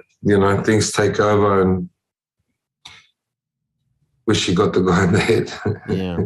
It's a heartbreaking thing. So I would love, and you're shooting for July 2nd, right? Yeah, July. I think that's when Stipe said he wouldn't mind to fight. I should call Stipe. Should I call Stipe right now and ask him what he thinks, or do you think that would be rude? Give him a call. I don't know. Give him a call. I think he'd be upset if I did that. He's very private. Why are you always upsetting people? Me? Well, why are you going to upset Stipe? You just said to give him a call. I'm the one who said I shouldn't do it. You said, should I give him a call? And I said, oh, well, you peer pressured me. It's a good idea. It would I think create some buzz if I pick a phone right now and I call somebody, he's like, hello, and what? How do you talk? You like Stipe? I like how he fights. Sure. He's an animal. Yeah. Why not? Just curious, why Stipe not maybe John Jones? Is he fighting? Well, I don't know. He says he is. Then I don't know. The more realistic one is Stipe, obviously. There's a big heavyweight fight going down in a couple weeks. Curtis Blades and Chris Daukaus. Before all of this, I thought maybe they'd match you up against the winner of that one. But the Stipe one is very exciting. I mean, that's the one that makes the most sense, if you ask me. 3-2, 2-3. Yeah, I'm trying to go up, man. Yeah. You don't want to look back. Can you imagine what it would be like to knock out Stipe? I'm on a 5-5 win streak. I think that, if I was just coming in and did nothing and haven't beaten anyone like this, you know what I mean? I'm on a 5-5 win streak. I think that's got to count for something. I got number 3 next to my name. And like you said, he's number 2. So, doesn't it make sense? I'm not good at maths, but it's all adding up. Yeah. Like a couple of years ago, when you were on that losing streak, would you have even believed if I told you, yeah, don't worry, in a couple of years, you'd be in the conversation with a Stipe, that it would be people wouldn't laugh at you and say, yeah, of course you should fight Stipe next. Would you have believed that? I think people still are laughing at me, kind of. No. Who's laughing at you? I don't know. think everyone thinks I'll get smashed by Stipe, which, that's good. So that makes me want to fight him even more. But everyone respects you now. Hope so. You don't feel that way? You don't feel like you get the respect?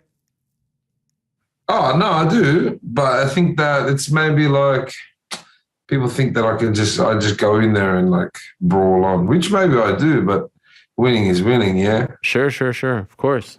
I just did you believe it though? Like, would you have believed that if I told you that? You'd be in a conversation. I knew I was. I've always known I was good, and like I always have self-belief. But at the time, I would have said, "No, fuck, I've got to do some work." And I've gone and done the work, and now we're here. By the way, between fights, like how big do you get? Ooh, now I just sit around 130, 132. 130 kilograms, right? Yeah. What is that? I don't know what that is. 130 kilograms to pounds. Let me just see. 291. Yeah, I tried to stay around that. I don't want to make it too hard. That's a lot. That's 25 pounds. That's a lot. Is that not a lot? Shit, I used to get up to like 140. Really? Yeah. What's the highest you've gotten?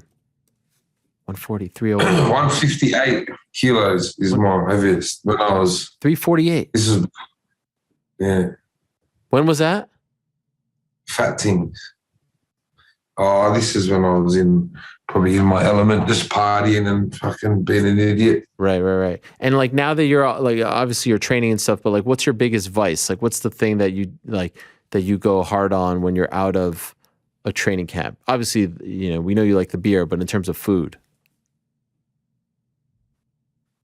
Ooh, I eat anything. That's the thing. Favorite thing? I don't eat that much, to be honest. People think that I'll probably eat like a fool, but I don't eat that much. I might have one big meal and then like won't eat for. Yeah.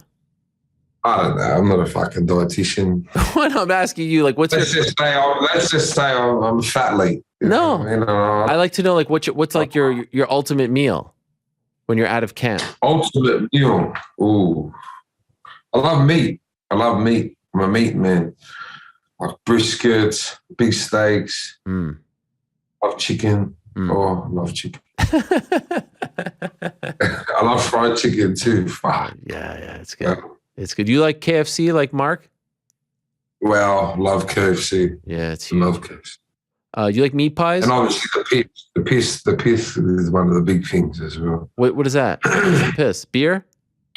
The grog, yeah. The grog? What's that? Beer, alcohol. Oh, okay. The grog. Yeah. A grog, yeah.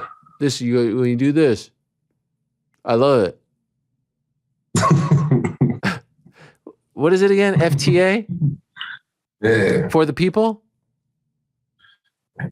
How's that FTA? What does FTA stand for? From the area. From the area. And where does that come from? Huh? Where does that come from? From here. From the area. Is that like a thing people say there? No, yeah, maybe. I feel like you don't want to tell me. It's the thing that we had when I was kids, and now we it's like I run I run touch programs and like touch football and stuff like that, and we got like a clothing line and stuff around here, so it's good. It does well. Okay, interesting. It just represents the people from where I'm from. Right? How old were you when you got that? Oh, like 15, 16, 15. Did it kill? Or maybe I was older. I don't know. I think I was drunk. Oh, so you didn't feel the pain? Did you go with a lot of your friends? Yeah, we did it in the backyard in someone's room. Oh. In a little. It's like a house tattoo. Oh my gosh. Yeah. It must have been so hard to area things, you know what I mean? Yeah, no, I feel you. No, it doesn't hurt that much. It's just a little sting. Yeah, but it's good. Yeah. And so like this is a thing like a lot. So if I got something like that, I would be accepted in the family, right? I don't know about that, but you know what I mean. Like, what would you get on your lip? FTA. Oh, you would that? Well, no, would that be bad? I don't know. Oh, that's up to you. But what would you get on your lip? Like, what would you? I reckon you'd get something like I would get 10-7. Something naughty. I reckon. No, naughty. What do you think I am? What do you think? Yeah, what would you get? I reckon you get something naughty. What? What would you get? I would probably get a 10-7 because I like to 10-7 them fools. You know what I mean? They try to step to me, but I 10-7 their asses. You get what I'm saying? 10-7. Yeah. Not 1-8-7, 10-7. You get what I'm saying? What do you mean? You don't like that? 10-7. You know, like a round, you could go 10-9, 10-8. When you 10-7 someone, like that's a real one-sided beatdown. Oh, you're talking about like the scorecards? No, that's a life. Oh. That's a way of life. Oh my gosh. Wow. What? No, that's a way of life. No? 10-7. What? That's pretty good. You like that? That's pretty bad. Bad as in good or bad as in bad? Bad as in bad. No, like someone comes at you, you come back and you say, ba, ba, ba, ba, ba, that I just 10-7'd you. It's a mentality. It's a way of life. No good? All right. I've used it. It's been a thing. I don't know. I've sold merch with 10-7 on it. Hot, very hot. Sold in seconds. I don't know if you're familiar with some of my work from, the past year. Hit 'em up, Helwani. Well, no. You're unfamiliar? Honestly, I'm not too fair. I'm a bit unfamiliar. Oh, okay. Hit 'em up, Helwani. Did you hear about that whole thing? I don't watch TV. Oh, okay. Well, this is like a streaming show. Oh, well, that either. You don't have anything? Like you don't sit back, you don't watch, you don't listen to podcasts, none of that? Not really. What do you do to pass the time? Like what's your thing, your escape? Talk to people. Okay. In real life.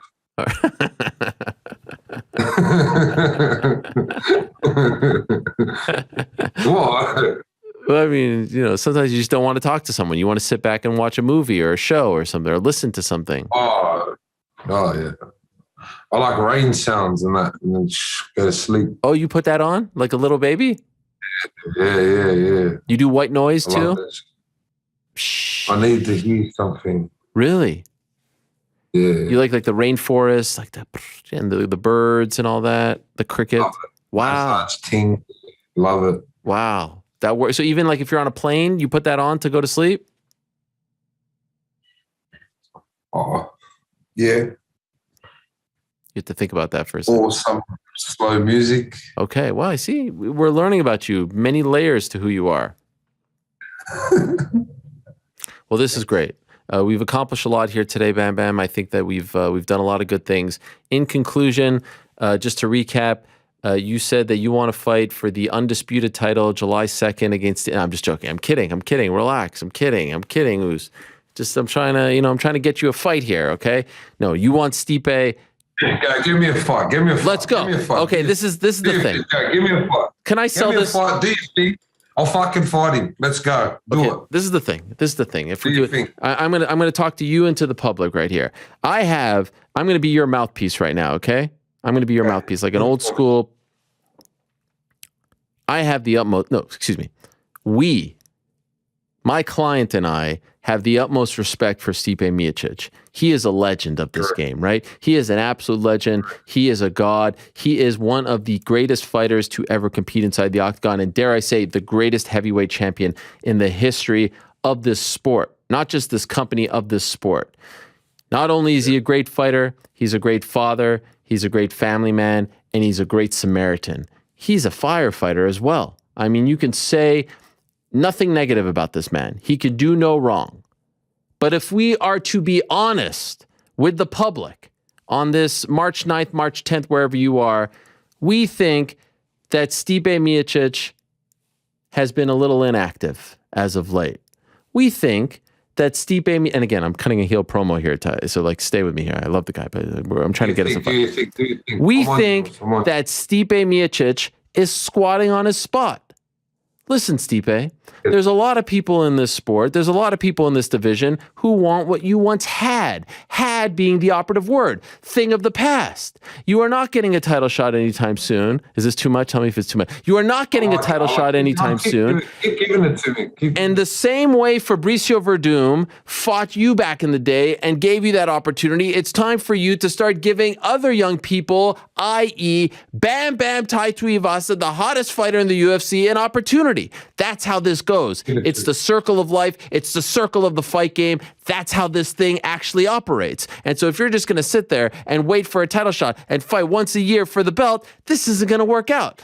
You're blocking the way. You're clogging the division. You're squatting on your spot. And so here we have the hottest name in the heavyweight division. There's no one hotter than him right now. There's no one on a better streak, finishing fighters, knocking out people like Derrick Lewis in his hometown, the guy who never lost in the month of February. It's an amazing stat, 8-0 going into this fight, saying, you know what, Stipe, you're a legend. I respect you.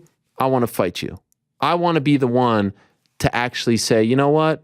I'll fight you. I'll go to America. I'll do the thing, but I will rid the division of you because you're clogging up this division. And it's time that we open up the arteries. We let the blood start flowing and we let Bam Bam Tuivasa get what is rightfully his. Allow the coronation to be complete. Yes. Allow destiny to meet its maker. Allow this thing to manifest into what it has become. Because let's be honest, 3 years ago, they all wrote you off. No one wanted to talk to you. I remember you were in Abu Dhabi. You're fighting Stefan Struve. You couldn't have done an interview if you paid the interviewers. There was only one person that believed in you. Whoa. Hang on. Wait. There was only one person that believed in you, and that's me. Mr. 10-7 Helwani, I believe that you could get it back on track. I believed that you had it in you. And what did you do? You proved me right over the last 3 years. You have proved me right time and again. And no one thought that you had a chance against Derrick Lewis. And I said, hold up, everyone. Put your life savings on Bam Bam. He's going to go in there. He's going to beat the streak. And so now my offer to Stipe Miocic right here and now, I'm extending this offer. I'm moving your management out of the way. I'm doing this mano a mano. It's me and Stipe talking right now. Fight this man on July 2nd. Prove to the world that you are who you say you are. Prove to the world that you are one of the greatest heavyweight champions who fights anyone, anytime, any place. Do what Fabricio did for you back in 2016. Give back. Give this man a chance. It'll be a great fight. I can't promise it'll go your way because he's the hottest thing in this division right now, but I could promise you everyone will appreciate it and respect it. What do you think of that? What do you think of that? Let's go. Enough squatting, enough waiting, enough saying, hey, I'm going to fight once a year and I'm going to fight. No, enough. Okay? This thing needs to roll. This thing, we got to evolve here. We got to give back. We got to fight the up-and-comers because then all of a sudden the legacy changes. If you don't fight the up-and-comers who, back in the day, you were the up-and-comer and you were getting the opportunity. I remember UFC 160. You don't know this. You're too young to remember this. Winnipeg, Manitoba. There was a guy named Roy Nelson who took a fight against Stipe Miocic on very short notice. He didn't have to do that. He didn't have to do. Roy Nelson, a legend. Big country. He was big country, right? With the big country. Yeah. I mean, who remembers him now? He's been forgotten about, but he's a legend. And he fought Stipe on short notice. Stipe beat him. That's the way this game works. So let's go. Stipe Miocic, Tai Tuivasa, July 2nd, International Fight Week, Cleveland versus Western Australia. Is it Western Australia or Western Sydney? God damn it. It's the Cleveland Fire Department against from the area. Yeah. Let's go, Stipe. The ball is in your court. My phone is on, awaiting your response. Has he texted me? Not yet, but I'll let you know if he does. How did I do? Yeah, if I was there, I'd give you a kiss, but let's go. I mean, if I'm being honest, I get the word. You killed it. You want to get a fight, and I'm like I'm feeling it's too early. Your energy level's at a 3. I needed you at a 7, so I said, you know what, Ty, get out of the way. I'm going to get you this fight, and just do me a favor. You pulled my energy up. Yeah, pulled my energy up. Do me this favor. When the fight happens in July, and inevitably you win, Just all I ask, I'm not asking for a lot. All I ask is Joe Rogan's going to ask you, how do you feel? You just say, this wouldn't have happened if not for my good friend, Mr. 10-7, Ariel Helwani. You do that for me? After the fight, how about I fly there and to you in this office? I want to be in this office. You want to be here in studio? And we'll do the shoeies together. Yes, I want to be there. Once this fight's done, I'm gonna come there and we're in this. We're gonna have some cured meats. We're gonna get some. And brisket. I'm gonna put the Tuivasa on this desk here, and it's gonna glue it there. All right. This is great. This is great. Well, I think we've accomplished a lot. I think we've said it all. We've done it all. Let me know if you need any more help in getting this done. But like that energy you were coming with at the beginning of this, it was like you're not getting it. I mean, you're not going to get a fight against you're not going to get a fight against Bloomstead, okay? All right, look, I haven't had fucking coffee. I need to wake up. I just had a little training session, a bit tired. You know what I mean? All right, let's go. Pull me up. Let's do it. All right. Well, I hope it happens. Thank you for coming on.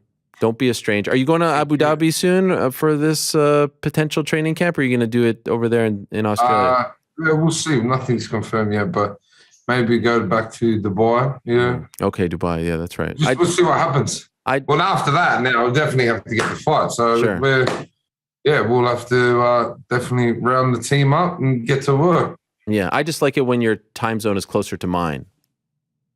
Yeah, so do I. It's a bit early. Yeah, it's a bit early. Listen, Stipe, I've said it once. I'll say it again.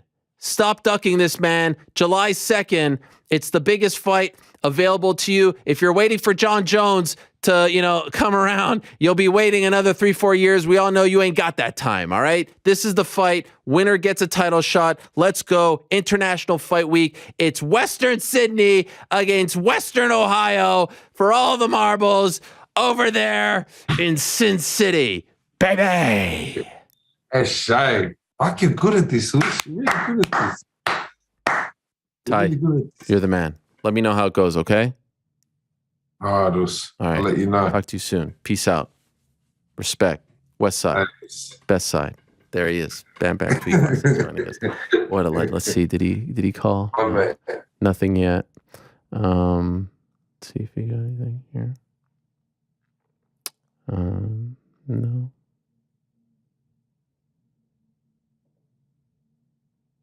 Okay, well, we'll stand by. That was tremendous stuff. Thank you very much, Tai Tuivasa. Thank you to all our guests.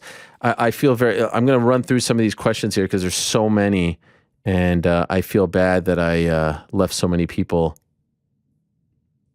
hanging here. Look, if any pro wrestling promotion wants me to cut promos, like I'll be happy to. Do you have a milestone you want to hit before you take a back seat? Nah, I'm going till I'm 90. I ain't stopping. What potential pay-per-view main event are you most looking forward to this year?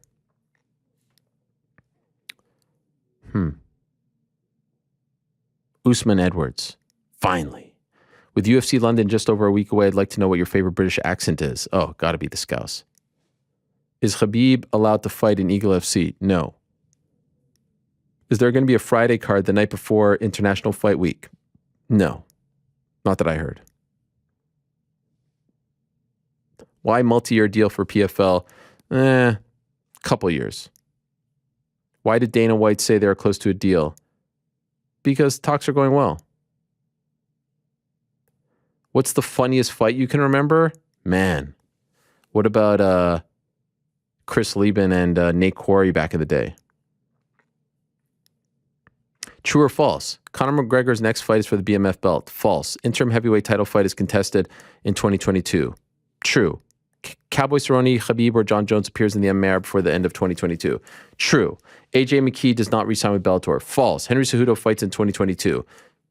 True. Ariel Helwani finally starts riding Highway to Helwani before the end of 2022. False.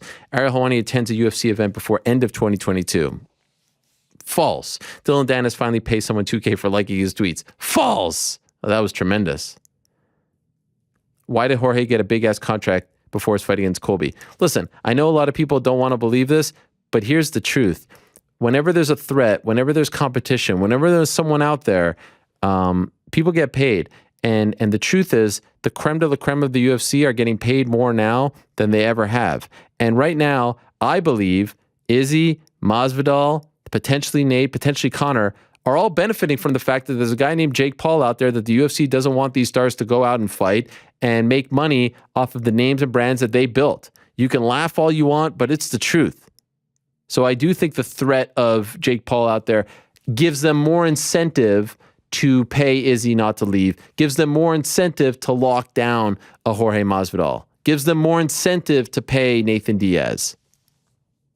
You may not want to hear it, but it's the truth. I want to thank you for that incredible interview with Kayla. Ask, what are you feeling in the immediate aftermath of an interview like that?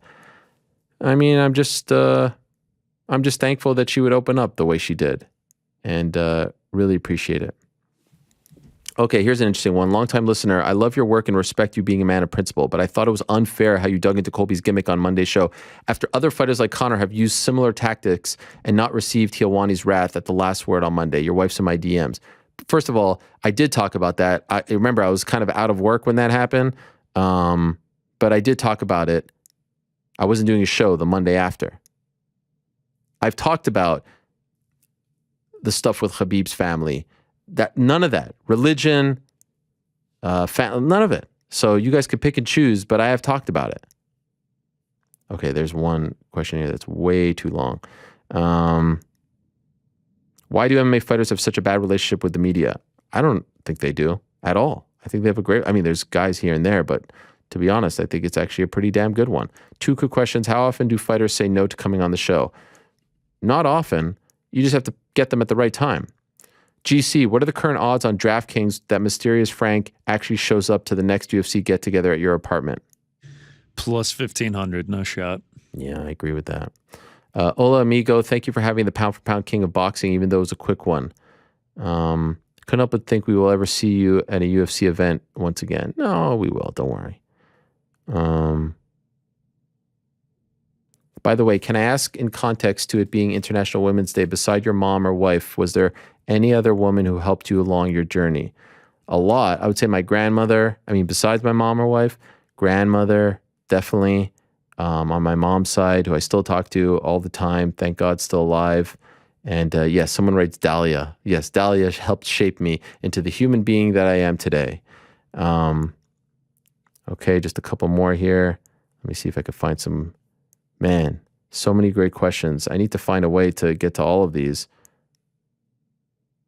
Third day of MMA Hour? Third day of MMA Hour. Félicitations pour la naturalisation. Why not Izzy on a London card? Because it's a fight night. It's a pay-per-view fighter. Hello, Ola Aria. I love the show. Shout out from the homeless cats down under all the way to the big cats at the zoo. You're the man. Respect. Thank you. Where's the butternut squash coming from? The Little Beat, Hale and Hardy? No, it's coming from Le Pain Quotidien. That's where it's coming from, right below our office here. Has Mrs. Helwani had anything to say about the alter ego Helwani that was released upon the world? Clearly she knows you well, but I think many of us who got to know your content initially via ESPN were surprised every week by how hard independent Helwani goes. Nah, man, she's known me since 1994. She's seen way worse. The YouTube live chat was absolutely barbaric on Monday, especially during Marina Morose's appearance. Figure out your lives, you savages. I agree. It's a cesspool. Am I the only one who misses TST's minimalist tip of the week? Yes. Okay. Turkey sandwich, mayo, mustard, or both? Mayo? That's disgusting. Mustard, yes, but no. Mustard, yes, but no way mayo. What are you, nuts? Okay, there's just so many here. Watching the Bisping. Oh, no, wait. Has your policy on letting your kids watch MMA? It's a real issue here. And has your policy on letting your kids watch MMA changed? I guess he meant to write. I'll let them watch it. I have no problem with that. Listen, if my parents stopped me from watching this stuff, I wouldn't be sitting here. So I can't be a hypocrite. Okay, one more. What are we at? 75? What did we get to last time? 81? Do you see Blachowicz versus Rakic being a non-Apex UFC fight night? No, I think it's Apex. Is Dana really going to give Conor a title fight? Too soon. And my guess is no. Shout out to G City. I have 2 quick ones today. Are we getting Moreno Figueiredo 4? No word, but I think yes. Are they really going to give TJ a title shot after Piotr beats Aljo? Potentially, but I think it's still TBD.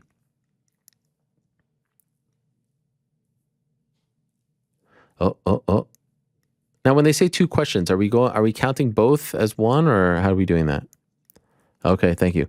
We're counting them too. We need the Mousasi minute. After your first interview with him, although good, I thought you were really man-crushing on him. After your second interview, I'm now man-crushing on him even more. More Mousasi. All right, that counts.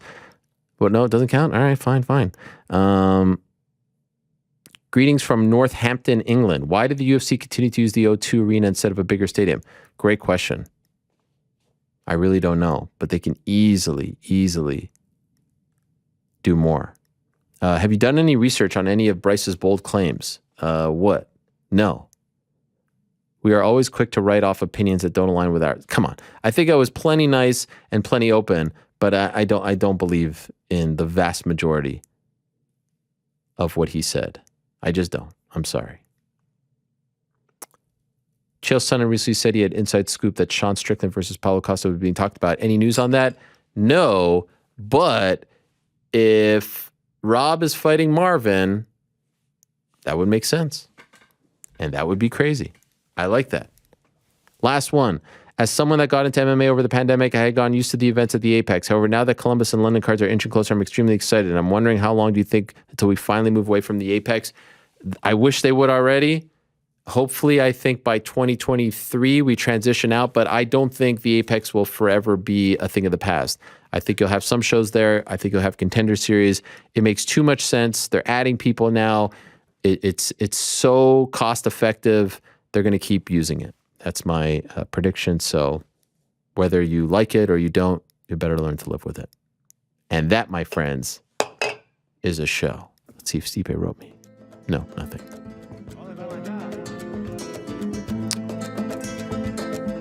Kind of hoping he doesn't see it, if I'm being honest. 84. How about that? Let's give ourselves a round of applause. I mean, we rolled through some of them. There were a lot. But you see, this is the problem with me. Now I'm going to try to top the number every time, and then all of a sudden we're going to get to like 200, and I'm going to be sitting here till 7 o'clock. I mean, come on! But it was a great day. Thank you to everyone who stopped by. I like how Frank just played the music. I mean, it's like the Oscars here. He doesn't want to stick around anymore, right? You're done? You've had enough. You can keep going. No, I'm good. I'm absolutely good. What about the fact that